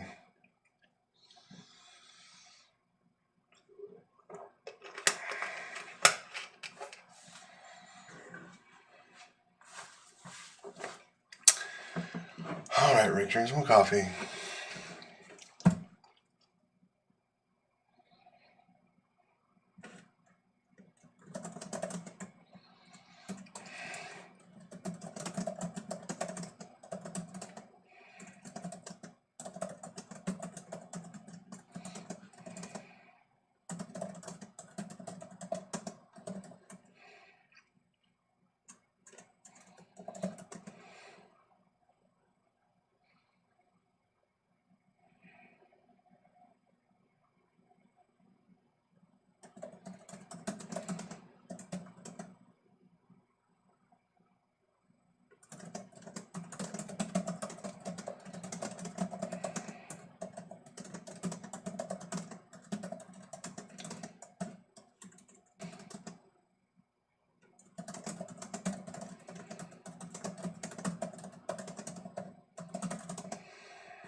Sounds good, Brandon.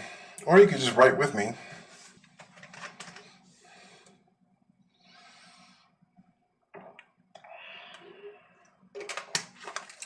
I think it'd be cool to have like you could go up to McCall, which is like a resort town, get like a cabin on the lake.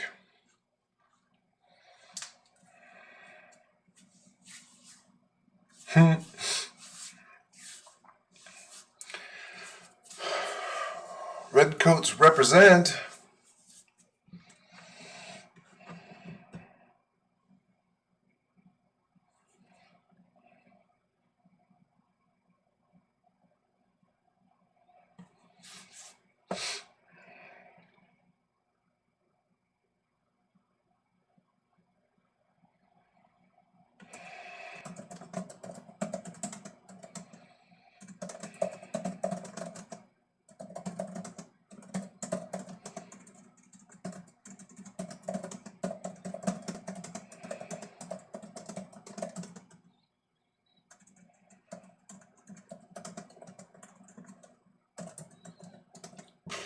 Excuse me. I don't think I spelled that right. I'm also having trouble saying.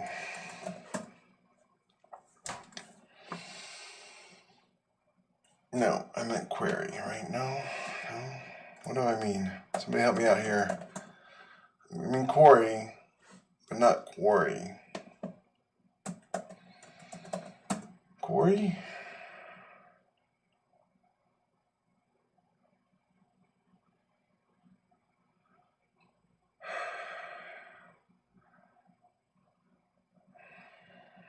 Chris, good morning, buddy. How are you?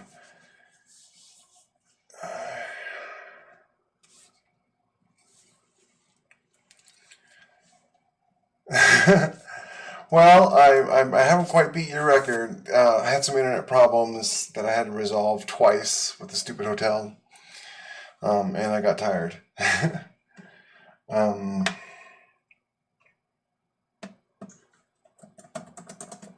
But I mean, I'm almost at 22,000. What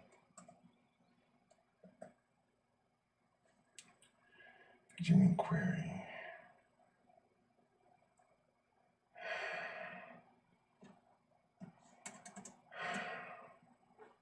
Someone help me out. What's the how do you spell the word where you're hunting something? It's your quarry.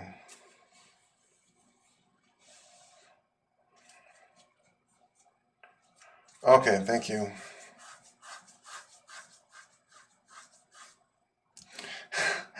Thanks, Chris. Yeah, no, I mean it's not failure. There is no such thing as failure. One word is a success.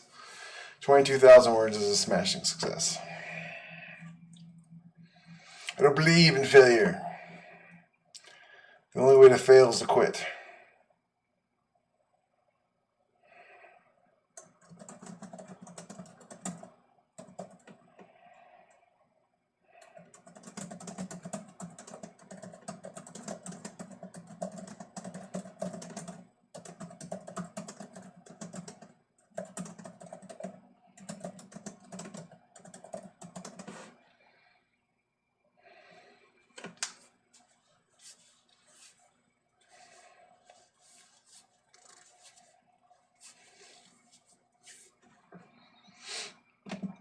But yeah, I like what you said, Chris. Failure looks pretty darn good for 22,000 words. Okay.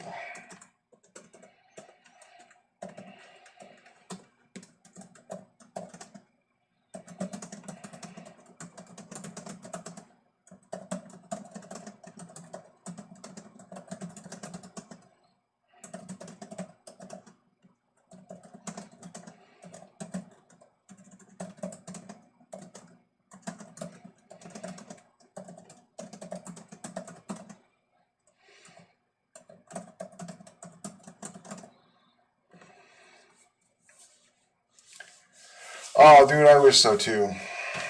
Of course, if you were close enough to buy me a coffee, I'd want to hang out with you all the time. Yeah, I'm down in 30 minutes, buddy.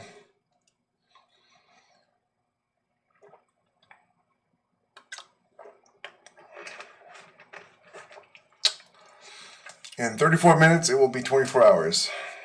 And then that bed is going to be me face planting on it. Hopefully I remember to shut the feed off in time before I collapse. But thank you so much, everybody who's come this morning and last night. Rick and Chris and Brandon and Sam and Elaine and everybody's. Powerade, sugar-free Powerade to stay hydrated. I had my last Coke.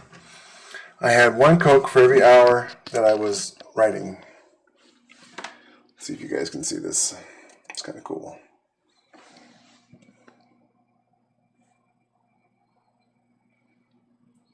There's the remains of my Jimmy John's.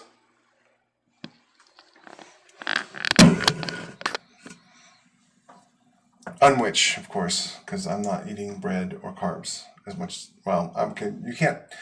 Apparently, you can't help but eat carbs, but I'm eating as few as humanly possible.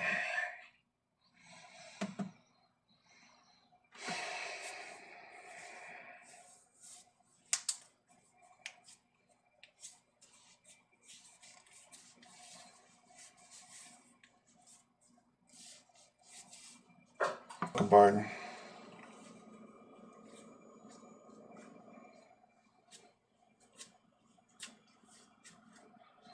Yeah. They gave their life for a valiant cause.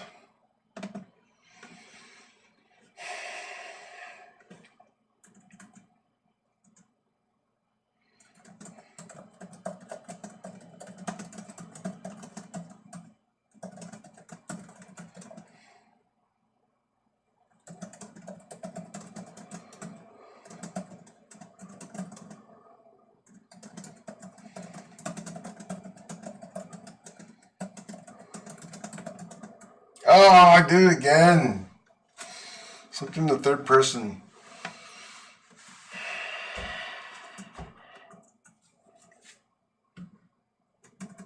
Code red, yeah, I remember that.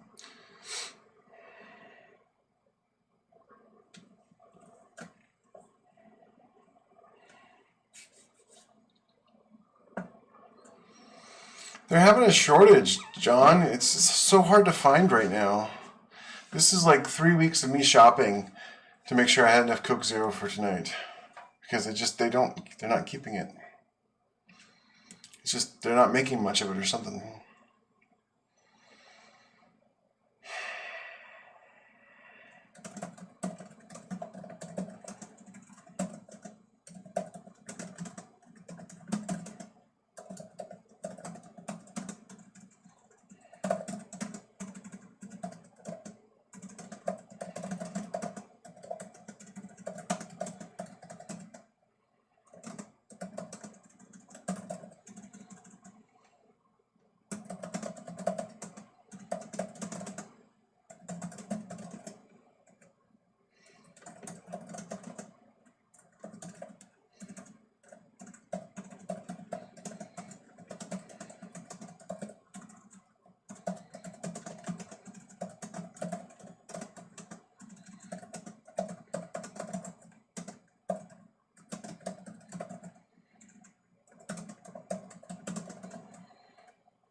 Yeah, it's so anybody who's not Madison gets third person past tense. Madison gets first person past tense.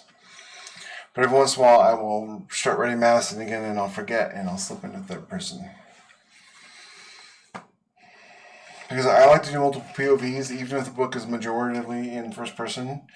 Because there's just some things that cinematically, storytelling wise, cinematically, I don't know, require a different POV.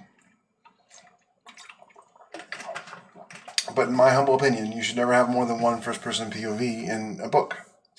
It's like that much harder to differentiate that voice when you have multiple characters in first person POV. Plus, it's like you have to do awkward things to go out of your way to make sure that the reader knows immediately who the POV is in. So if the only POV that's first person is Madison, then nobody's ever confused when it's first person. They always know it's Madison.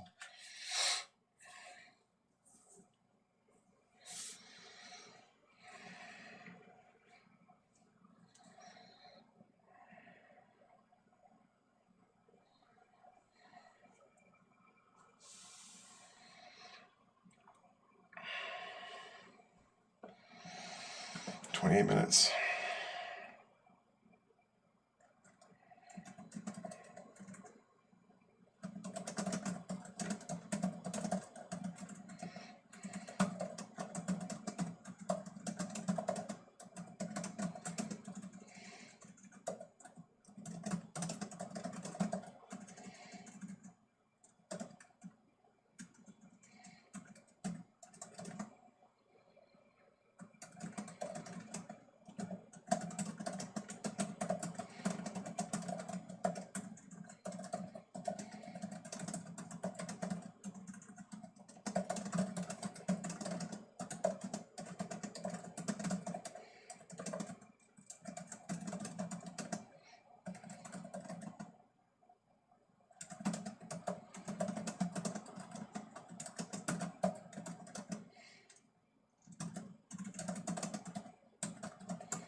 Thanks, honey.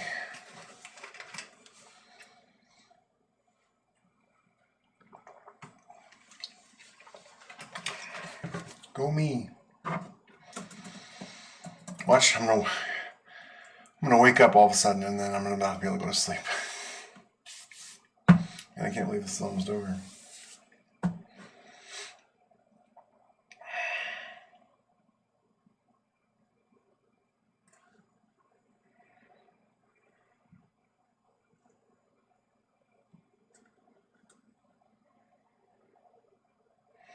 That's actually what's about to happen, Bard, so thank you.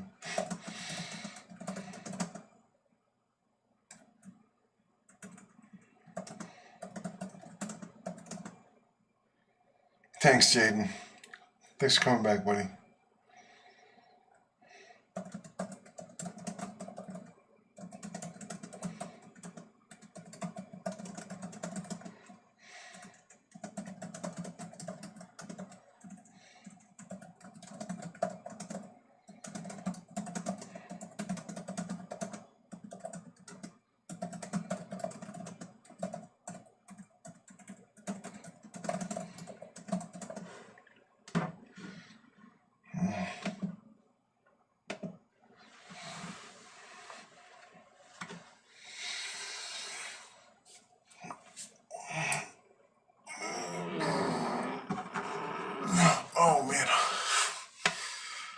almost fell over.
Hey John, Julia, your mom was up really late, so please get up with Fishy and the baby and let your mom sleep at least until 11.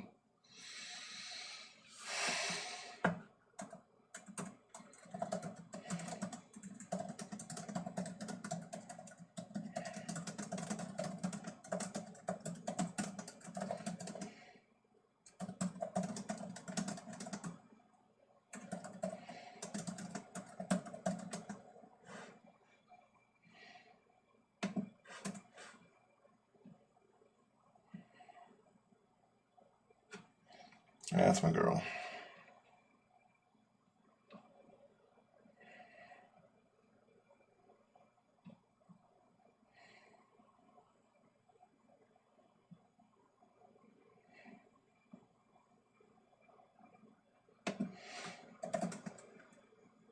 Yeah, that's my boy. See, that's what kids are. That's my kids right there. They're awesome.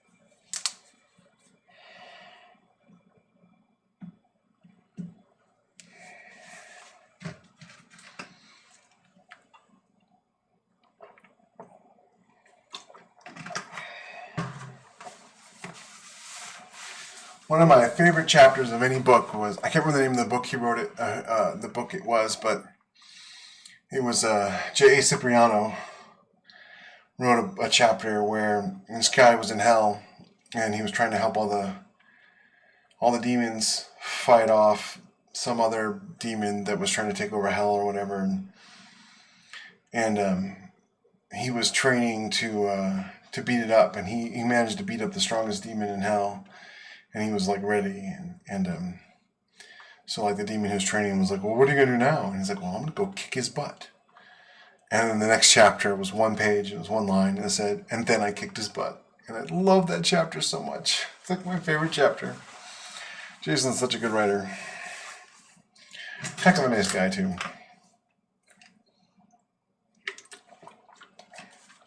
Always very encouraging to me and happy to offer any help he could and advice. Very nice guy. Okay, chapter 14. Chapter 14. Chapter 14.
Oh, Fargo.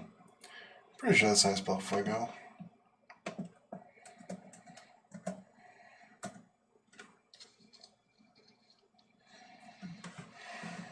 Yeah. Fuego.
Thanks, Light Yellow. It's a Surface Pro 6 with the typeface cover, so it's my favorite keyboard ever.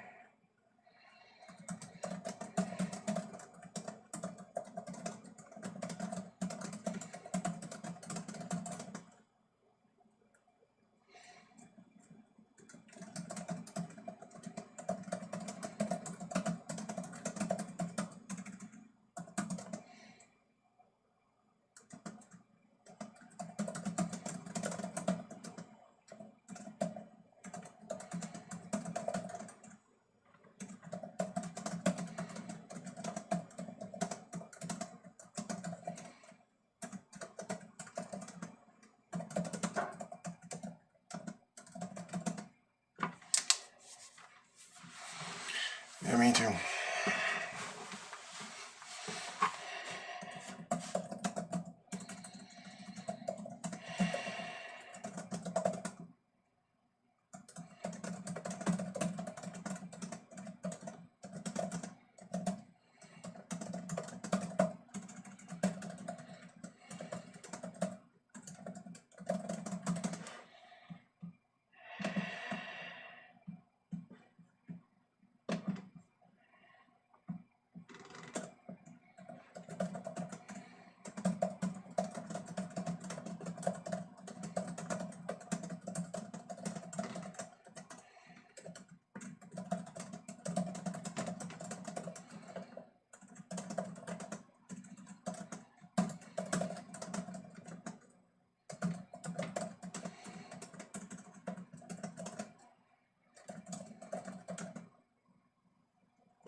I hate mechanical keyboards.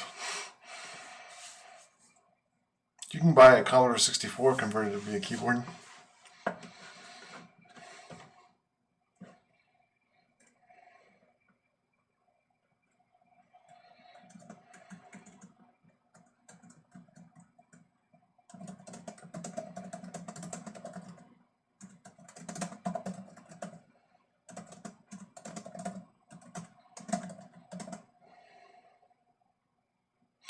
Hey Corey, thanks buddy. Appreciate it.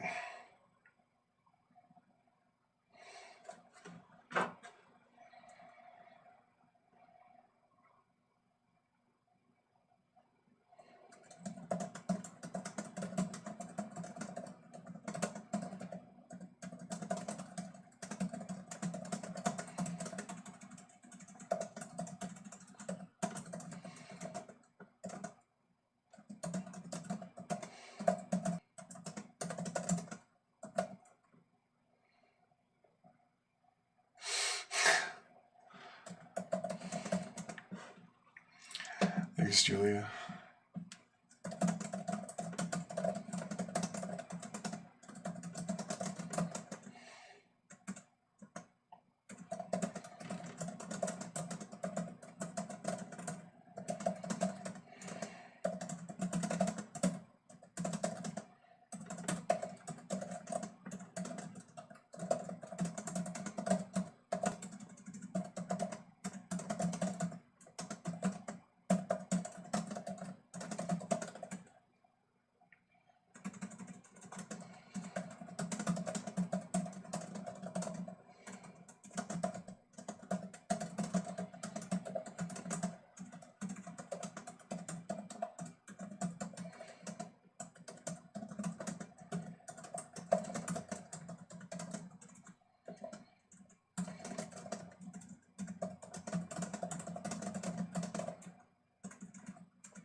Oh, thank you everybody for hanging out with me. 9 more minutes. I can do it.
Thanks, Julia.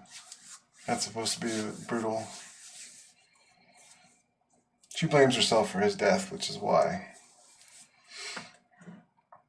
she keeps having this dream.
Hey, Mike.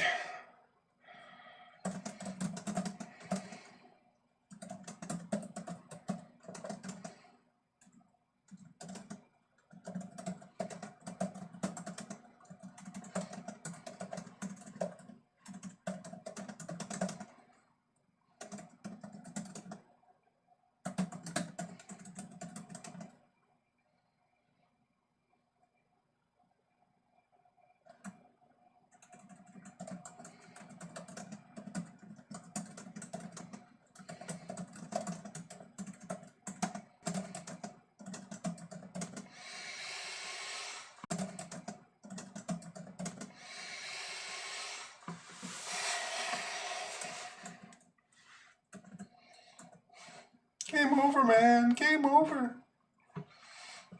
They're gonna come in here like they did before. They're gonna get us. They're gonna come in here. Hudson, calm down. This little girl survived longer than that with no weapons and no training, right? Affirmative. Oh, great! Why don't you put her in charge?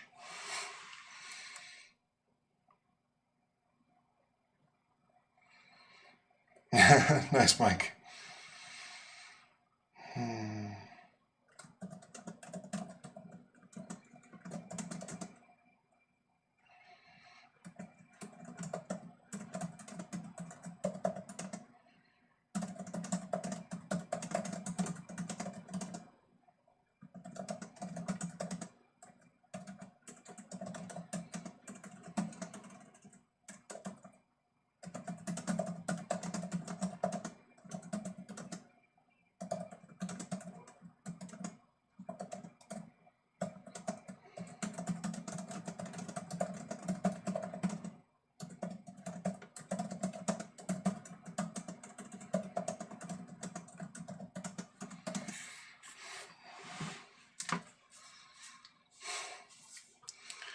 Actually, it didn't have anything to do with James Cameron. He had nothing to do with the third movie.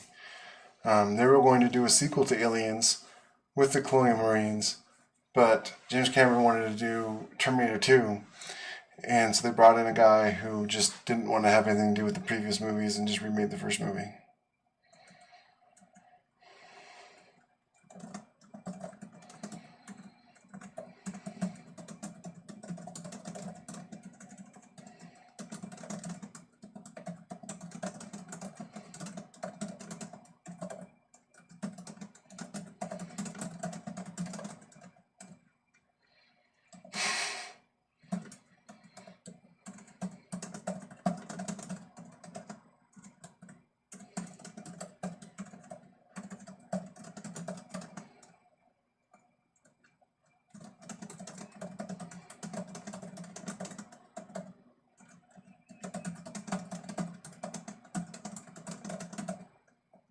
Oh my gosh, this is too good.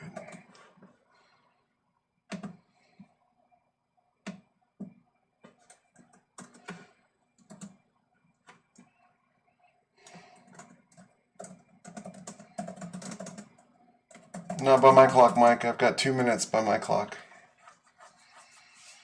2 minutes.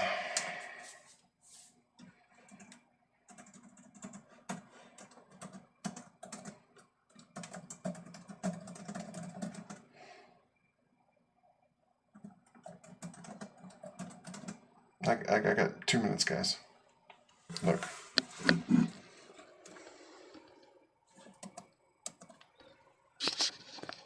See the clock there? And it says... Wait, you can't see it, but it says 2 minutes. 1 minute now. No, not yet. 1 minute. I'll tell you when it's 8. Oh, my timer. That's what you're going off. My timer was wrong. Yeah, my timer was wrong. Sorry. I'm almost there. No congrats yet.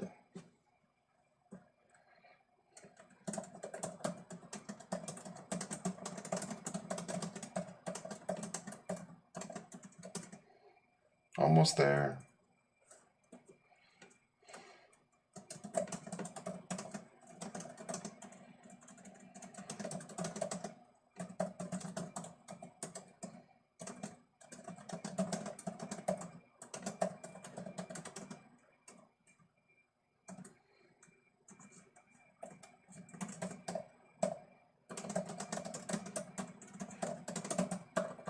Wait. Oops. We are the champions of the world. Dun dun dun dun. We'll keep on fighting to the end. Ba-da-da-da. We are the champions. 8 a.m. Mountain Standard Time, 7 a.m. Pacific Standard Time. I have been officially writing for 24.5 hours because I started the web broadcast at 7:30 Mountain Standard Time. And sorry, I screwed up the timer. That's all right. Sorry, guys. But yeah, so there it is. 24 hours. And the official word count is 22,798 words. Wow, that's a lot of words. Of course, it's not as many as I planned, but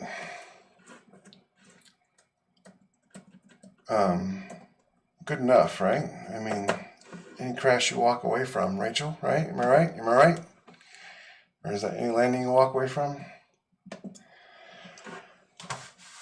Okay, everybody. I wish it was sleep time. I didn't take a shower and went to bed. So thank you, everybody, for joining me. It's been fantastic. It's been a lot of fun. I'm probably going to do this again in a few months, just to see if I can't beat that 22,000 words.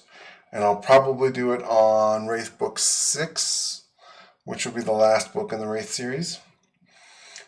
This one is Apex Predator, and it's Wraith Book 5, Superior by Night Book 5, and I'm probably going to release it at the end of the month. I usually do pre-orders, but I think I'm just going to experiment with this one and just release it. Yeah, and thank you, everybody, for showing up to my live stream. Thank you for liking, sharing, and subscribing. Tell all your friends how amazing it was. And for all those people who stuck with me for through the night and this morning and whatever, thank you guys and girls so much. I appreciate it a lot. I really needed it. And it's nice to see a bunch of people in the author community come together, and that's really fantastic. Get some words done and take care of yourselves. I am gonna clean this room up a little bit and